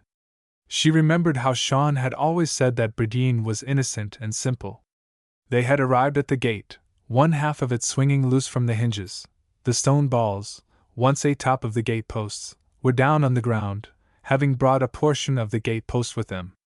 Lady O'Gara glanced at the lodge. It had been a pretty place once, with diamond-paned windows and a small green trellised porch, over which woodbine and roses had trailed. There were still 1 or 2 golden spikes of the woodbine, and a pale monthly rose climbed to the top of the porch to the roof. But the creepers which grew round the windows had been torn down, and were lying on the grass-green gravel path. Lizzie is out, Lady O'Gara said, glancing at the door hasped and padlocked. We shall have to come another time. Chapter 22 A Sudden Blow. There was always a good deal of interest for Lady O'Gara in the affairs of Castle Talbot. She went out after her solitary lunch to look for Patsy Kenny. She wanted to talk to him about the turf, and would to be given away to the poor people for Christmas. Little by little Patsy had slid from being stud-groom into being general overlooker of the business of the place. Having found him, she went with him into the stables where the light was just failing, going from one to the other of the horses, talking to them, fondling them, discussing them with Patsy in the knowledgeable way of a person accustomed to horses and loving them all her days. Suddenly she caught sight of Black Prince, wrapped up in a horsecloth, hanging his long intelligent nose over his stall and looking at her wistfully. Why, she said, I thought Sir Sean was riding the prince. She put out her hand to fondle the delicate nose and Black Prince whinnied. No, my lady. The prince was cuffin' this mornin', and Tartar was a bit lame. You might notice I was late comin' round. I didn't want the master to ride Mustafa. Not but what he's come on finely, and the master has a beautiful pair of hands. You'll remember Vixen that broke her back at the double ditch at Punchestown, how she was a lamb with the master though a greater divil than Mustafa to the rest of the world? She knew that way Patsy had of talking a lot about a subject when he was really keeping something essential back. It was quite true that Mustafa had been coming to his senses of late, and Sean had a beautiful pair of hands, gentle yet as strong as steel. She had thought Patsy's anxiety about Mustafa's being ridden by any one but himself unnecessary, perhaps even with an unconscious spice of vanity underlying it. Patsy had conquered Mustafa. Perhaps he would not be altogether pleased that the horse should be amenable to someone else, yet Mustafa had taken a lump of sugar from her hand, only yesterday, as daintily as her own Chloe, his muzzle moving over her hands afterwards with silken softness. I hope Mustafa will repay all the time and care you have spent on him, Patsy, she said, and would not acknowledge that her heart had turned cold for a second. She hoped Sean would be home early, before she had time to feel alarmed. Of course there was no cause for alarm. Patsy himself said that Mustafa had come to be that kind that a lamb or a child could play with him. It was absurd of Patsy not to be satisfied about Sean's riding the horse. There were some things Patsy needed, a bandage for tartar, some cough balls for Black Prince, which could be procured at the general's shop in Killisky. She went into Sir Sean's office to write the order. Patsy would come for it presently. After she had written it, she went out by the open French window and climbed the rising ground at the back of the house. Very often she went up there of afternoons to look at the sunset. She had always loved sunsets. The afternoon had been gray, but at the top of the hill she was rewarded for her climb. On one side the sloping valley was filled with a dun-colored mist. Over it leant the dun-colored cloud which was a part of the gray heavens. To the other side were the hills, colored the deep blue which is only seen in the west of Ireland. Behind them were long washes of light, silver and pale gold. The dun cloud above had caught the sapphire as though in a mirror. Round the southern and western horizon ran the broad belt of light under the sapphire cloud, while to north and east the dun sky met the dun-colored mist. She went back after a while, her sense of beauty satisfied. From that hill one could hear anything, horse or vehicle, coming from a long way off. The sound ascended and was not lost in the winding and twisting roads. But she would not acknowledge disappointment to herself. She had gone up to look at the evening sky, and it had been beautiful with one of the strange kaleidoscopic effects which makes those western skies forever new and beautiful. The tea had been brought in and the lamps lit when a visitor was announced, Sir Felix Conyers. She was glad she had not heard the noise of his arrival and mistaken it for Sean's. Sir Felix was an old soldier who had held an important command in India. He was a rather fussy but very kind-hearted person whom Mary O'Gara liked better than his handsome cold wife with her organized system of charities. "This is kind, Sir Felix," she said. "Sean is not home yet. They met at the Wood of the Hare this morning. The scent must have lain well. We were a little anxious about the frost before the wind went to the southwest." Then she discovered that Sir Felix, a transparently simple person, was laboring under some curious form of excitement. He stammered as he tried to answer, and looked at her furtively. He dropped his riding whip, which he was carrying in his hands, stooped to look for it, and came up rather apologetic and more nervous than before. "The fact is, I came over, Lady O'Gara, to... Is anything the matter, Sir Felix?" Down went her heart like a plummet of lead. Sean! Had anything happened to Sean? Had this stammering, purple-faced gentleman come to prepare her? Her heart gave a cry of anguish, while her eyes rested with apparent calmness on Sir Felix's unhappy face. Of course it was Mustafa. Would he never speak? Why could they not have found a better messenger than this unready, inarticulate gentleman? At last the cry was wrung from her. "Has anything happened to my husband?" "No! God bless my soul, no!" Her heart lifted slightly with the relief and fell again. She had been frightened and had not got over the shock. "It is a perfectly absurd business, Lady O'Gara.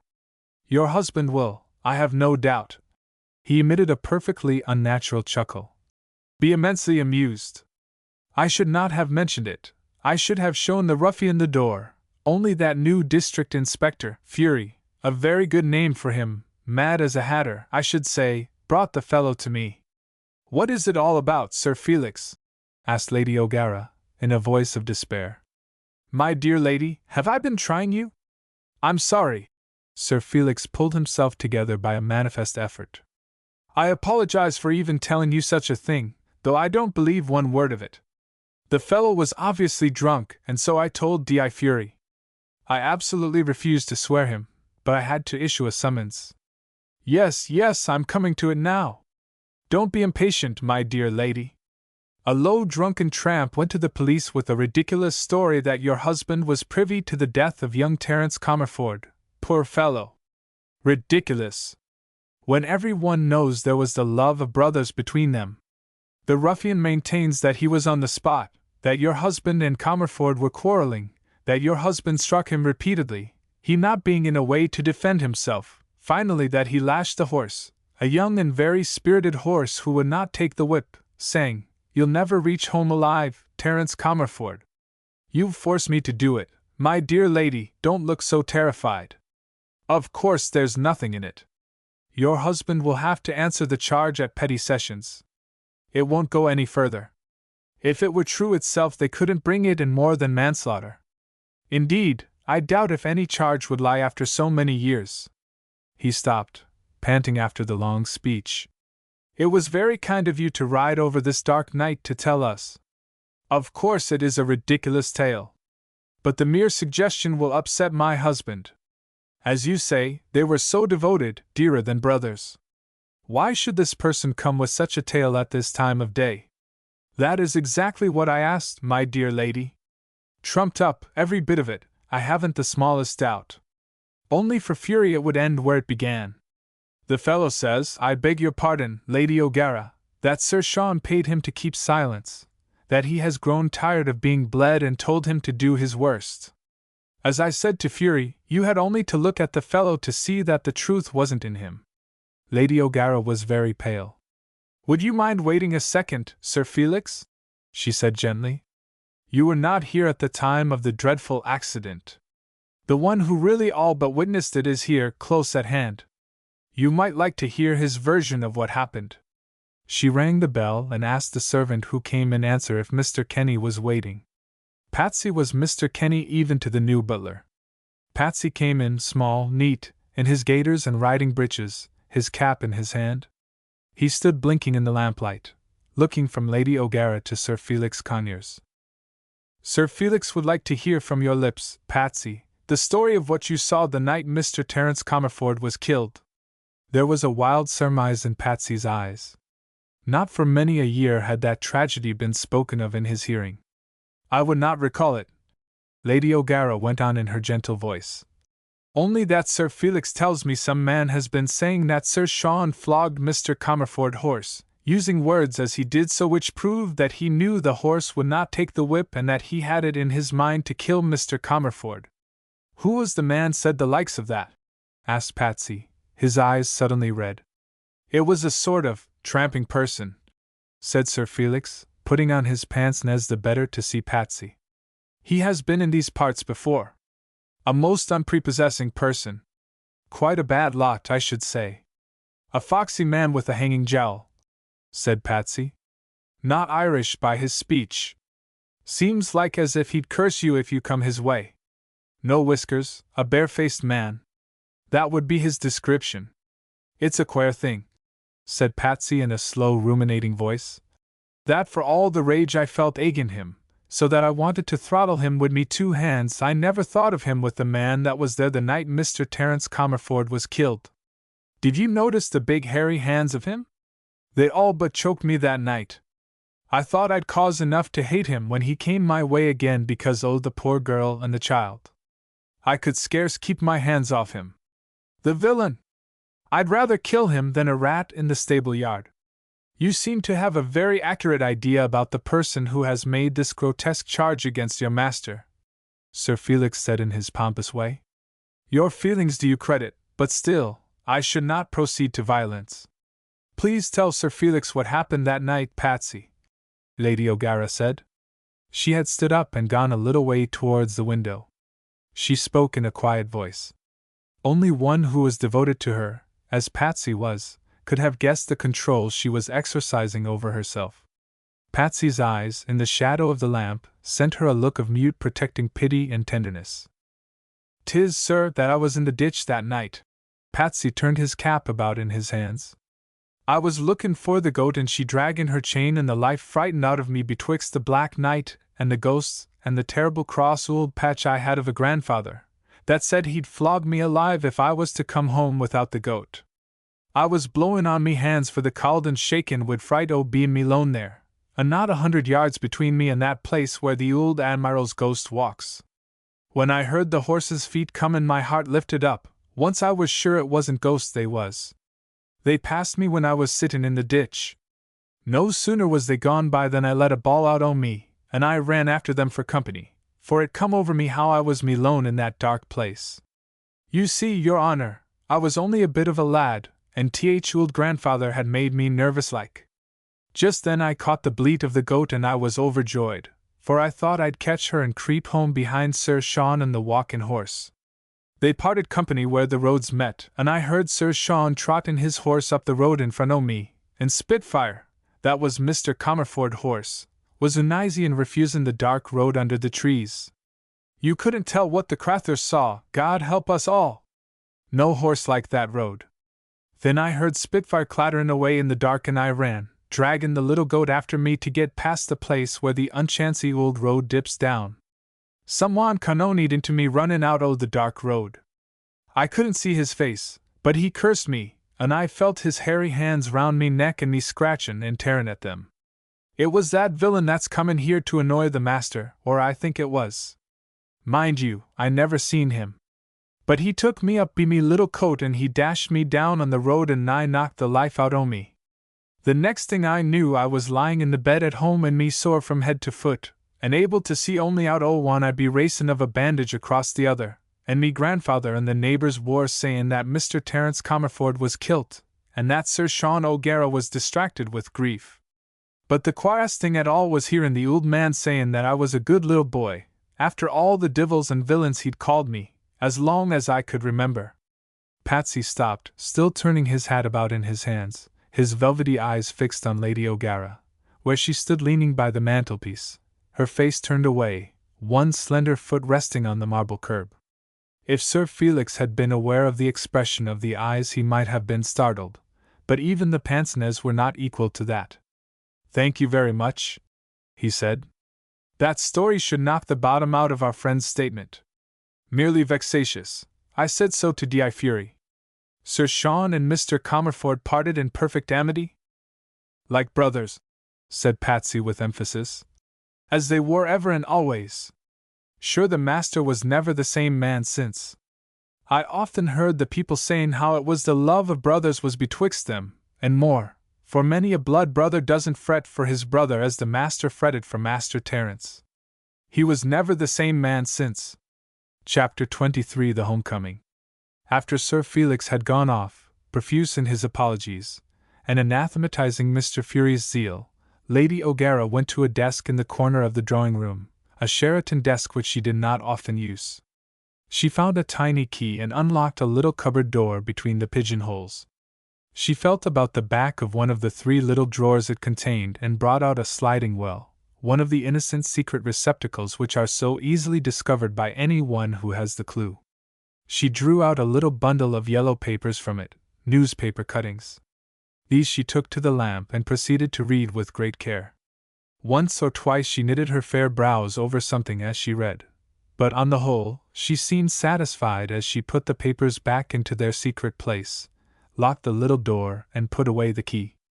Then she remembered that she had not given Patsy his orders. She went to Sir Sean's office room and wrote them out. While she put the second one in its envelope, Patsy tapped at the door and came in, closing it carefully behind him. "No one ud be expectin' the master home from the Wood o' the Hare yet," he said. "'Tis a good step, and Sir John Fitzgerald would be very sorry to part with him after he'd carried him in for his lunch. Maybe 'tis staying to dinner he'd be." Lady O'Gara looked at her watch. "It's quite early," she said. "Not much after 6.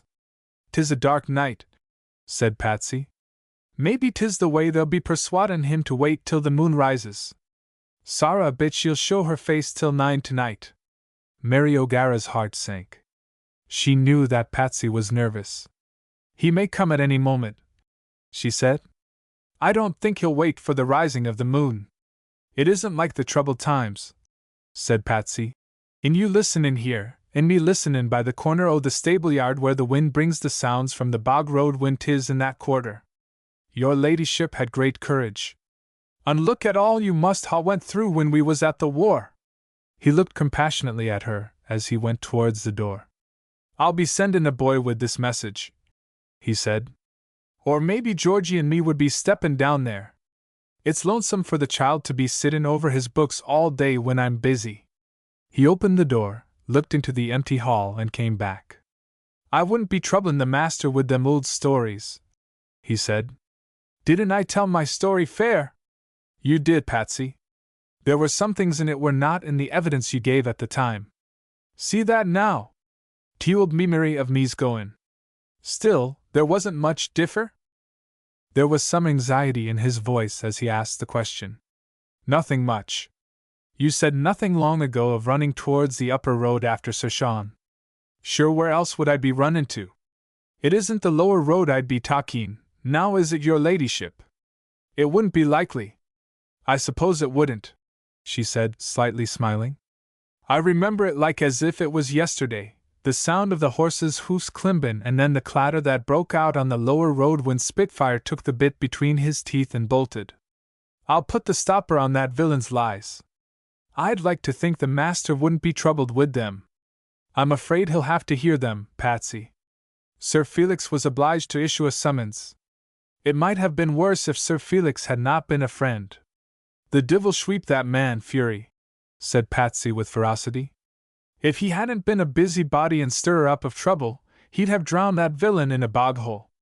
He went off, treading delicately on his toes, which was his way of showing sympathetic respect, and Lady O'Gara returned to the drawing-room. She was very uneasy. She tried reading, but her thoughts came between her and the page. Writing was no more helpful. She went to the piano. Music, at least if it did not soothe her, would prevent her straining her ears and listening for sounds outside. The butler came and took away the tea things, made up the fire, and departed in the noiseless way of the trained servant. Her hands on the keys broke unconsciously into the solemn music of Chopin's Funeral March. She took her hands off the piano with a shiver as she realized her choice and began something else, a mad, merry reel to which the feet could scarcely refrain from dancing. But her heart did not dance. The music fretted her, keeping her from listening. After a while she gave up the pretense of it, and went back to the fireside, to the sofa on which she and Sean had sat side by side while she comforted him. She could have thought she felt the weight of his head on her shoulder, that she smelt the peaty smell of his homespuns. He would be disturbed, poor Sean, by what she had to tell him. It would be an intolerable ordeal if he should be dragged to the Petty Sessions Court to refute the preposterous charge of being concerned in the death of the man he had loved more than a brother. Poor Sean! She listened. Was that the sound of a horse coming? He would be so disturbed. It was only the wind that was getting up. She drew her work-table to her and took out a pair of Sean's stockings that needed darning. Margaret McKeon's eyes had been failing of late, and Lady O'Gara had taken on joyfully the mending of her husband's things. Her darning was a thing of beauty. She had said it soothed her when Sir Sean would have taken the stocking from her because it tired her dear eyes. Nothing could have seemed quieter than the figure of the lady sitting mending stockings by rosy lamplight. She had put on her spectacles. Terry had cried out in dismay when he had first seen her wear them, and she had laughed and put them away. Her beautiful eyes were really rather short-sighted, and she had never spared them. But while she sat so quietly, she was gripped by more terrors than one. She was trying to keep down the thought, the question, that would return no matter how she strove to push it away. Had she been told all the truth about Terence Comerford's death? There had always been things that puzzled her, things Sean had said under the stress of emotion, and when he talked in sleep. There had been a night when he had cried out, "My God, he should not have laughed!" If he had wanted to live, he should not have laughed. When he laughed, I felt I must kill him. She had wakened him up, telling him he had had a nightmare, and had thought no more about it. There were other things he had said in the stress of mental sufferings. She began to piece them together, to make a whole of them, in the light of this horrible accusation. And Patsy had been lying, had been ready to lie more if necessary. Patsy was a truthful person. Conceivably, he would not have lied unless there was a reason for it, unless there was something to conceal. She got up at last, weary with her thoughts, and went upstairs to dress. Before doing anything else, she opened her window and leant out. It had come on to rain. She had known the beautiful strange sky was ominous of wet weather, although for a little time in the afternoon it had seemed inclined to freeze. The heavy raindrops were falling like the pattering of feet. A wind got up and shook the trees. She said to herself that she would not fancy she heard the horses' hoofs in the distance. When they were coming, she would have no doubt. She dressed herself finely, or she permitted Margaret McKeon to dress her, in a golden brown dress which her husband had admired. Through the transparent stuff that draped the corsage modestly, her warm white shoulders gleamed. Her arms were very beautiful. She remembered as she sat in front of the glass, while the maid dressed her hair, that her husband had said she was more beautiful than the girl he had married. She went back to the drawing-room where Schott lay, stretched on the skin rug before the fire, now and again lifting his head to look at her. The palms were in their baskets either side of the fireplace. It was very quiet. Not a sound disturbed the silence of the room beyond the ticking of the clock over the mantelpiece, and the purring and murmuring of the fire. She had a book in her hand, but she did not read it. She was too concerned about real actual happenings for the book to keep her attention. She held it indeed so that she might seem to be reading if a servant came into the room. She wondered if the story of the tramp's charge against Sir Sean had reached the kitchen. Very probably it had. The police would know of it, and from them it would spread to the village and the countryside. The people were insatiable of gossip, especially where their betters were involved. Probably the tramp, Baker, was it? Poor Susan's husband and Georgie's father, had made the statement at every place where he had satisfied his thirst. What a horrid thing to have happened! How would Sean take the accusation? Of course it was absurd, nevertheless it was intolerable. Riley came in presently, and asked if her ladyship would have dinner at the usual hour. It still wanted a quarter of the hour, 8 o'clock. She answered in the affirmative. Sean was always vexed if she waited for him when he was late, wishing she would remember that he might be detained by 20 things. It would be something to do and would suspend for a while the listening which made her head ache. She hated these hours of listening. Of late years she had forgotten to be nervous when Sir Sean was not in good time. He had said that he would not give her the habit of his punctual return lest the chance unpunctuality should terrify her. Tonight she had only gone back to the listening because Sean was writing Mustafa. Besides, the news she had to give him had upset her nerves out of their usual tranquil course. The rain beat hard against the windows. She hoped Sean was not crossing the bog in that rainstorm. Some horses hated the wind and the rain, and would not face them. It would be so terribly easy for Mustafa if he swung round or reared to topple over where the bog pools lay dark and silent below the road, on either side. A thought came to her with some sense of companionship that Patsy Kenny was doubtless listening round the corner of the stables for the sound of Mustafa's hoofs, coming closer and closer. She had thought she heard them so often without hearing them. Before she came down the stairs to dinner, she had turned into the private chapel to say her night prayers, praying for her beloved ones, and for all the world, and as she knelt there in the dimness she had been almost certain she heard Mustafa come. Now, sitting by the drawing-room fire, the river of prayer went flowing through her heart, half articulate, broken into by the effort of listening that might become something tense and aching. The dinner gong began, rising to a roar and falling away again. She smiled as she stood up, saying to herself that Riley sounded the gong with a sense of the climax. As she stood up the palms bristled and Schott suddenly barked and listened. He sat up on his haunches and threw back his head and howled. The dogs knew the master was out and that something vexed the mistress, and were uneasy. As she passed across the hall, her golden brown dress catching the light of the lamps, Suddenly the hall door opened. There came in the wind and the rain. The lamps flared. Patsy Kenny stood in the doorway. He was very wet. As he took off his hat mechanically, the rain dripped from it. His hair was plastered down on his face, and the rain was in his eyes. He was panting as though he had run very hard. "The master's comin'," he said with a sound like a sob. "He's not kilt, though he's hurted. I'm telling you the truth, Jewel. It was well there was a pig fair in Meelick tomorrow, or he might have lain out all night. And wasn't it the mercy o' God the cart didn't drive over him? Where is he?" she asked, going to the door and peering out into the darkness. "Where is he?" "He's comin'. They're carryin' him on the tailboard o' the cart. He's not kilt. Did ye ever know your poor Patsy to deck you yet? I ran ahead lest ye die with the fright. Here, who'd alight you?" He spoke to Riley, who had never been spoken to so unceremoniously in the whole course of his professional career. The hall was full of the servants by this time, peering and pushing from the inner hall with curious or disturbed faces. Riley brought a lamp, more quickly than might have been expected of him.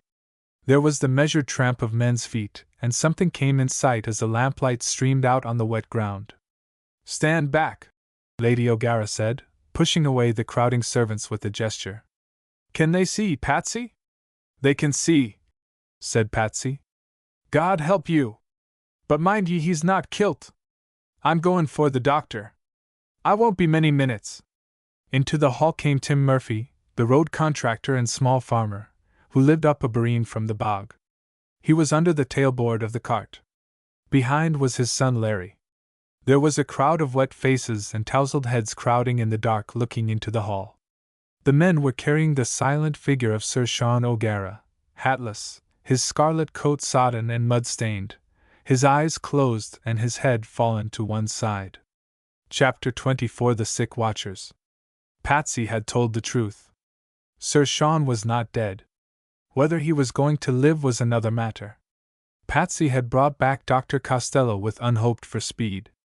The doctor had just come in from a case and had only to get what he thought he might need and come as fast as his motor bicycle would carry him.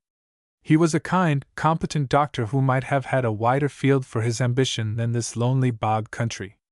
One of the big Dublin doctors had said to a patient, "Haven't you got Costello at Killisky? I don't know why he wastes himself there. It is very lucky for you, since you need not trouble to be coming up to me." It was a comfort to the poor woman's desolation to see the pitying, capable face. "Patsy has told me all about it as we came along," he said in the slow, even voice that had quieted many a terrified heart. "I got him to leave his bicycle at my place and come back with me in the side car. The horse broke his back in the bog, I believe. Better the horse than the man. Is there any one here who will help me to undress him?" "The butler valets my husband," Lady O'Gara replied. "He was with an invalid before he came to us, and he was highly recommended for his skill and gentleness in nursing. I did not think then that we should have need of these qualifications. The very man I want. Can you send him?" As she turned away, he put his hand on her arm. The pale smile with which she had spoken touched a man who was accustomed to but not hardened by human suffering. "It is not as bad as it seems," he said. "I think he will recover consciousness presently. He must have been thrown rather violently." She went away somewhat comforted. Outside the door she found Patsy seated on a chair, his head fallen in his hands. Shot was sitting by him, his nose on Patsy's knee. They looked companions in suffering. "The doctor is hopeful," she said, with a hand on Patsy's shoulder. "Go down and tell Riley to come. The doctor wants him." The flat-faced, soft-footed Riley was to prove indeed in those sad days and nights an untold help and comfort. Patsy watched him curiously and enviously, going and coming, as he would, in and out the sick-room. Absorbed as she was, Lady O'Gara noticed that sick look of jealousy on Patsy's face. She herself was content to sit by her husband's bed and let others do the useful, serviceable things, unless when by the doctor's orders she went out of doors for a while. "We don't want him to open his eyes on a white face he doesn't know. The better you look, my lady, the better it will be for him," said Dr. Costello. The afternoon after the accident, a watery sun had come out in fitful gleams. It had been raining and blowing for some hours. There was still no sign of returning consciousness in the sick man. Sir Sean's face looked heavy and dull on the pillow, where he lay as motionless as though he were already dead. "Concussion, not fracture," said the doctor, lifting an eyelid to look at the unseeing eye. "He will come to himself presently." And so saying, he had sent her out to walk, bidding her exercise the dog as well as herself, for a shot was a heartbreak in these days, lying about and sighing, a creature ill at ease. "So long as he does not howl," she said piteously. "I do not mind. I could not bear him to howl." "Dogs howl for the discomfort of themselves or their human friends," said the doctor. "You are not superstitious, Lady O'Gara?" "Oh, no," she said, huddling in her fur cloak with a little shiver. "You must believe in God or the devil. If in God you can't admit the devil, who is the father of superstition as well as of lies." "Oh, I know," she said. "But just now, I cannot bear to hear a dog howl." On the hall table she found a telegram from Terry. He hoped to be with her by 11 o'clock. The news from Terry turned her thoughts to Stella. For 24 hours she had not remembered Stella. Terry would ask first for his father, and next for Stella. She would go and ask for Stella. She turned back from the path that led to the South Lodge, remembering that the gate was locked. Patsy would have the key. She went in search of him, accompanied by the melancholy Shot and the two Palms, rescued from the kitchen regions, to which they had been banished because of their inane habit of barking with or without reason. She was grateful to the Palms, now that she was out of hearing of the sick room, for the manner in which they leaped upon her and filled the air with their clamorous joy. There was nothing ominous about their yapping. Patsy came to meet her as she entered the stable yard. The small, neat figure had a disconsolate air. Patsy's eyes were red, his hair rumpled. "How is he?" he asked. "There is no change. The doctor is not alarmed." "Ah, well, that's good so far. Master Terry'll be comin', that's better. I'll be meetin' him at the late train." "How did you know?" she asked, surprised. "The telegram has only just come. Begorson that brought it spread the news along the road. We was the last to hear it." "Oh, of course," she said listlessly. He looked at her anxiously. "There'll be no use to trouble the master about that blackguard's lies?" "No fear of that," she answered. "Nothing to hurt or harm him shall enter that room." "Sure God's good always," Patsy said reverently. She went on to ask him for the key of the South Lodge. "Wait a minute, my lady," he said. "I'll come with you." She waited while he fetched the key. He came back swinging it on his finger. "I never seen a quieter little lad than that Georgie," he said. "He's very fond o' the books. I don't know how I'll give him back to his mother at all. He's great company for me." They went on, past the house and into the path that led to the South Lodge. Out of sight of the house, Patsy suddenly stopped, and nodded his head towards where the boundary wall of Castle Talbot ran down to the O'Hart property. "It never rains but it teems," he said. "I was waitin' about to see you. There's trouble down there." His pointing finger indicated the direction of the Waterfall cottage. "What's the matter?" she asked in quick alarm. "It's little Miss Stella. She strayed away last night. Susan didn't miss her till the mornin'. She found her just inside the gates of the domain, by old Lizzie's lodge. She was soaked with rain and in a dead faint. I wonder Susan ventured with that blackguard about. She brought Miss Stella to and helped or carried her back. She's wanderin' like in her mind ever since, the poor little lady." "Give me the key," Lady O'Gara said. "Go back and bring Dr. Costello." "It was what I was venturin' to recommend," said Patsy, giving her the key. She went on quickly, a new cause for trouble oppressing her. She had not waited to ask questions of Patsy. Was Stella very ill? What had happened to the poor child? How was she going to tell Terry? These were some of the questions that hammered at her ears as she hurried on as fast as her feet could carry her. She was at the South Lodge before she remembered the dogs. Shot might be trusted to be quiet, but the Palms, in a strange house, would bark incessantly. She shut the gate between them and her, leaving it unlocked for the doctor. Their shrill protests followed her as she went down the road. She stood by the gable end of the house and called up to the window, open at the top, which she knew to be that of Stella's room. While she waited expectantly, she became aware of a low voice talking very quickly in a queer, monotonous way. Susan came to the window and looked out above the lace blind. She made a signal that she would open the gate and disappeared. Lady O'Gara went on to the gate and saw Susan coming down the little avenue. Susan, dropping the curtsy which had doubtless been the meed of the squire's lady, opened the gate for her. "I'm troubled about the poor young lady, my lady," she said, jerking her thumb backwards towards the cottage. "I wish her mother'd come back. She do keep callin' for her, something pitiful.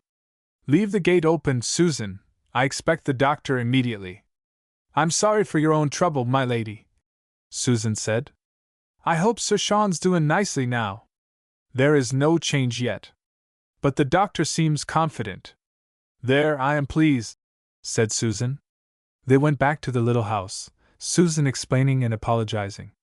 She did not know how she had come to sleep so soundly. She supposed it must have been because she'd been sleeping the fox's sleep, keeping one eye open on Miss Stella, for several nights past, till she was fair worn out. Still, she didn't ought to have done it. As they stood by the end of the little brass bed on which Stella lay, tossing in fever, she told the rest of the tale, how she had awakened with the first glimmer of dawn and realized that she had slept the night through, how, going to Stella's room, she had missed her, how she had searched house and garden in a frenzy without finding any traces of her. Finally, she had discovered that the gate stood open. "I declare to goodness, my lady," said Susan, "I never even thought of Baker when I went out to look for her. After all, if Georgie was safe, there isn't much more he could do to me than he's done. I don't know why it was I turned in at old Lizzie's cottage, and there I found the poor lamb up against the door, for all the world as though she tried to get in and dropped where she was. She've been talking ever since of someone follerin' her. And then she calls out for her mother to come. Once or twice I thought I heard her callin' Master Terry to come and save her. I can't tell whether she was frightened or whether she fancied it. But she do cry out, poor little soul, in mortal terror of someone or something." Standing there by the foot of the bed, Lady O'Gara's heart went out in tenderness to the sick girl as though she was her own little daughter. What maze of terror had she passed through, whether in dreams or reality, that had brought that look to her face? While they watched, Stella got up on her elbow and peered into the corners of the room with a terrible expression. She struggled violently for a moment, as though held in a monstrous grip. Then she fell back on her pillow, exhausted. There came a knocking at the door. The doctor.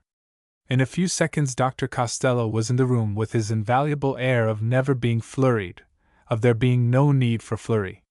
He did not even express surprise, though he must have felt it, at seeing Stella there, nor at the state in which he found her. "I shall explain to you presently," Lady O'Gara said, "why she is here instead of at Inch. Mrs. Comerford has quarreled with her." "Ah," said the doctor, getting out his clinical thermometer. "It has been her bane, poor lady, that difficult temper. Years have not softened it apparently. But for all that she has a noble nature," Lady O'Gara said. "This will be a terrible grief to her. If they have fallen out, I should not recommend her presence here when Miss Stella returns to herself," the doctor said quietly. "She must be kept very quiet. Evidently she has had a bad shock of some kind, following on a strained condition of the nerves."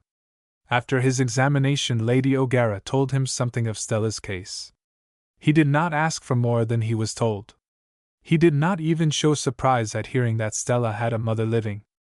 "Ah," he said, "if her mother's face could be the first thing for her eyes to rest upon when she comes out of that bad dream, it would do a good deal to restore her sanity.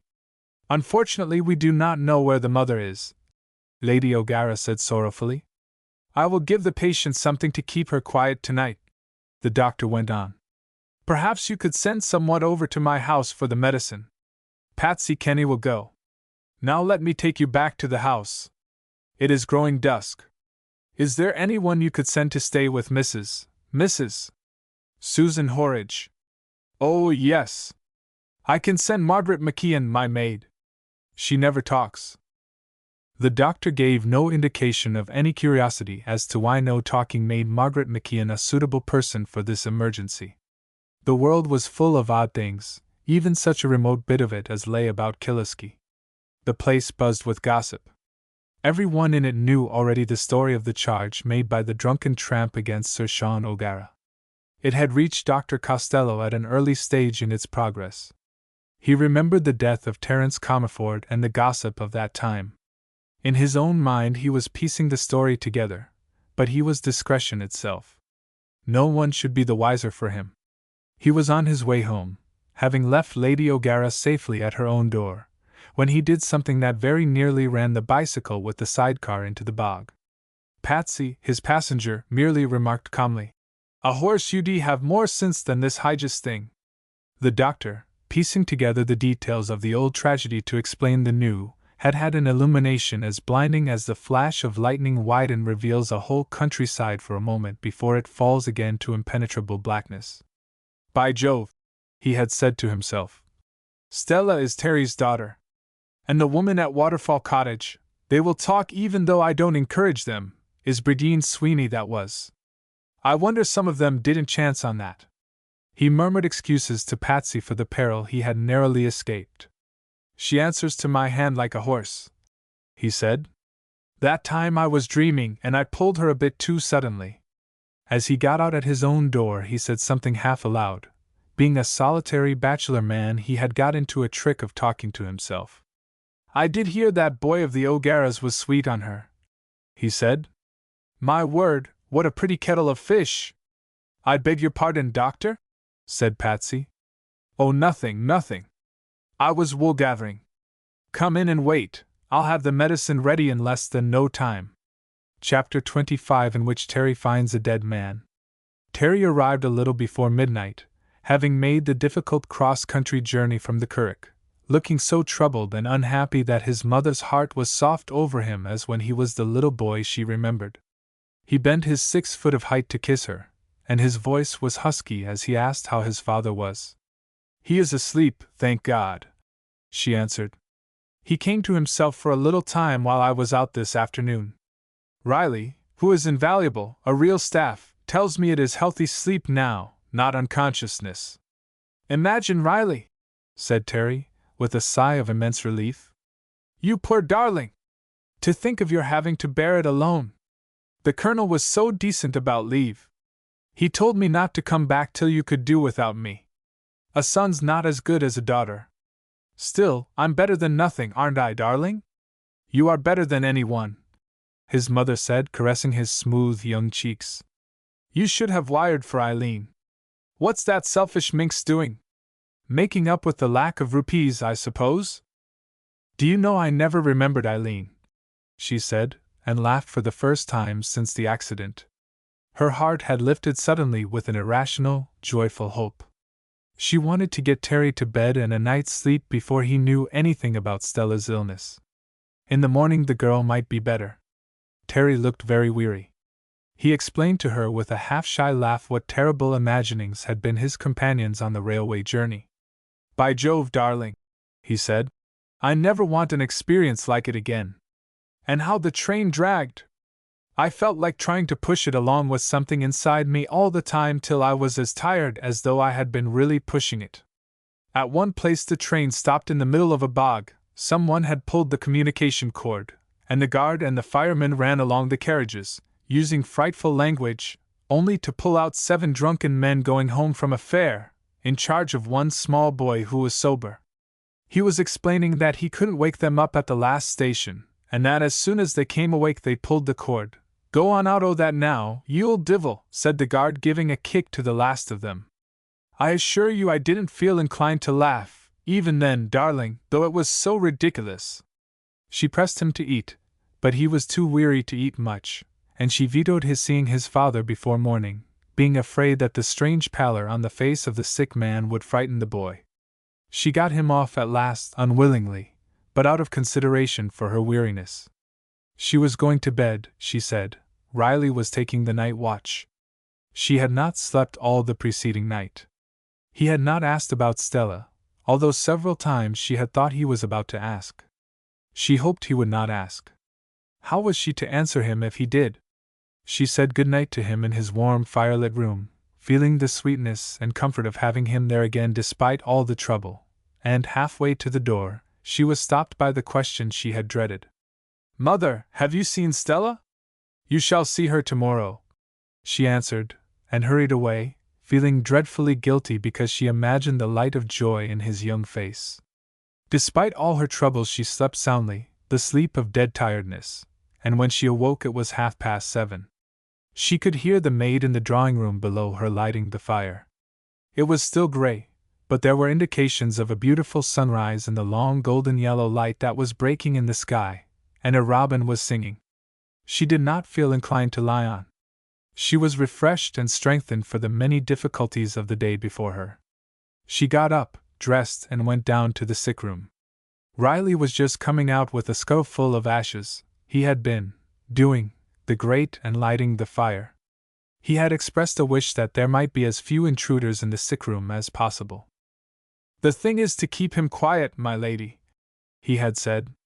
"They are well-meaning girls," referring to the maids, "but as like as not they dropped the fire irons just when he was in a beautiful sleep." Riley looked quite cheerful, and Lady O'Gara began to think that the flat side-whiskered face had something very pleasant about it after all. He did not wait for her to make inquiries. "He's doing nicely, my lady," he said. "He's been awake and asked for your ladyship." "Oh," she said with a catch of the breath. "You should have called me. He'd have been asleep before your ladyship could have come. Sleep's the best of all medicine." She had her breakfast and relieved Riley. Somewhere about 10 o'clock Terry opened the door and peeped in. "Come!" she beckoned to him.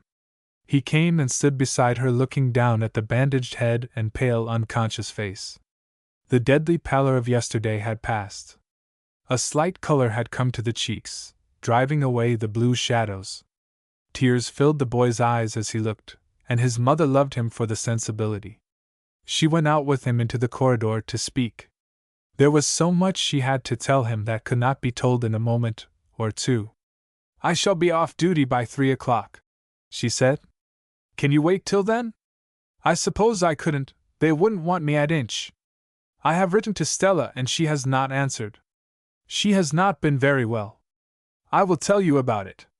Only be patient, dear boy. I must not stay away from your father too long." "Very well," he said resignedly. "I'll take out shot and we'll pot at rabbits, a long way from the house, darling. It's good to be here anyhow." "It's good to have you," she said gratefully. He had not taken up what she said about Stella's not being well, and she was glad of that. Stella had not been at her best when he left. She might have alarmed him and set him to asking questions which she would have found it difficult to parry. Twice during the morning hours, while she sat in the clean, well-ordered room, with its bright fire and its sudden transformation to a sick room, she was called to the door. Once it was to interview Patsy Kenny. He had brought word that Susan had spoken to him from the window of Waterfall Cottage and had said that Miss Stella was no worse. Patsy was to watch by Sir Sean for the afternoon and evening, so much had been conceded to him. She was expecting the doctor when another summons came. This time it was Sir Felix Conyers, who came tiptoeing along the corridor since she could not go downstairs to him. "I'm terribly sorry for this dreadful accident, Lady O'Gara," he said. She noticed with a wondering gratitude that Sir Felix was quite pale.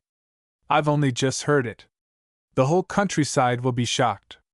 Such a popular man as Sir Sean, such a good landlord and fine specimen of a country gentleman. Upon my word, I'm sorry."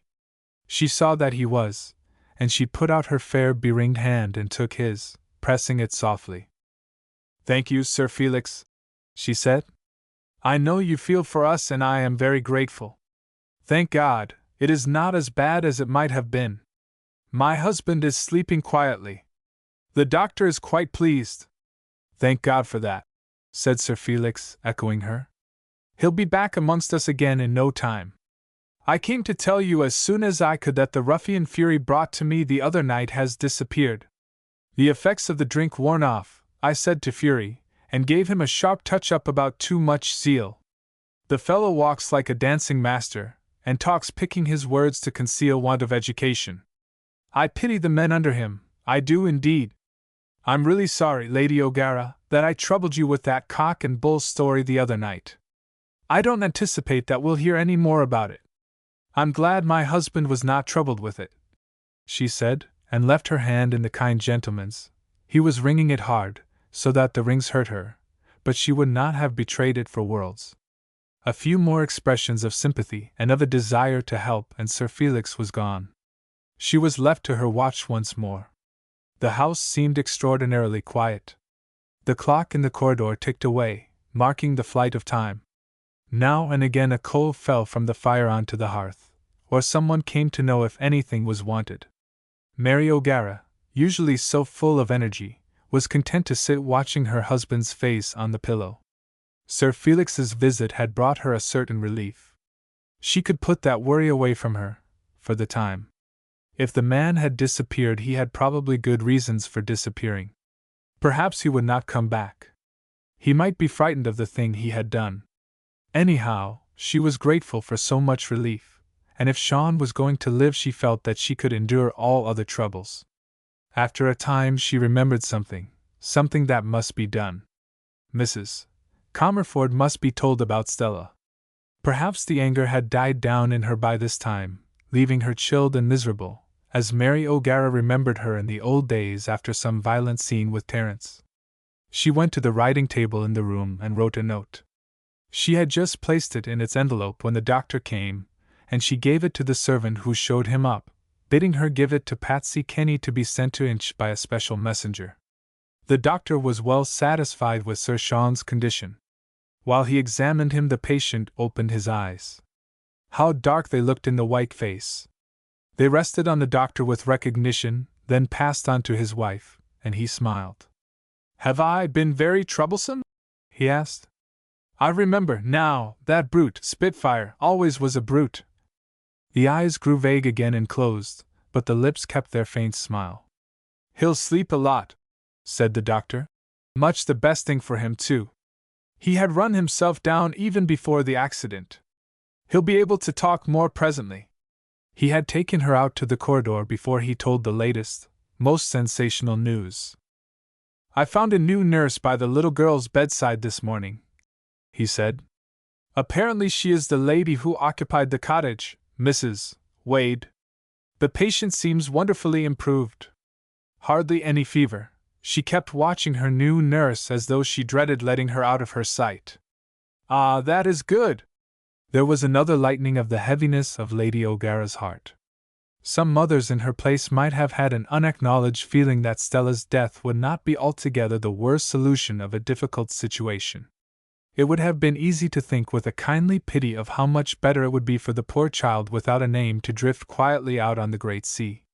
Not so Lady O'Gara. Her whole being had been in suffering for the suffering of this young thing who had crept into her heart.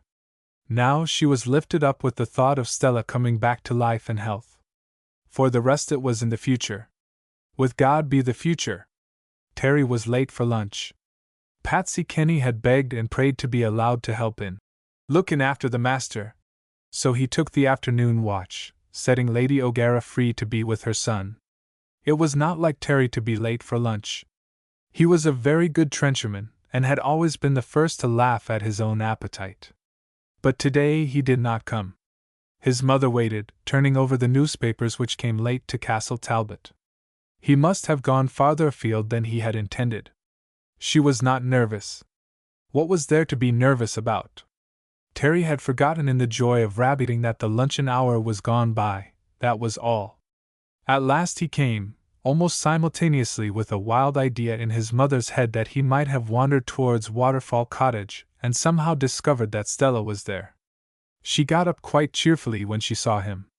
"You are late, dear boy," she said. Her heart had gone up because so many good things had happened this morning. Sean was better, and had recognized her. The wretch who would have hurt him in the secret places of his heart had gone on farther. Stella was doing well.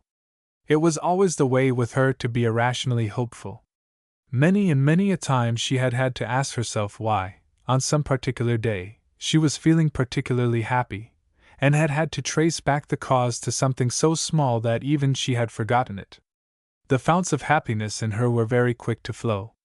"There is a cold game pie here," she said, "and there is some curry which I have sent down to keep warm. Also there is pressed beef and a cold pheasant on the sideboard. I suggest that you begin with the curry and go on to the other things." He did not answer her, but sat down with a weary air. She looked at him in quick alarm. He was not looking well. "What is the matter, Terry?" she asked anxiously. "Oh, nothing, darling, to make you look so frightened. Only I have had a rather gruesome experience. I found a dead man, and such an ugly one." "A dead man?" "Yes, just by old Hercules Ohart's tomb. The place will have twice as bad a name now." "What sort of a man?" "Oh, a tramp, apparently. He appeared to have fallen from the mount. He might have been running in the dark and shot out violently over the edge. From the look of him, I should say he had broken his neck. You know how thick the moss is there under the trees. You would not think the fall could have hurt him, but he is stone dead. I didn't want him brought here, so I ran off and got some men who are building a congested district's board house on the Tubber Road to lift him. The body is in the stable belonging to the pub. There will have to be an inquest, I suppose, and I shall have to give evidence.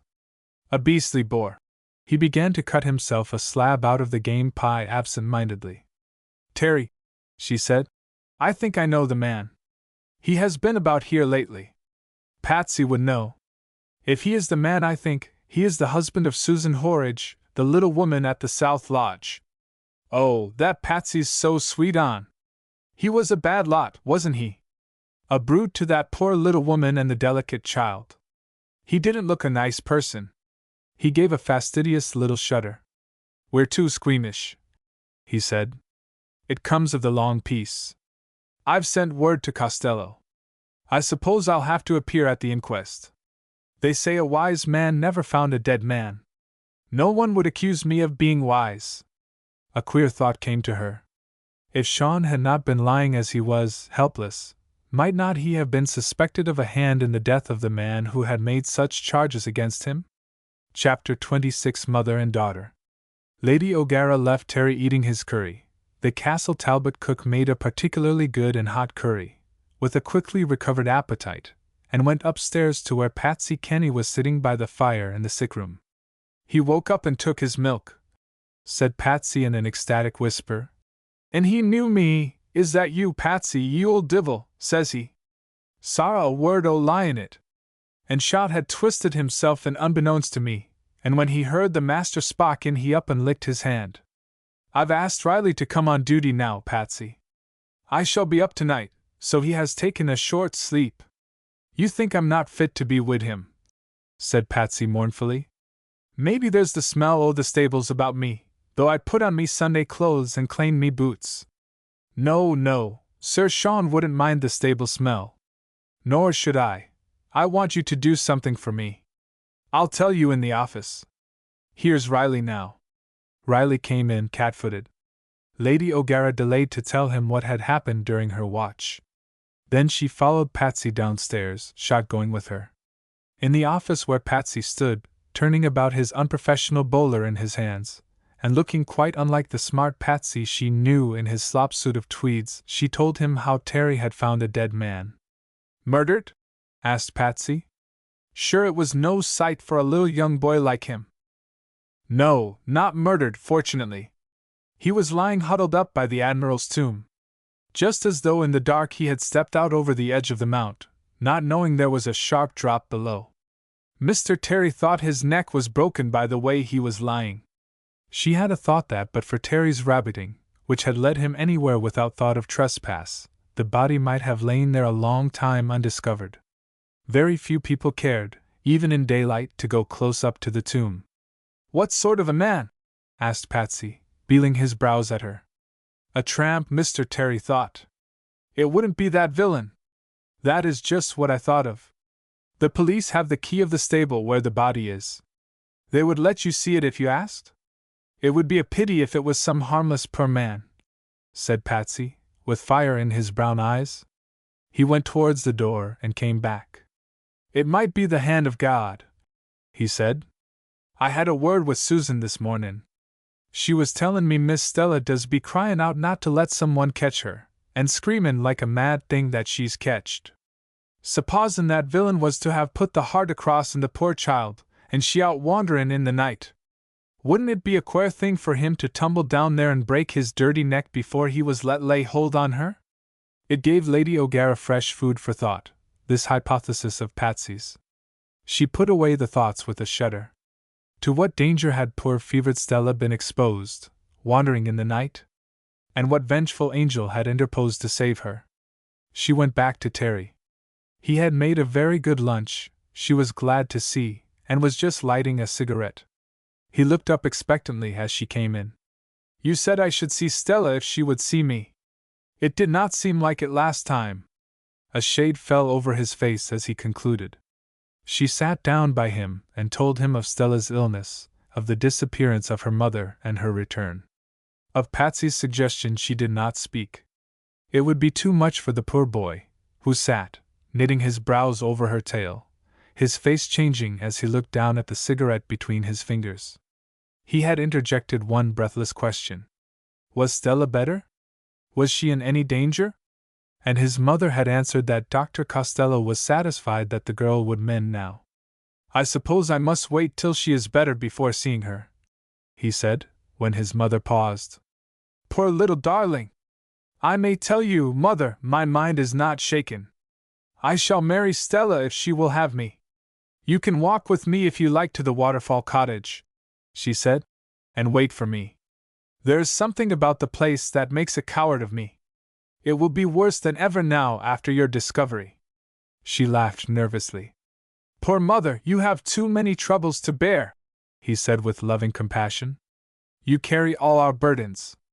I have sent Patsy to identify your dead man. I think he can do it. She was saying to herself that never, never must Harry know the charges that had been brought against his father. They might become a country tale, but the whole countryside might ring with the story without any one having the cruelty to repeat it to Terry. The night was closing down, Christmas was close at hand, and it was already the first day of the shortest days, when they started. A few dry flakes of snow came in the wind as they crossed the park to the South Lodge, silent now and empty.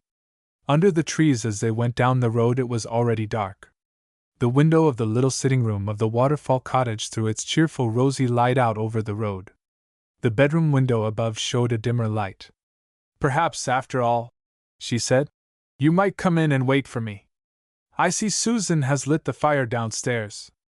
She has not been lighting it since Stella's illness. I have got a second key for the padlock, so we shall not have to wait, rattling at the gate. You think I may come in? He asked eagerly. We shall consult Mrs. Wade. Susan received them with a great unbolting and unlocking of the door. She apologized for her slowness. It isn't that lonesome now Mrs. Wade's come, she said. Yet I've had a fear on me this while back. Maybe it's the poor child upstairs and her thinkin' something's after her. It fair gave me the creeps to hear her. She stopped that since Mrs. Wade's come back. She takes her for her ma. Now she's got her she doesn't seem scared any more. Susan had curtsied to Terry. I've that poor old soul, Miss Brennan, sittin' in my kitchen, as warm, she went on. Didn't you know, my lady, 'twas her as went to look for Mrs. Wade. How she knew as Mrs. Wade would content a child callin' for her ma passes me. Oh, I am glad you have poor Lizzie. I never liked to think of her alone in that wretched place. Yet when we talked of her leaving it she always seemed so afraid her liberty would be interfered with. She is really too old to be running all over the country as she does, coming back cold and wet to that wretched place, where she might die any night all alone. She do seem to have taken a fancy to me, Mrs. Horridge said placidly. I might take her for a lodger, maybe. Georgie's not one to annoy an old lady like some boys might. I'd love humor in her little fancies. I could always do anything for an old person or a child. I am going up to see Miss Stella, Lady O'Gara said. Do you think Mr. Terry may wait by the fire? I shall tell Mrs. Wade. He'll be as welcome as the flowers in May, as the sayin' is. Mrs. Horridge said, briskly pushing a chair for Terry nearer the fire and lamplight. And plenty o' books to amuse you, sir, while your ma's upstairs. Lady O'Gara left Terry in the cheerful room and went up the winding staircase. As she entered Stella's room, she had an idea that the place had become more homelike with Mrs. Wade's presence. Mrs. Wade was wearing the white dress of a nurse and a nurse's cap, the white strings tied under her chin. The room was cozy in fire and lamplight, and yet very fresh. Stella was awake. She turned her head weakly on the pillow and smiled at Lady O'Gara. "My darling child, this is an improvement," Lady O'Gara said quite joyfully. "My mother has come back," Stella whispered, and put out a thin little hand to Mrs. Wade, who had stood up at the other side of the bed and was still standing as though she waited for Lady O'Gara to bid her be seated. "I am very glad," Lady O'Gara said, and bent to kiss Stella's forehead. It was cool and a little moist. The fever had quite departed. "You should not have gone away and left her," she said reproachfully to Mrs. Wade. "You see, she cannot do without you." "I shall not leave her again," Mrs. Wade said. "She chooses me before all the world." Oh, poor Terry! There was something of a definite choice in the words. They meant that Stella had chosen her mother before all the world might give her. And the poor boy was sitting just below them, bearing the time of waiting with as much patience as possible, listening to the sounds upstairs, his mother divined, with a beating heart. "Won't you sit down?" said Lady O'Gara. "I cannot sit till you do." "Thank you," replied Mrs. Wade, and sat down the other side of Stella. Her profile in the nurse's cap showed against the lamplight. It was a beautiful, soft, composed profile, like Stella's own. And her manner was perfect in its quiet dignity. A nature's lady, Lady O'Gara said to herself. Lady O'Gara could not have told what inspired her next speech. It was certainly not premeditated. "My son is waiting for me downstairs in your pretty room." Mrs.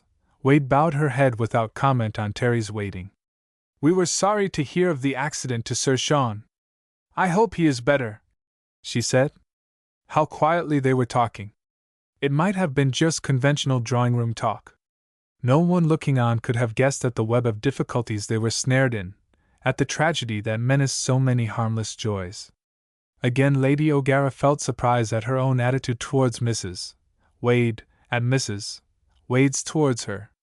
She had no feeling of inequality, nothing of the attitude of the woman who has always been securely placed within reverence and affections, to the woman who has gone off the rails, even though she be more sinned against than sinning. Mrs. Wade met her, so to speak, on equal grounds. There was no indication in her manner of the woman who had stepped down from her place among honored women. And yet, the mere saying that Terry was in the house had somehow affected Mrs. Wade. There was agitation under the calm exterior. In the atmosphere there was something disturbed, electrical. She hardly seemed to hear Lady O'Gara's answer to her inquiry about Sir Sean. She got up after a few minutes, and saying that she would get some tea, went out of the room. To recover her self-possession, Lady O'Gara thought. When she had gone, Stella turned her eyes on Lady O'Gara's face. "When I get well," she said, "I am going away with my mother. It will be best for everybody. I shall begin a new life with her." "Oh, Stella, child! You can't give us up like that. You have made your place in our hearts." There were tears in Mary O'Gara's kind eyes and in her voice. Stella reached out and patted her hand as though she were the older woman. "You needn't think I shan't feel it," she said. "You have been dear to me, sweet to me, and I shall always love you. And poor Granny." A little shiver ran through her, and for a second she closed her eyes. "I am sorry for her, too, poor woman. But it will be kinder to you all for me to go away. I did think that I was going to die, and that would have made it so much easier for everyone. Only now that my mother has come back and needs me, I must go on living, but at a distance from this place. Terry will forget me and marry Eileen and be very happy." The tired voice trailed off into silence. Evidently the long speech had been an effort. "Terry is obstinately faithful," said Lady O'Gara, with a sound like a sob in her voice. But now I think you have talked enough. Go to sleep, child. We shall have plenty of time for talk, even if you do keep to your resolve to leave us all. Stella opened her eyes again to say, No one is ever to say a word against my mother. She never did anything wrong, my poor little mother, even if she was deceived. I honor her more than anyone in the world. Don't talk about it, child. No one will dare to say anything. Lady O'Gara assured her, eager to stop something which she felt too poignant, too intolerable to be said or heard. Almost at once Stella was asleep. There came a little knock at the door. It was Susan to say that, please would Lady O'Gara come down to tea, while she sat with Miss Stella. Again Lady O'Gara felt the strangeness of it all. There was Mrs. Wade pouring out the tea, handing cakes and toast, doing the honors like any assured woman in her drawing-room, except that she would not take tea herself and could not be prevailed upon to sit down with them. Once or twice Lady O'Gara thought she intercepted a soft, motherly glance, with something of beaming approval in it, directed from Mrs. Wade's eyes upon Terry. There was light upon Terry's dark head from Mrs. Wade's eyes. The boy was shy, ill at ease.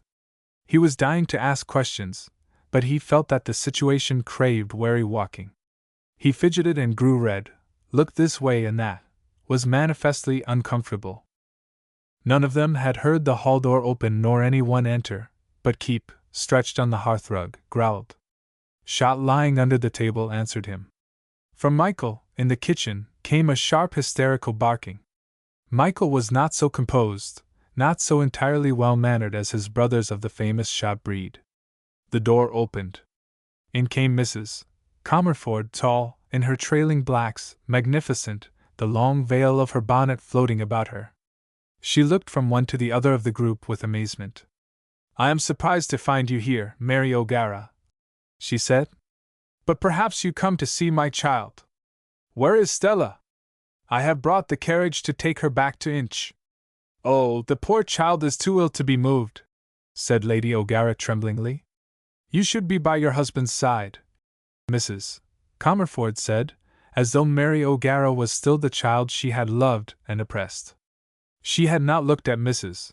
Wade since the first bitter contemptuous glance. Suddenly Mrs. Wade spoke with an air as though she swept the others aside. She faced Mrs. Comerford with eyes as steady as her own. Stella will not go with you, she said. She stays with me. You. Her nurse. I did not know the child was so ill as to need a hospital nurse. Her mother, Mrs. Comerford. You did not satisfy her in all those years since you took her from my breast. I take her back again. Chapter 27. The story is told. Lady O'Gara's first terror was of a scene which should waken Stella and alarm her in her weak state. She made as if to stand between the two women. She looked fearfully for the signs of the rising storm as she remembered them in Mrs. Comerford, the heaving breast, the working hands, the dilated nostrils. But there were none of these signs. Instead, Mrs. Comerford was curiously quiet. For a moment the quietness seemed to possess the little house. In the silence you might have heard a pin drop. Shot sighed windily under the table, and Keep laid his nose along his paws and turned eyes of worship on his mistress. Long afterwards Mary O'Gara remembered these things and how the wind sprang up and drove a few dead leaves against the window with a faint tinkling sound. Then the momentary tense silence was broken. You are Stella's mother, Terence's. What she would have said was forever unsaid.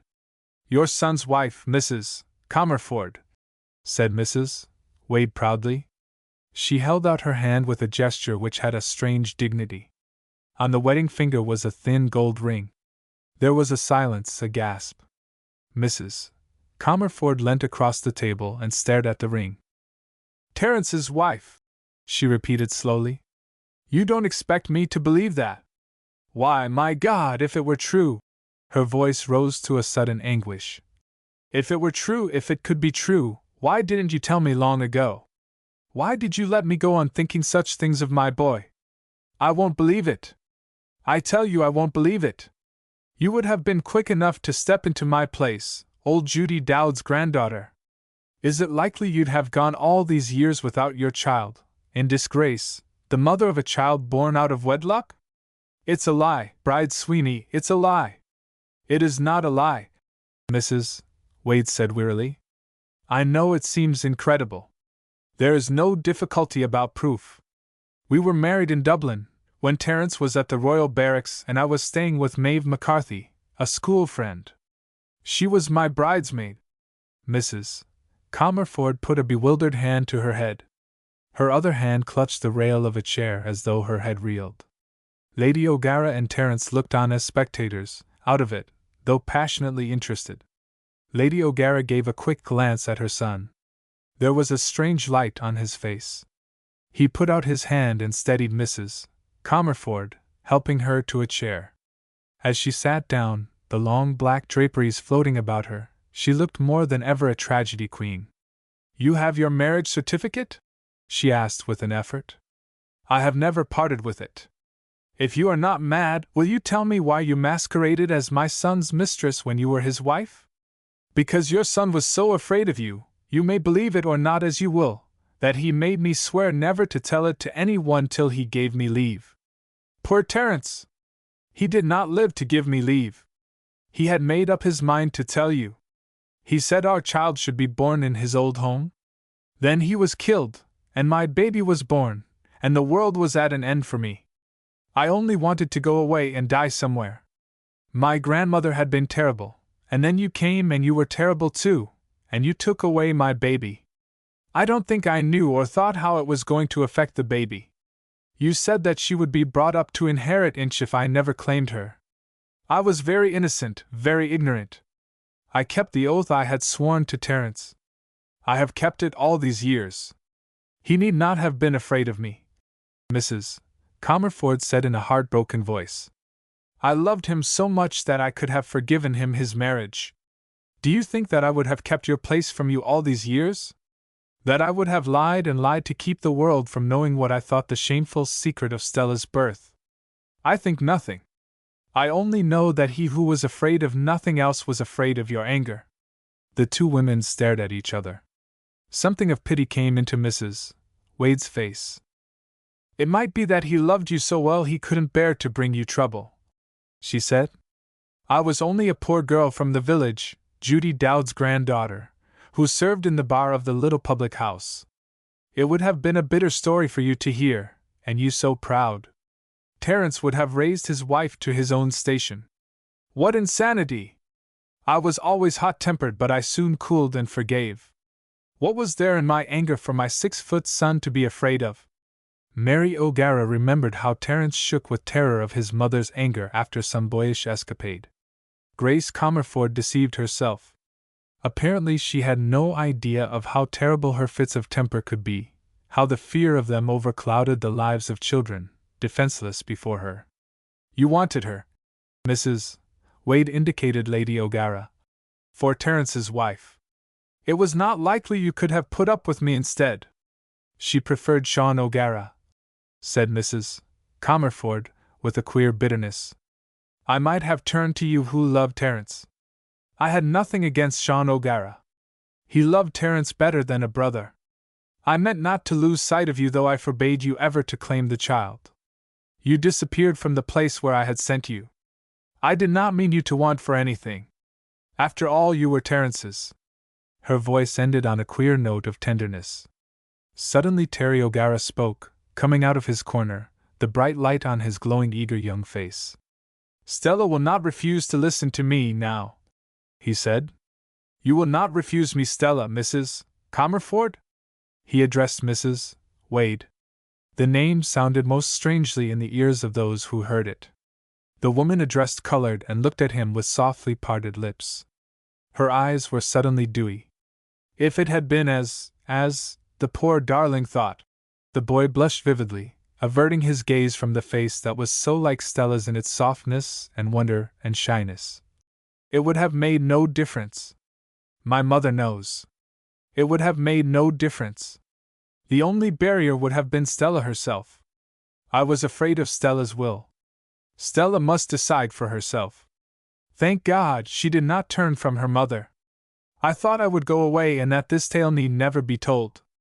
I knew I had been wrong to come back. I never thought anyone would have had the heart to tell my child that story. She turned suddenly accusing eyes on Mrs. Comerford. Even yet she does not know that I was married to her father, she went on. But she does not shrink from me. My little daughter! That such an anguish as that should ever have come to her. She has chosen me even so before all the world. She lifted her head proudly as she said it. Then her expression softened as she saw the shadow on Terry O'Gara's candid face. Give her time, she said. If your father and mother will not mind her being my daughter, why, I think you should ask her. Where have you been hiding yourself all this time? Mrs. Comerford asked, with a certain roughness. If I had known where you were, I might have extracted this story from you earlier. I suppose it is true. How I have suffered by your folly! Do you know that I have had hard thoughts of my dead son, that he disgraced me? He thought you would call his marriage disgrace. He wronged me there. It would have been a bitter pill, but I'd have got over it. To think of all those years during which I believed that my one son had betrayed a girl and left her to suffer the shame. You should not have thought it, you were his mother. Mrs. Wade, or Mrs. Comerford said simply. Then she settled down as to a storytelling. My grandmother kept her word to you, Mrs. Comerford, she said. You told her I was not to come back. She did not live very long after we left Killisky. We had reached Liverpool on our way to America, and she became ill there. She was very old, and she had gypsy blood. She thought I had disgraced her. Even then I kept my oath to Terence, till almost the very end when she was dying. I thought he would forgive. I whispered in her ear that I was married. She died happy because of that word. What folly it was! What cruel folly! The other woman said, as though she were in pain. I came back again, Mrs. Wade went on, after some years. I did go to America, but the homesickness was terrible. It was bad enough wanting the child, but wanting the country was a separate pain. It was like a wolf in my heart. I used to look at an Irish face in the street, and wonder if the man or woman suffered as I did. I believe that if I had had Stella I should have still suffered as much, or nearly as much. I know, Mrs. Comerford said. It was not as bad with me, but I had to come back. I did not dare come near Killisky, though I knew that trouble had altered me. I came to Drumlisk on the other side of the mountain. You had been generous, Mrs. Comerford, and my grandmother had saved money and I wanted for nothing. I lived in a little cottage there and I nursed the poor. Father Anthony O'Connell, the priest there, was very good to me. He is a dear old saint. He had a terrible woman for housekeeper. She had a wicked tongue, and she persecuted him with her tantrums, and half-starved him because she was too lazy to cook for him or get up in the morning to keep his house. He used to say, "Ah well, she doesn't drink," he'd find some good in the worst. He wouldn't get rid of her, but at last she got rid of herself. She went off to look after a distant cousin, who was old and dying and had a little money to leave. I hope she didn't hasten the creature's death. I was with him 3 months. I loved to work for him. He was such an old saint and so grateful, when she came back and wanted to take up the place again. She hadn't got the money, I believe, after all. But by that time I knew more about her than the saintly old man did, and I threatened to tell, and so got rid of her. I was very happy there at Drumlisk. There was a light upon the house. Why wouldn't there be with a saint in it? And the least thing you did for him he was so grateful. I told him about my marriage and the oath I'd taken. He absolved me from that oath. He said it wasn't binding, and that I was in the wrong to let people think me something I was not, much less the wrong to the child deprived of her father as well as her mother. He was quite right there, Mrs. Comerford said. I never had Stella's heart. She wanted you if she could not have her father.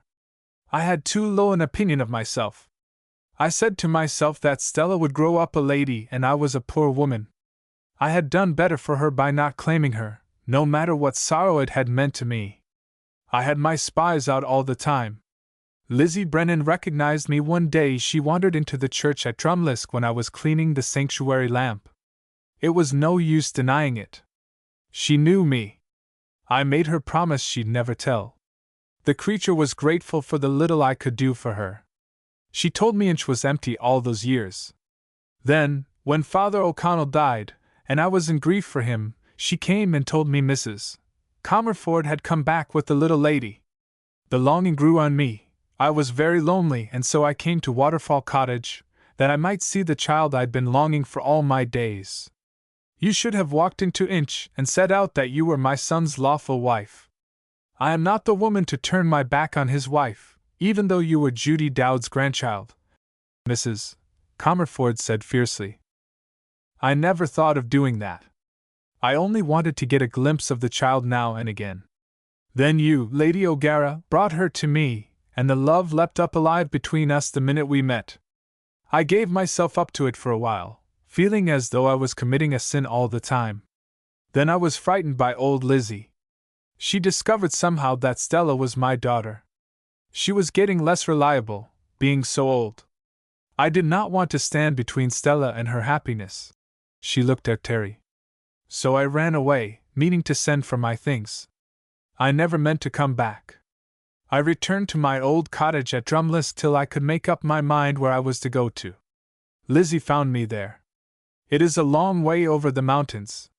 She walked it in the wind and rain to tell me Stella was here and pining for me, so I came. Go up and tell the child, if she can listen to you, that we are friends, Mrs. Comerford said. Tell her you are Terrence's wife and my daughter. Tell her I am not such an ogre as she thinks and you think. Tell her that you and she are to come to Inch as soon as she can be moved. Tell her all that, Mrs. Terence Comerford. Perhaps then she will consent to see me. She pointed a long finger at Stella's mother, looking more than ever like a priestess, and Mrs. Wade, as she had called herself, obeyed meekly. When the door closed behind her, Mrs. Comerford turned to Terry. Goodbye, she said. The future will be yours. You are like your mother, and she never had any worldly wisdom. I love you for it, but now you had better go. So Terry and his mother went away, passing in the dark road Mrs. Comerford carriage with its bright lights and champing and impatient horses. Chapter 28. The Vigil. Some time in the night, when Lady O'Gara had nodded in the chair beside her husband's bed, she came awake sharply to the knowledge that he had called her name. Mary! Mary! She could not have dozed for long, since the fire which she had made up was burning brightly. Yes, Sean, I am here, she answered. Move your chair so that I may see your face. I want to talk to you. His voice was quite strong. There was something in the sound of it that spoke of recovering strength.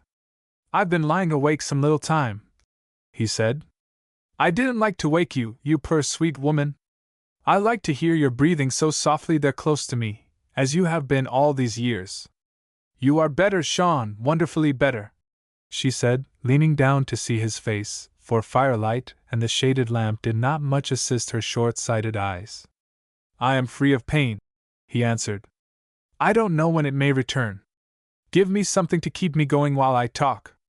She gave him a few spoonfuls of a strong meat extract mixed with brandy, supporting his head on her arm while he took the nourishment.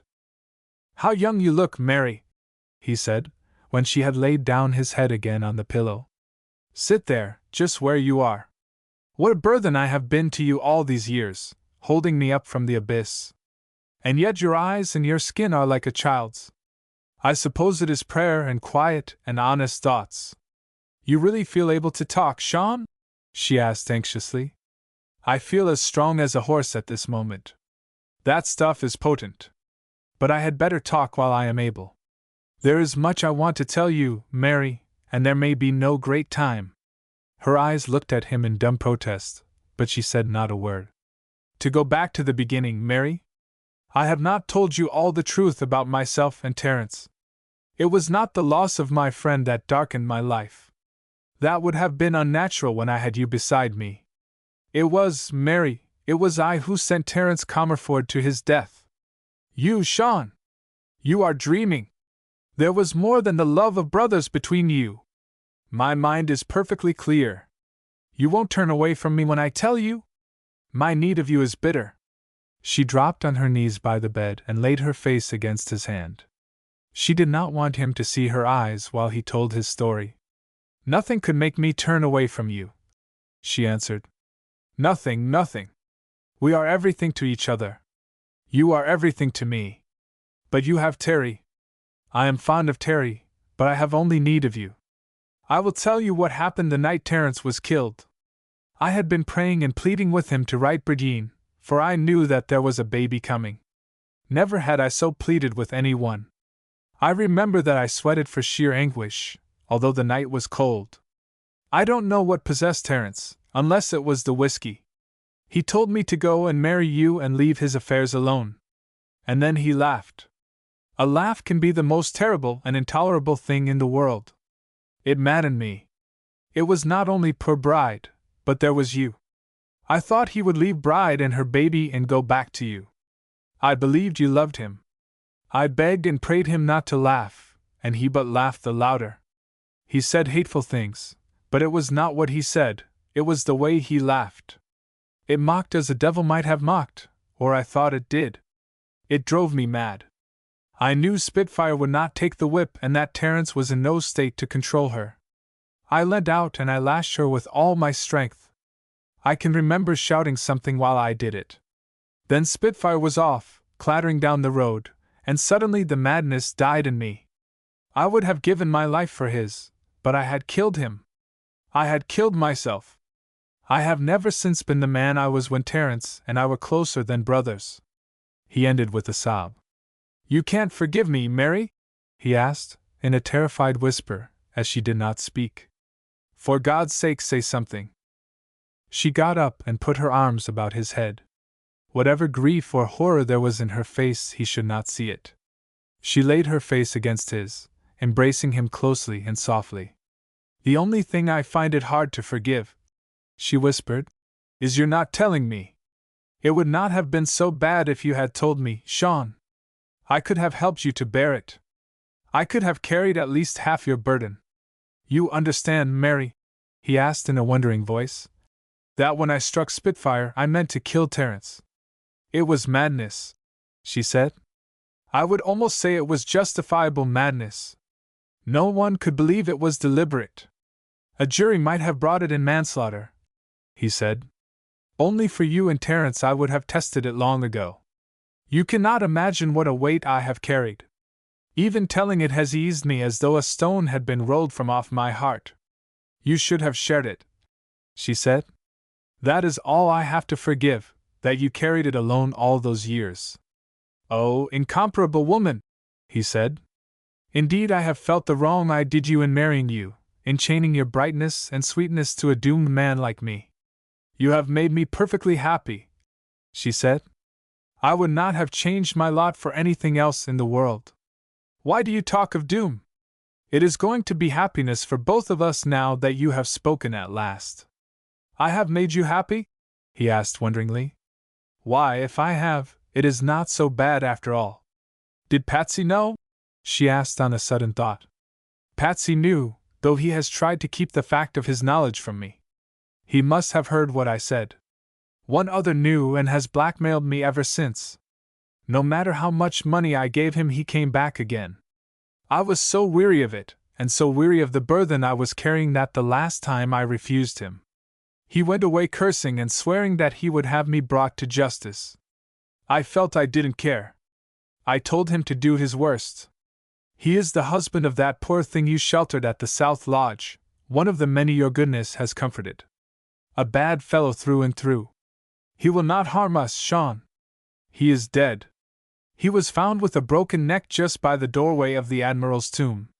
He must have stepped over the edge of the mount not knowing there was a steep fall. I am glad for your sake and Terry's.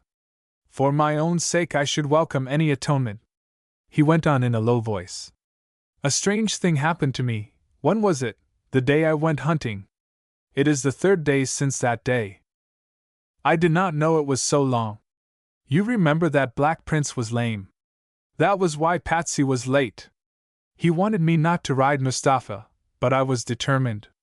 The horse went all right during the day, a bit difficult and sulky at some of the jumps, but I kept coaxing him and got him along. It was a long day.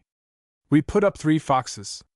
The last gave us a smart run before we lost him the other side of Unabridged. It was late by then and it was raining. You'd think Mustafa would have come home quietly. There was the devil in him, poor brute, and Patsy could not exorcise it. I suppose he is dead? He broke his back. Well, he meant to break mine, I think. You know what wild country there is about Unabridged. The dusk came fast and I lost my way. I knew it was going to be very dark before the moon rose. The rain was beating in my face and Mustafa kept jibbing and trying to turn round, for he hated the rain and the wind on his eyes. I was considering whether I ought to lead him, and wondering where on earth we were, when a low white light came under the rim of an immense cloud. It was like daylight come back for a little while.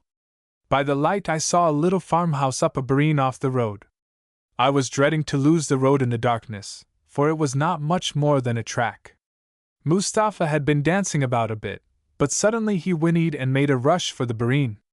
It was all right, as I wanted to go there, but he'd have gone whether I wanted to or not. An extraordinary thing happened. The door of the cottage opened and out stepped a little old man. I could see his figure against the light within, and Mustafa, who was such a devil with all of us, started whinnying and nuzzling the old fellow, who seemed just as delighted to see him.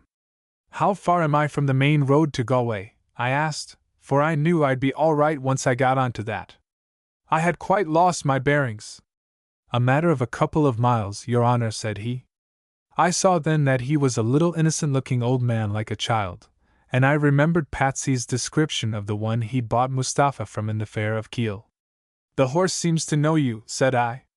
It's a foal of me own rearin', said he, and more betoken he was out of a mare that kilt a man, and a fine man, poor Mr. Terence Comerford, Lord rest him.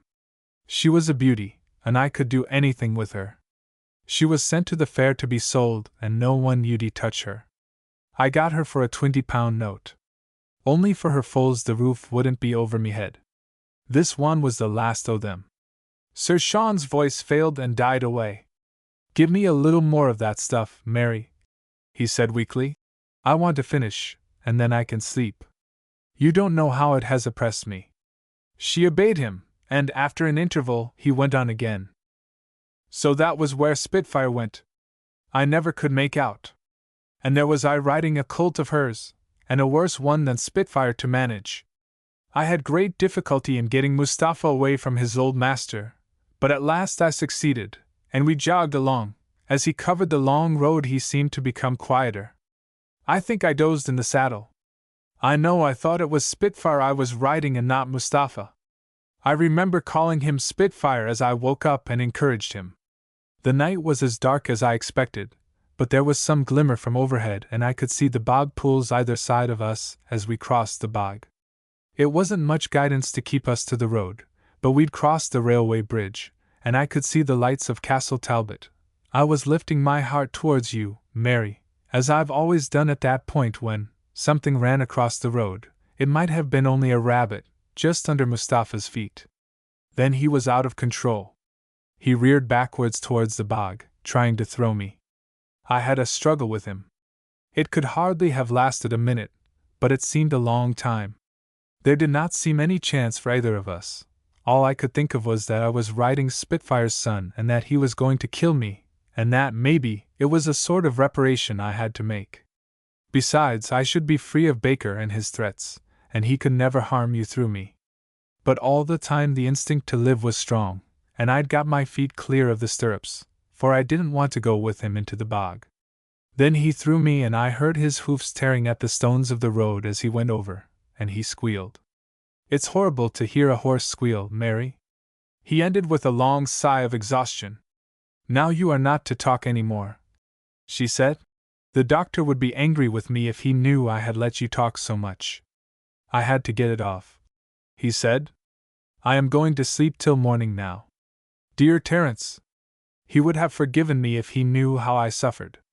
He has forgiven you, she said steadily. I want to tell you, before you sleep, that Terence had married Bride Sweeney secretly.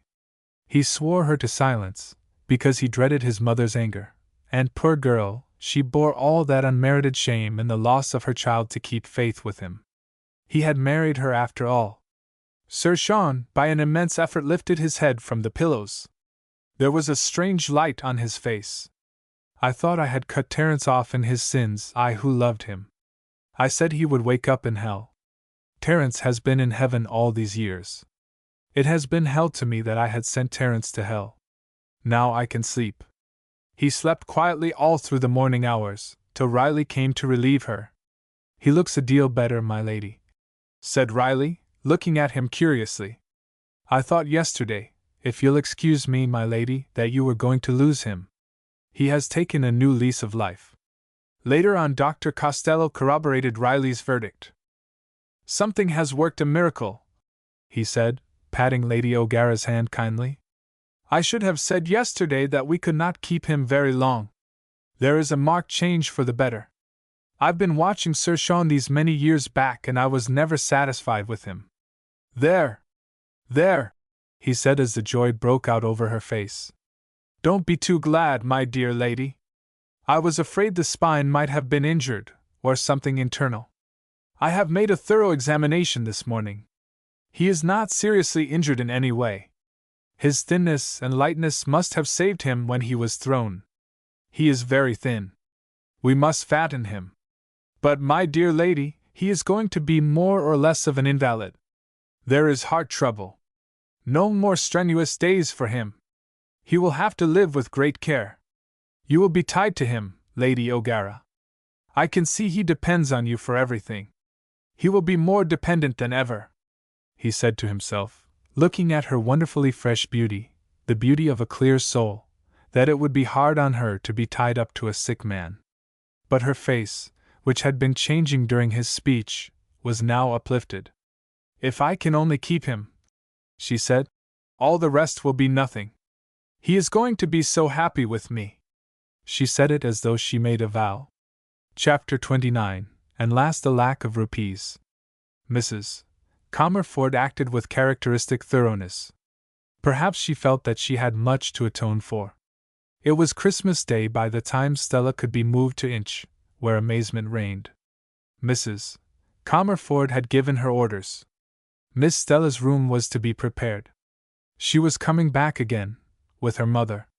The bride's room, which was the finest bedroom at Inch, was to be prepared for Mrs. Terence Comerford. Mrs. Clinch, to whom the order was given, gasped. Mrs. Terence Comerford, ma'am? She repeated. Yes, I hope you're not becoming deaf. My son was married, and Miss Stella is his daughter. He chose to keep his marriage a secret. I have only just learnt that his wife is living. No more than that. Mrs. Comerford was not a person to ask questions of. She went her way serenely, with a queer air of happiness about her while Inch was swept and garnished. Of course Clinch and Mrs. Clinch debated these amazing happenings with each other. Of course the servants buzzed and the news spread to the village and about the countryside with amazing swiftness. Christmas morning saw the transference from the Waterfall Cottage to Inch accomplished. Stella was by this time able to sit up for the journey, and since there could be no proper Christmas festivity at Castle Talbot, Terry O'Gara was to lunch at Inch. He was witness of the strange ceremonial air with which Mrs. Comerford laid down her seals of office, so to speak. Mrs. Terence Comerford will take the head of the table, she said. Then she passed to the foot of the table while Mrs. Terence, flushed and half tearful, took the vacated place. Terry was in the seventh heaven. There was no longer anything between him and Stella, who had accepted him as though their happiness had never been threatened. Stella, with that air of illness yet about her which made her many times more dear and precious to her lover, looked with shining eyes from her mother to her grandmother.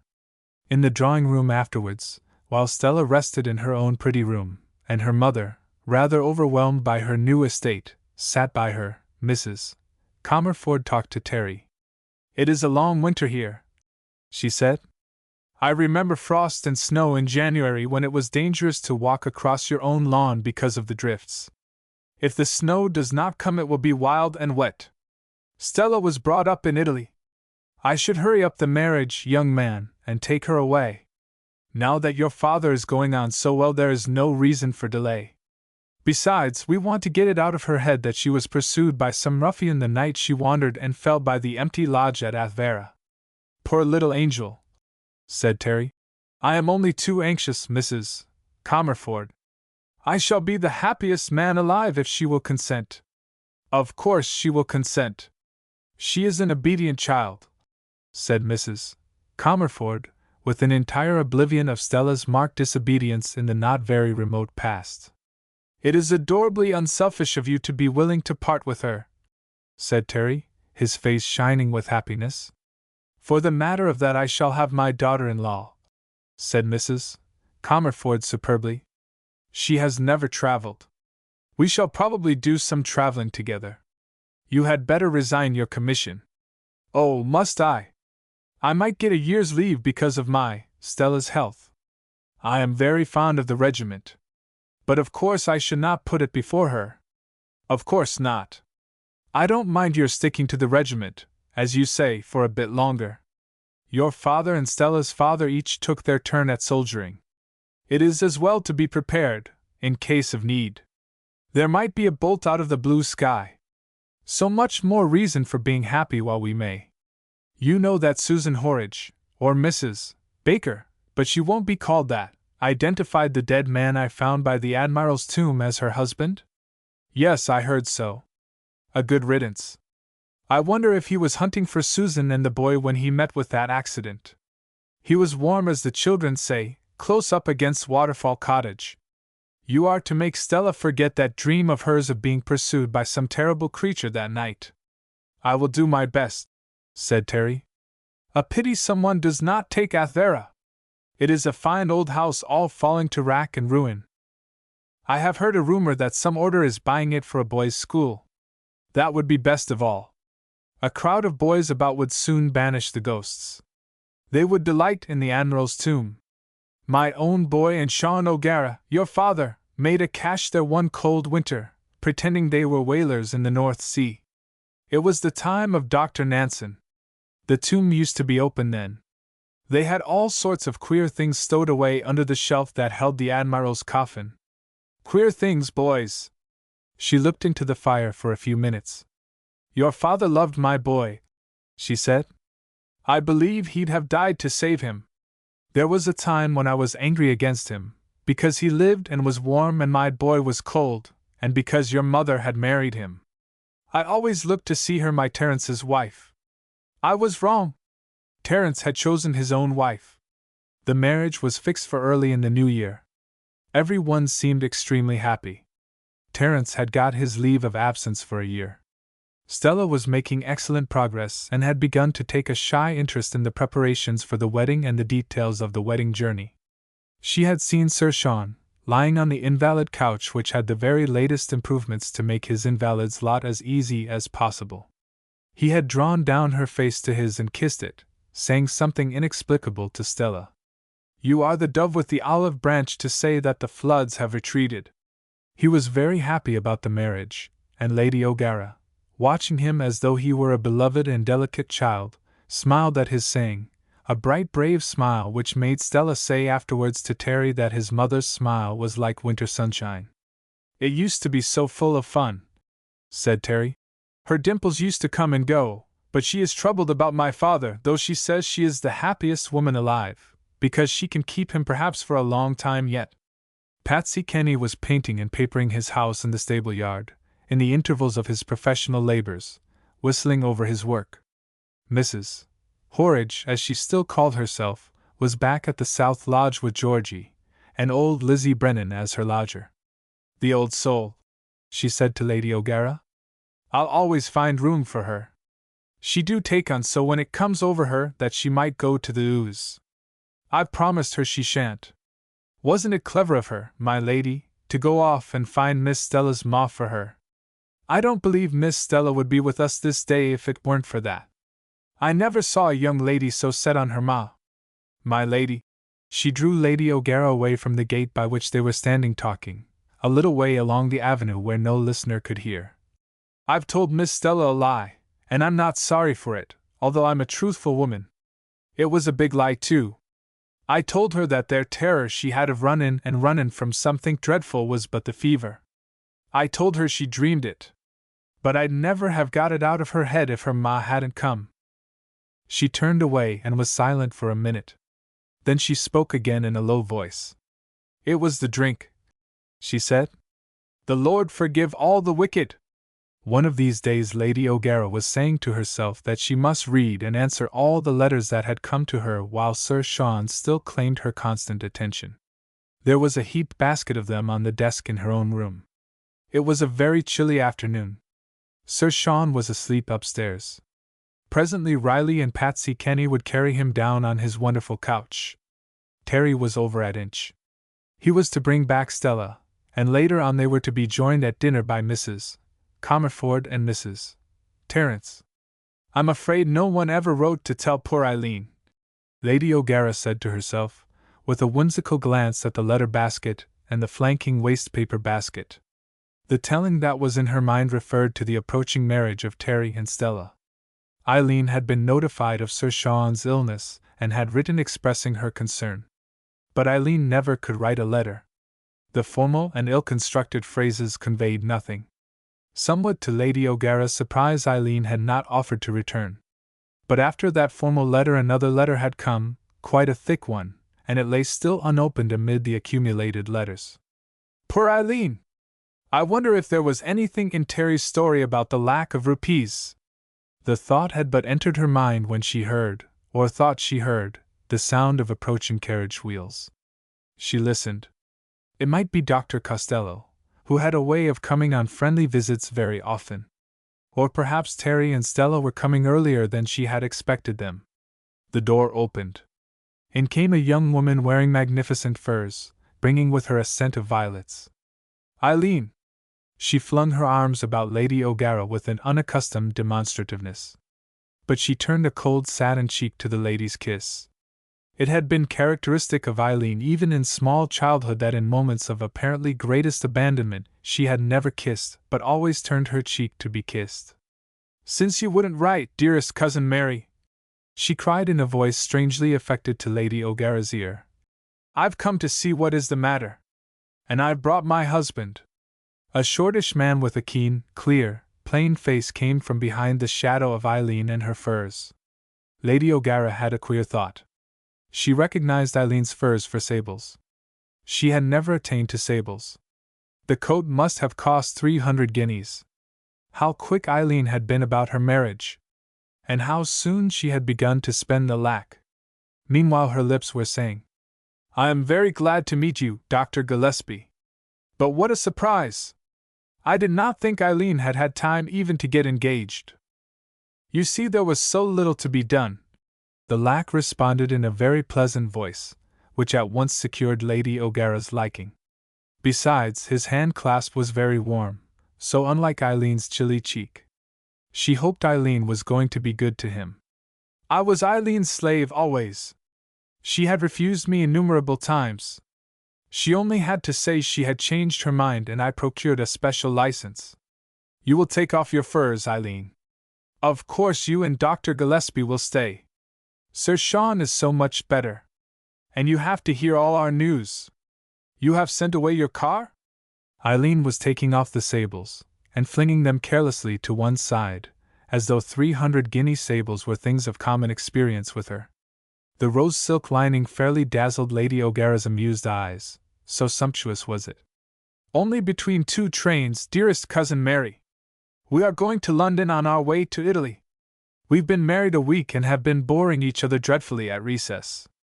I am longing for Italy, but I felt I must see you and introduce Bobbin. We have till 7 o'clock to stay. Lady O'Gara glanced at the bridegroom to whom his bride had given so absurd a name. He was looking amusedly, if adoringly, at Eileen. He had a good strong chin, a firm mouth, which was sweet when he smiled. His grey eyes were quizzical. She thought the marriage would be all right. I am going to get warm in the sun, said Eileen with a little shiver. You see, Bobbin has to go back to work. He has taken a house in Harley Street, and we wish to settle in as early as possible. There has been an article in the medical journal. In fact, London can't wait till I put up my brass plate, Lady O'Gara," Dr. Gillespie said, with twinkling eyes. Riley came to ask if he should bring tea. "Yes, please. Mr. Terry and Miss Stella will be here very shortly." Lady O'Gara thought she had better prepare Eileen, who had always had the air of Terry being her property. "Our great news, after my husband being so well," she said, "is that Terry and Stella are going to be married almost immediately. By the way, they too are going to Italy. Perhaps you may meet there." Eileen opened her eyes wide and lifted her hands, with a side look at her husband. "I am so glad," she said. "Do you know, Cousin Mary, the one drawback to my happiness, you see I always cared for Bobbin, since we were small children, was the dread that Terry might mind." The end.